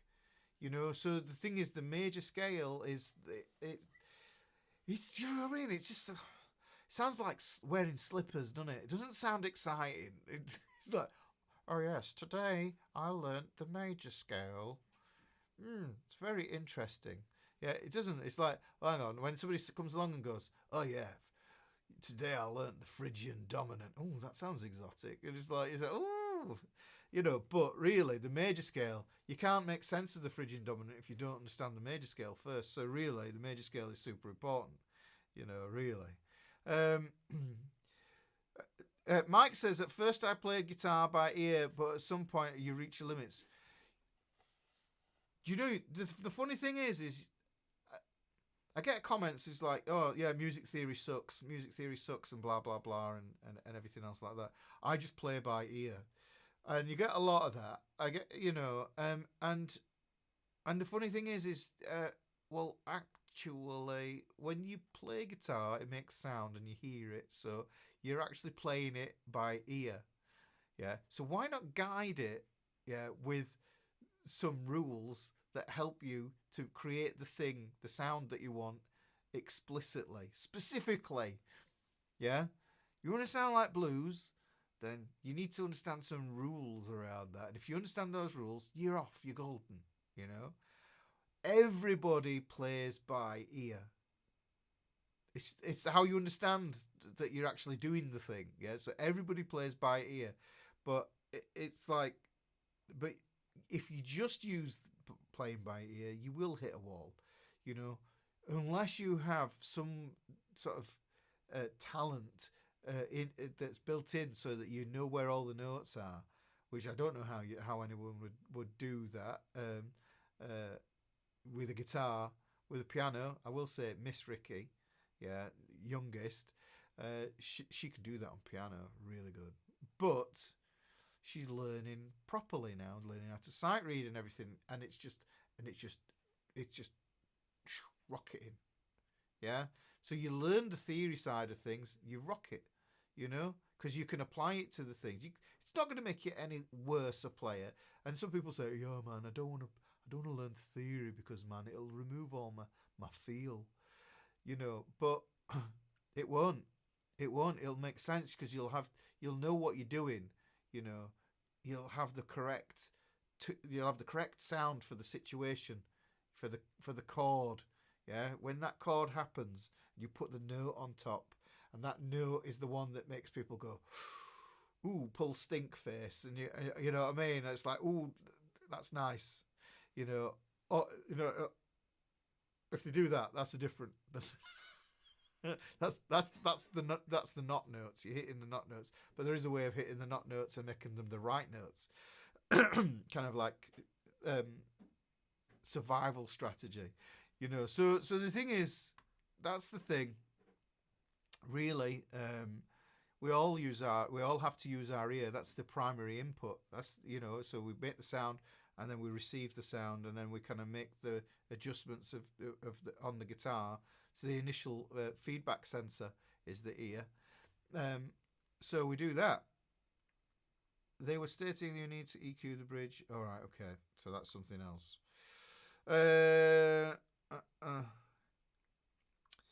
BB King. I was watching BB King and Friends last night with Derek Trucks, and he had Slash and Ronnie Wood on. And yeah, BB King. But I love me some Derek Trucks as well. You know, he's so vocal. He's really, that's what he's doing. He's making his guitar sing. And because it's a slide, he's using the notes in between the notes. And if you think about how the voice works, when we talk, you can hear when I talk, the inflection I can do. Oh, I can slide from one note to a note, which is why the piano is not that good for that. You know, you can move quickly from one note to another. You can crush the notes, but on guitar, it's so vocal. You know, and that's the thing. It's the closest. I think it's one of the closest things to the human voice. Really, I think. Probably, I think so. Really, I can't think of many other instruments. Woodwinds, maybe. So I don't know. But yeah, where are we? God, it continues into the practice rooms at college. All right, the practice rooms at college. Oh, I love that word. So Wilson, where are you at now? We need to know where you're at. Yes, so yeah, Mrs. Ricky's put that Kickstart in. If you fill out that form, has the price been set yet on the course? Not yet, but if you're in PDF Club, you get a discount. Yeah, and on launch, I'll probably have a discount. Just did a pre-thingy. Yes, Lawrence. Oh, catch you later. It's been a blast. Thank you for coming along, Lawrence. Let's have a look. Keep scrolling down. Keep trying. I'm on the same old hole running round and round. Is the Kickstart suitable for an older player? Kickstart, David, it is for absolute beginners. But the thing is, when my neck. When I used to do my guitar classes, I would do a 10-week guitar course, and at the end, and then I'd probably say week 6, then people would start saying, "What's next, Ricky? What's next?" So what I've done is I've actually got 2 courses to launch. I've got the Kickstart guitar course, and I've got something that I call that I might rename. I don't know, but it's basically it's about chords. It's about how to change chords cleanly, strumming, and there's all sorts of stuff like that. It's basically about getting your chords down, and. So that's going to be the what's next after that. So those are the 2 things there. So Kickstart is for absolute beginners. Yeah. And that's the whole point. It's just to get them over that hurdle of my fingers hurt. Why am I doing this to myself? You know, that kind of thing. Just get them addicted, get them obsessed, get with the guitar. Now, there's a lot of stuff. It's like I say, it's because it's for absolute beginners. It's super simple. It's really super simple. You know, it doesn't need to be complicated. But the next step would be the chords course that I've got. It's called the 10 chords course because it's based on lesson 24 in the book. Yes, it's based around that, but it's a kind of expanded version of this as we've gone along. So that's what that is there. Let's have a look. What we got also on Instagram. But my covers always get. Oh, you get copyright striked. It's awful. Yeah, I created a backing track and I put it on Facebook, and I got Universal trying to claim on it, and they were making money off it, and it's like, and I appealed it, and I said, do you know, I could open up my music software and play the individual tracks that I created to make this thing, and it's like a Pink Floyd backing track that I made with like some chord progressions, some standard chord progressions. I think that's probably what it is, and it sounds really Pink Floydy. And then they tried to claim it, and I've been going on it, and I just thought, oh, sod it, and I deleted it off Facebook the other day. It's still on YouTube. It's a guided practice backing track thing. So they're awful for copyright strikes, and there's lots of other stuff coming on with this AI claiming. I watched somebody's YouTube video the other day about AI Suno claiming on a track because someone thought it was AI. I don't. It's just awful. You know, you put music out that you've created yourself, and it's like, and then it gets copyright striked. Terrible state of affairs. Right, okay, let's have a look. I live near Tone West. All right, in the 90s it was small. Now it's massive. Yeah, that's it. They have all the music YouTubers over there every now and then. I've seen those, and I just thought to myself, oh, it'd be cool to get over there and meet some of the other YouTubers. You know, top 3 frets are worn out. The next time you might be in the area, so visit all the Long McQuaid stores across Canada. Oh yeah, that would be cool. That sounds awesome. Been here since the beginning, but it's time to go. See you on Wednesday. See you on Wednesday. Winston Moy, clarification question. The cage system will not work for the B and F, correct? Yes. The B that we play is... Let's have a look. What have I got there? Let me get rid of this.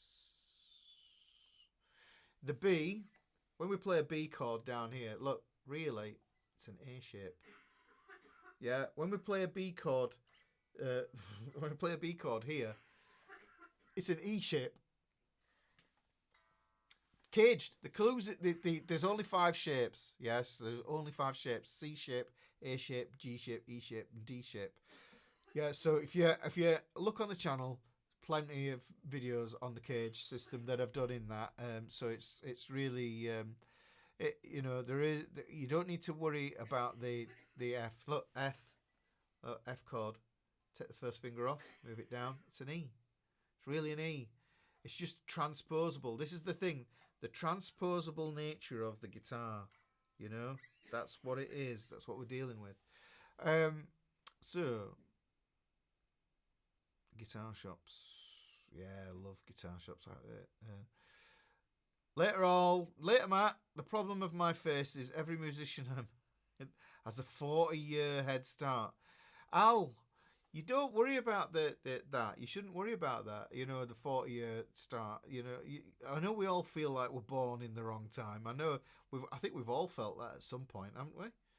You know, I mean, I remember being younger and thinking, do you know what? I've got some serious chops down now. This is when I was in my heavy metal phase, and I was into Pantera and Slayer and Testament and all those sort of bands, and I thought to myself, if only I could go back, 15 years or whatever, and then I'd be good enough, But it isn't about that. It's like, have fun with it. That's the thing, isn't it? I don't know if you do band stuff. You probably that'll take you learning the next step. Just learning with bandmates, Get into a rehearsal room, Al, with a bass player and a drummer who are just as nervous as you. They don't have to be brilliant. Yeah, get into there and just have a blast. Just make some noise, Oh, thank you, Martha. Thank you very much. I wasn't expecting that. So, what are my thoughts on Enya Next G2 guitars? I've never heard of them. The only thing that sounded familiar to me there was Enya, and I started thinking Orinoco Flow. Do you know what? We're coming up to Orinoco. We're coming up to Enya season. Yeah, Christmas. When you go shopping now, it'll be just Enya on the... in all the shops you'll be going around. Every shop it smells of scented candles to get you to buy more stuff. Kai says X-Sonic. That's the one. That's the one I was looking for. Yeah, so Martha Minton. Thank you very much, Martha. I really appreciate that. Great. Amsetti's PDF would be great. That'll be going up. Mrs. Ricky gets free lessons. Mrs. Ricky did do my guitar class once, but she got too busy to actually do it. I think she'd probably enjoy piano. Wouldn't you, Mrs. Ricky? She'd enjoy learning piano. I think that's more of her thing. She likes all that Downton Abbey and that thing, what they call it, Jane Eyre and all that sort of stuff that times, and they all play all that fancy piano stuff. So she probably like all that bit better. So we'll probably. You never know. She might take that up. We've got a piano in the house. But here for Shauna says no notes, no lessons, nothing. But here for 44 years, and I really thought I was beyond beginner.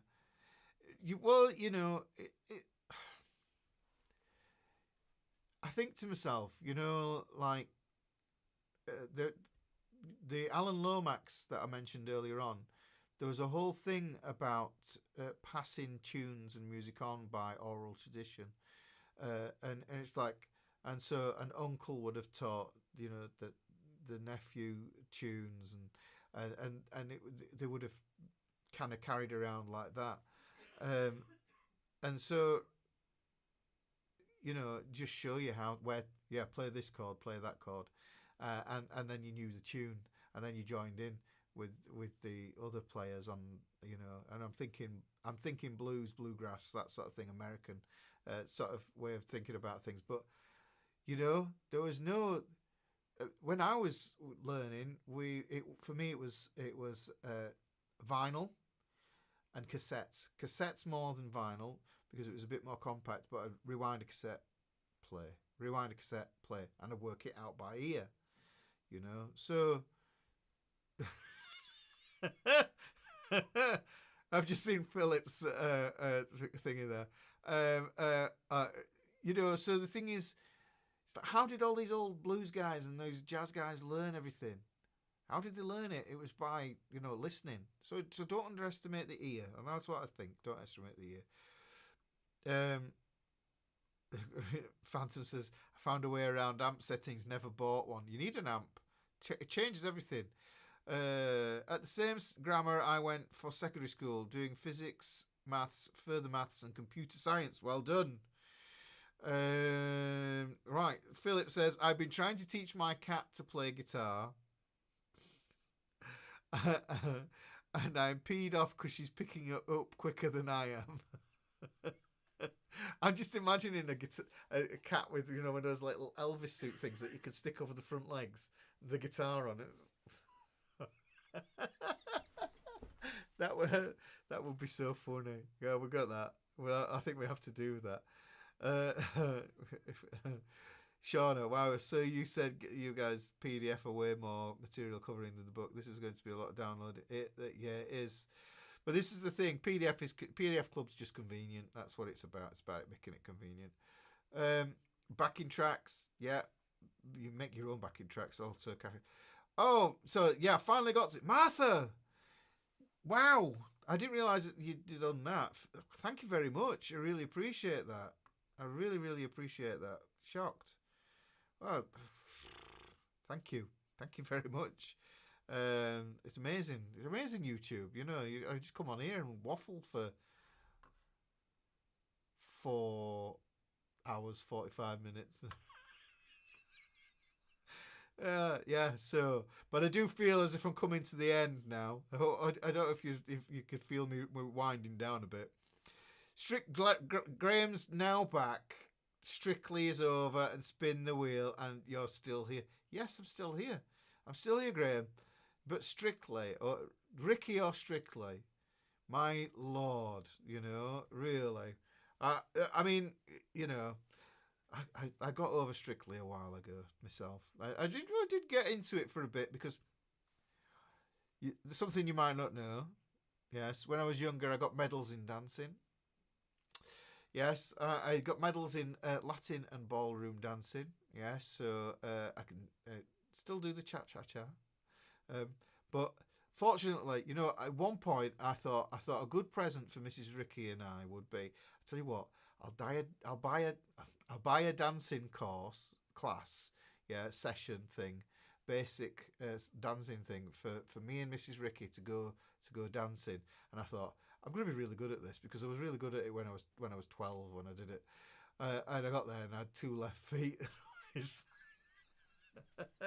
Mrs. Ricky's painful grimaces of me standing on her toes, Not great. Not great. Not great at all. But do you know what? It was. I tell you, what, it was busy at the school, and it was like it was that. It was lovely because we had this 2 hours of just being together. How soppy is that? So I get Strictly. I understand. It's a good thing. Do you think it's like it was great years ago when people used to actually dance with each other? Do they do that anymore? I don't know. I don't know. I don't think they do. But I think yeah, you used to in that intimate sort of like zone of dancing, you just have a little conversation as well, But I don't know. I enjoyed it anyhow, even if Mrs. Ricky's poor toes didn't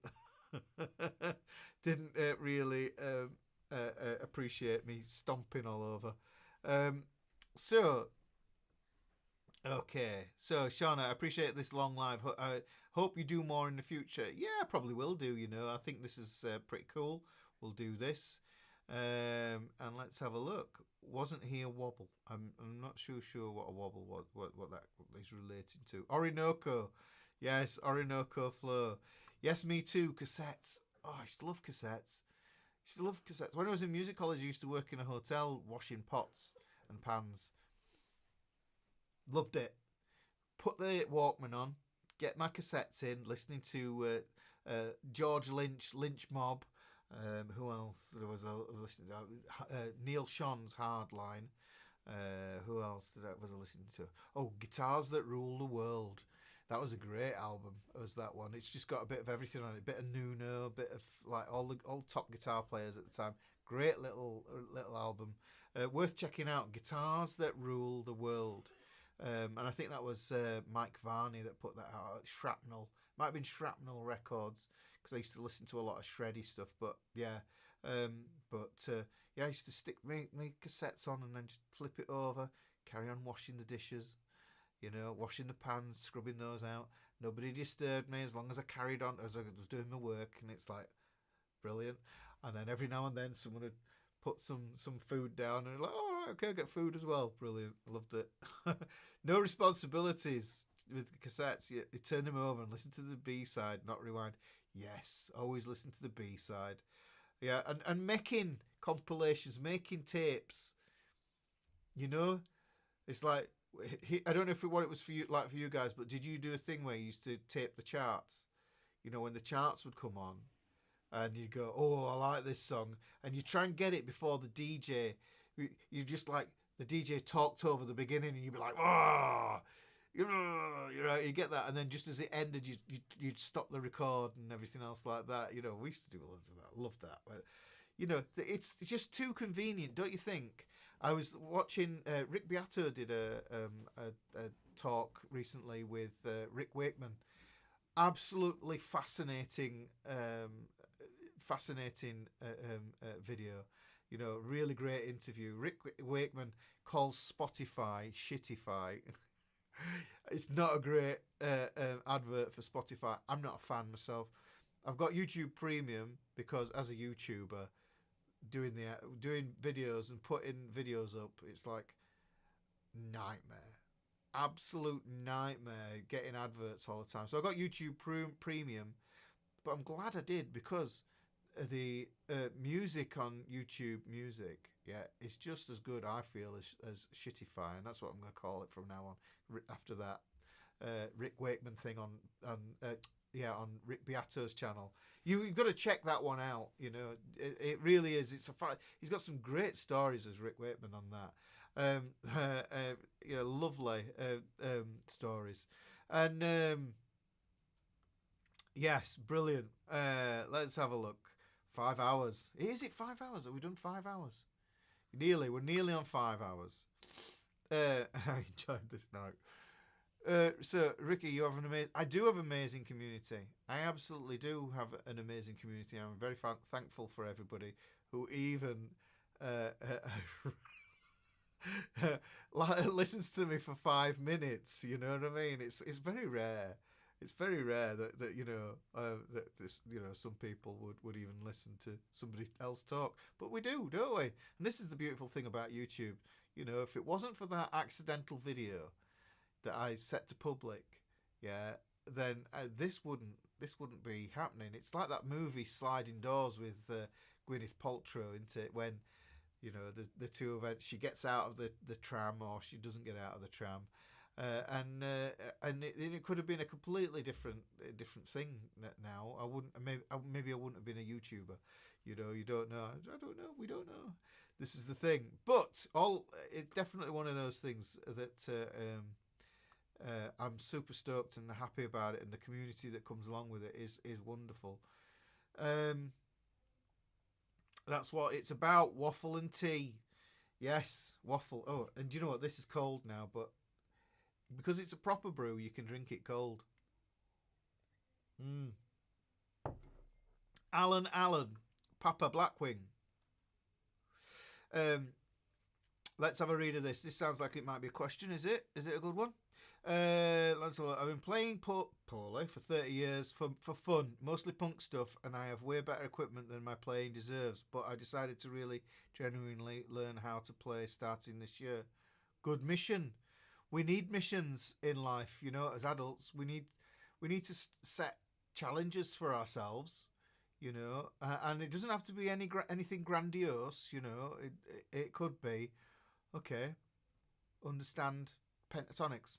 It could be as simple as that. It could be, okay, playing punk stuff. Okay, how do I flesh these punk chords out? Where are these punk chords coming from? These power chords, But the funny thing for me is that you said that I have way better equipment than my playing deserves.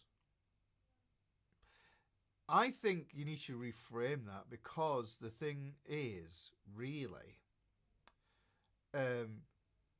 no, you've just invested in decent equipment. That's all it is. It's nothing to do with about deserving it at all. It's like, and plus the thing is, if you learn some more stuff, then maybe you'll close that gap between deserving and undeserving, and you learn some stuff, and then you can close that gap. Well, that's the idea. That's the challenge. I should imagine that's what that's about. Oh, and you bought my book, and look forward to making a go of it. Yeah, just take your time with it. Take your time with it. Don't feel pressured to like do a page a day or whatever. You've got to do that. So yeah, you absolutely deserve your gear. You absolutely deserve everything that you've. If you've bought it with hard cash, then you deserve it. Don't diminish it. It's okay. It's all right to have it. Sean, oh wow, Shrapnel Records. Yeah, Shrapnel. Back in the day, they were great. There used to be near me. There was a second-hand shop. There was like, you go there. There were air rifles. Yeah, there were guitars, washing machines. Binoculars. Those were a thing in there.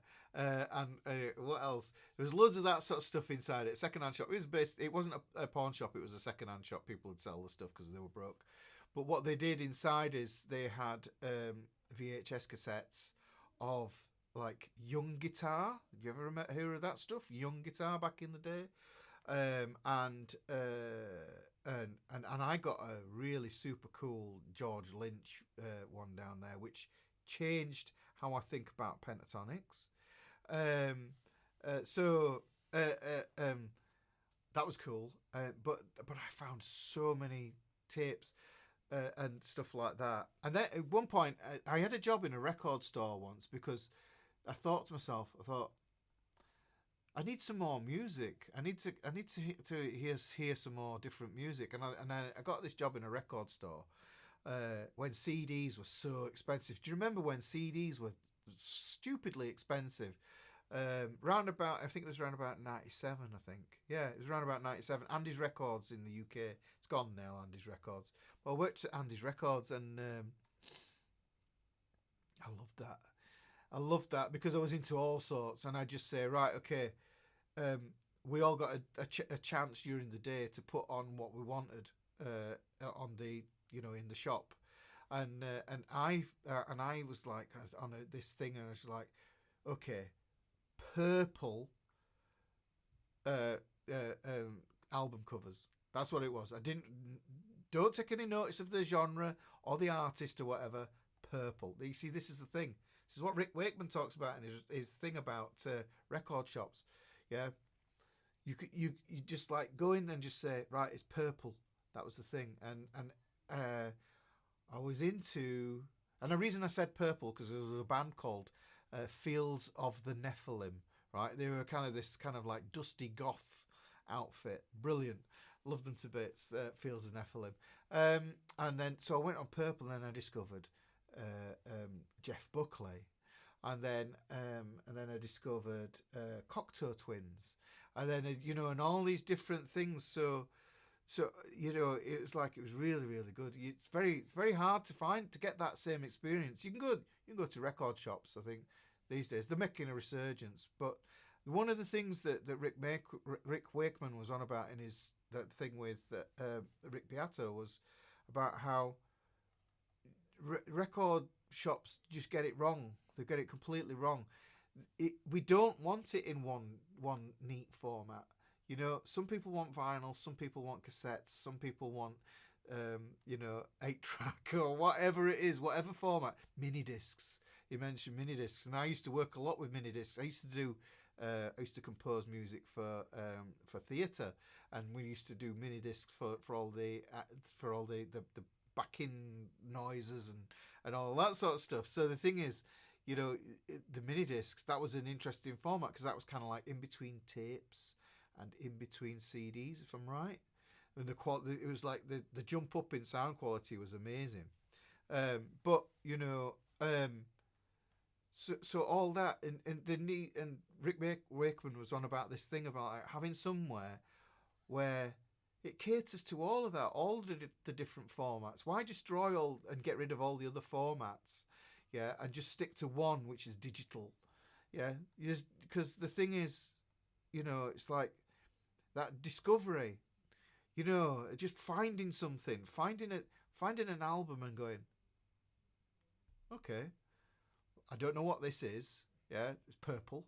Put it on, and then you go, wow, never heard this kind of music before in my life, and you discover new music. And so when I worked at the record shop, that was absolutely wonderful. And then I'd go off on classical binges as well. It's just like, so the other guys are all like indie rock, and they're like and Chemical Brothers and Prodigy and all that sort of stuff. And then I'd go and put Brahms' Ninth Symphony on after, and it's like, but you could do that. You could do that sort of thing. It was and I think the thing, maybe this is a bit of a rant. The thing with it that's happened is that we've only got this one little portal on the internet that we can seem to get as music from, which is sad. Which is really, really sad, isn't it? But if you had all these different formats in one spot, then you can mix and match, and I think a lot of it was defined, or I don't know if it defined what went in a car, because you remember cars have tended to update with the audio formats that we're consuming. So it's like cars would have a cassette. You can date a car by how it accepts it. If it's got an aux, you can plug it in, or it's Bluetooth, or if it's got a CD slot, or so you can date a car by how you can consume music in it.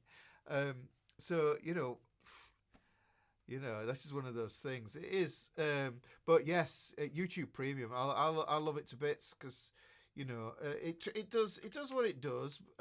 But it, I don't think it can beat that tangible experience of buying something. So I love that. I love that whole thing about you buy an album, and then you unwrap it and then you look at it, and if it opened up and it was a gatefold or something like that, and you go, oh, that's the producer. That's the producer's assistant. Oh, this is that, and there's even the runner's got name checked and everything else like that. So it's like it was really nice. You saw all the people that were involved in the production of that piece of music, and it's like now you go and even on YouTube Music, you go on there, you don't know, you can't see it all, and it was like, yeah. And I sound like I'm reminiscing now, and it's making me a little bit sad, but as sure as eggs are eggs, yeah, some point in the future, I think someone will cotton on. I hope someone will cotton on and go, this is a thing. And and it kind of leads back into what I was saying about community. And somebody says I have a lovely community, and I do. And talking about the Fretboard fraternity of having somewhere to be. I think AI, music and AI specifically, is one of those things. If you probably experience it yourself. If you look around on YouTube and you see a video, and it's got the AI voice, it's got the AI, and I'm not saying that I don't use it myself, because I do use bits. It helps me with the thumbnails, because if I look for a picture of something, then I can generally generate it with AI. Sometimes the fingers might come out. They've got 8 fingers, which is funny, so I just put it up anyhow. But what I'm saying is AI comes to this point where it's just everything just sounds AI and everything looks AI. What's left for humans? I think that's really important, and that's where community comes in, and it's a place to be yourself. And this is one of the reasons why I like YouTube as well, YouTube Live specifically, because this can't be done yet by AI. So that's the thing, isn't it? It's weird, automate all the things, make everything digital, when really it doesn't need to be. It can live alongside and provide, as long as it's not forgetting the human. You can't forget the human in the equation, and the experience that the human gets. I think that's really, really important, because experience, it's what everything's about, isn't it? Really. It doesn't matter what it is. If you're into soccer, I'll call it soccer for my American friends, but the football, it's like I couldn't watch people play it on a FIFA on a PlayStation or whatever. Some people can, some people like that, and that's their bag. But personally, no, I'd rather watch football live. So it's one of those things. Okay, so if you said I need an amp, why? I have a tiny device that is even worse when it comes to to settings. As long as you play in there, Phantom. As long as that's what matters. In America, I miss the huge music shops, the Wiz, Coconuts, and Tower Records. I've heard of Tower Records, and I think I went to Tower Records. I went to LA once to visit Mrs. Ricky's brother. He was working in a recording studio, Ocean Way, on Sunset, and that was fascinating. And I think he took us to Tower Records, and not far away from the Viper Club, if I seem to remember rightly. They got really. I don't understand why they got so expensive. Did CDs? It was terrible. Yes, Guitar Max reported on it. A car crash that hit a fire hydrant that completely flooded the store. Stuff floating. Oh, awful. Corn. Oh, crikey, that takes me back. Corn. I used to love Corn. It's like, in the old metal nightclub that I used to go to. Right. So we've done 5 hours, guys, and like I said, I think I've just about reached the limit. I've yapped for the last hour and a half, probably. Hopefully, there's been some stuff done there. I have loads more questions to go at. A ton more questions to go at. Oh, what's this? Oh, I have a drink of something. Is it water? Thank you very much. Thank you. Thank you very much. Yeah, so I think I'm going to call this. Phantom says, I think I'm weird. Don't have an audio system in my car. Thanks for hanging out. When do we get to see the marvellous Mrs. Ricky? Well, that's completely up to Mrs. Ricky herself. She's happy to be in the background. Pretty much, I think, aren't you, Mrs. Ricky? I think she's downstairs. She's gone downstairs. So yeah. I think we're just about there, guys. 5 hours is the mega stream. Okay, we'll call this. We're gonna call it. Mrs. Ricky's here, is she? When will we see the Mrs. Ricky? Don't make her come on camera if she doesn't want to. She might not want to. It's okay. It's fine. It's fine. It's not like a Zoom call with family sort of thing. Hooroo from Aussie. Thanks for your live chat. Really enjoyed it. Yeah, it's kind of like a radio show. If you could have listened to this on radio, maybe a little bit like that, and that's cool, isn't it? It's cool that we can do this. Now, this is the cool thing about modern stuff. Thank you very much if you've come along tonight, and I hope to see you in another one of these in the future. I'll do another one at some point, and we'll figure out when to do it and everything else. But yes, like I say, anything that I've done that is created a PDF for, I will bang in PDF Club. And what I probably need to do with that diminished stuff is actually film a dedicated lesson around it. Yeah, maybe something like that. Or I can maybe take it out of this live stream and repurpose that into a lesson. That might do the job, and then I will produce some PDFs for that, and then they will be in PDF Club as well. So guys, thank you very much for turning up today. What I'm going to do is I've got some outro music here. I have an outro sorted, and so I'll hit the outro, and then I'll just pop into the chat and say goodnight to you in there. But other than that, I'm going to end this live stream. I'm going to end it now. Thank you for turning up today, and much love. See you later. Take care. Look after yourself and look after everybody else around you who needs it, because we all need it. We all need looking after.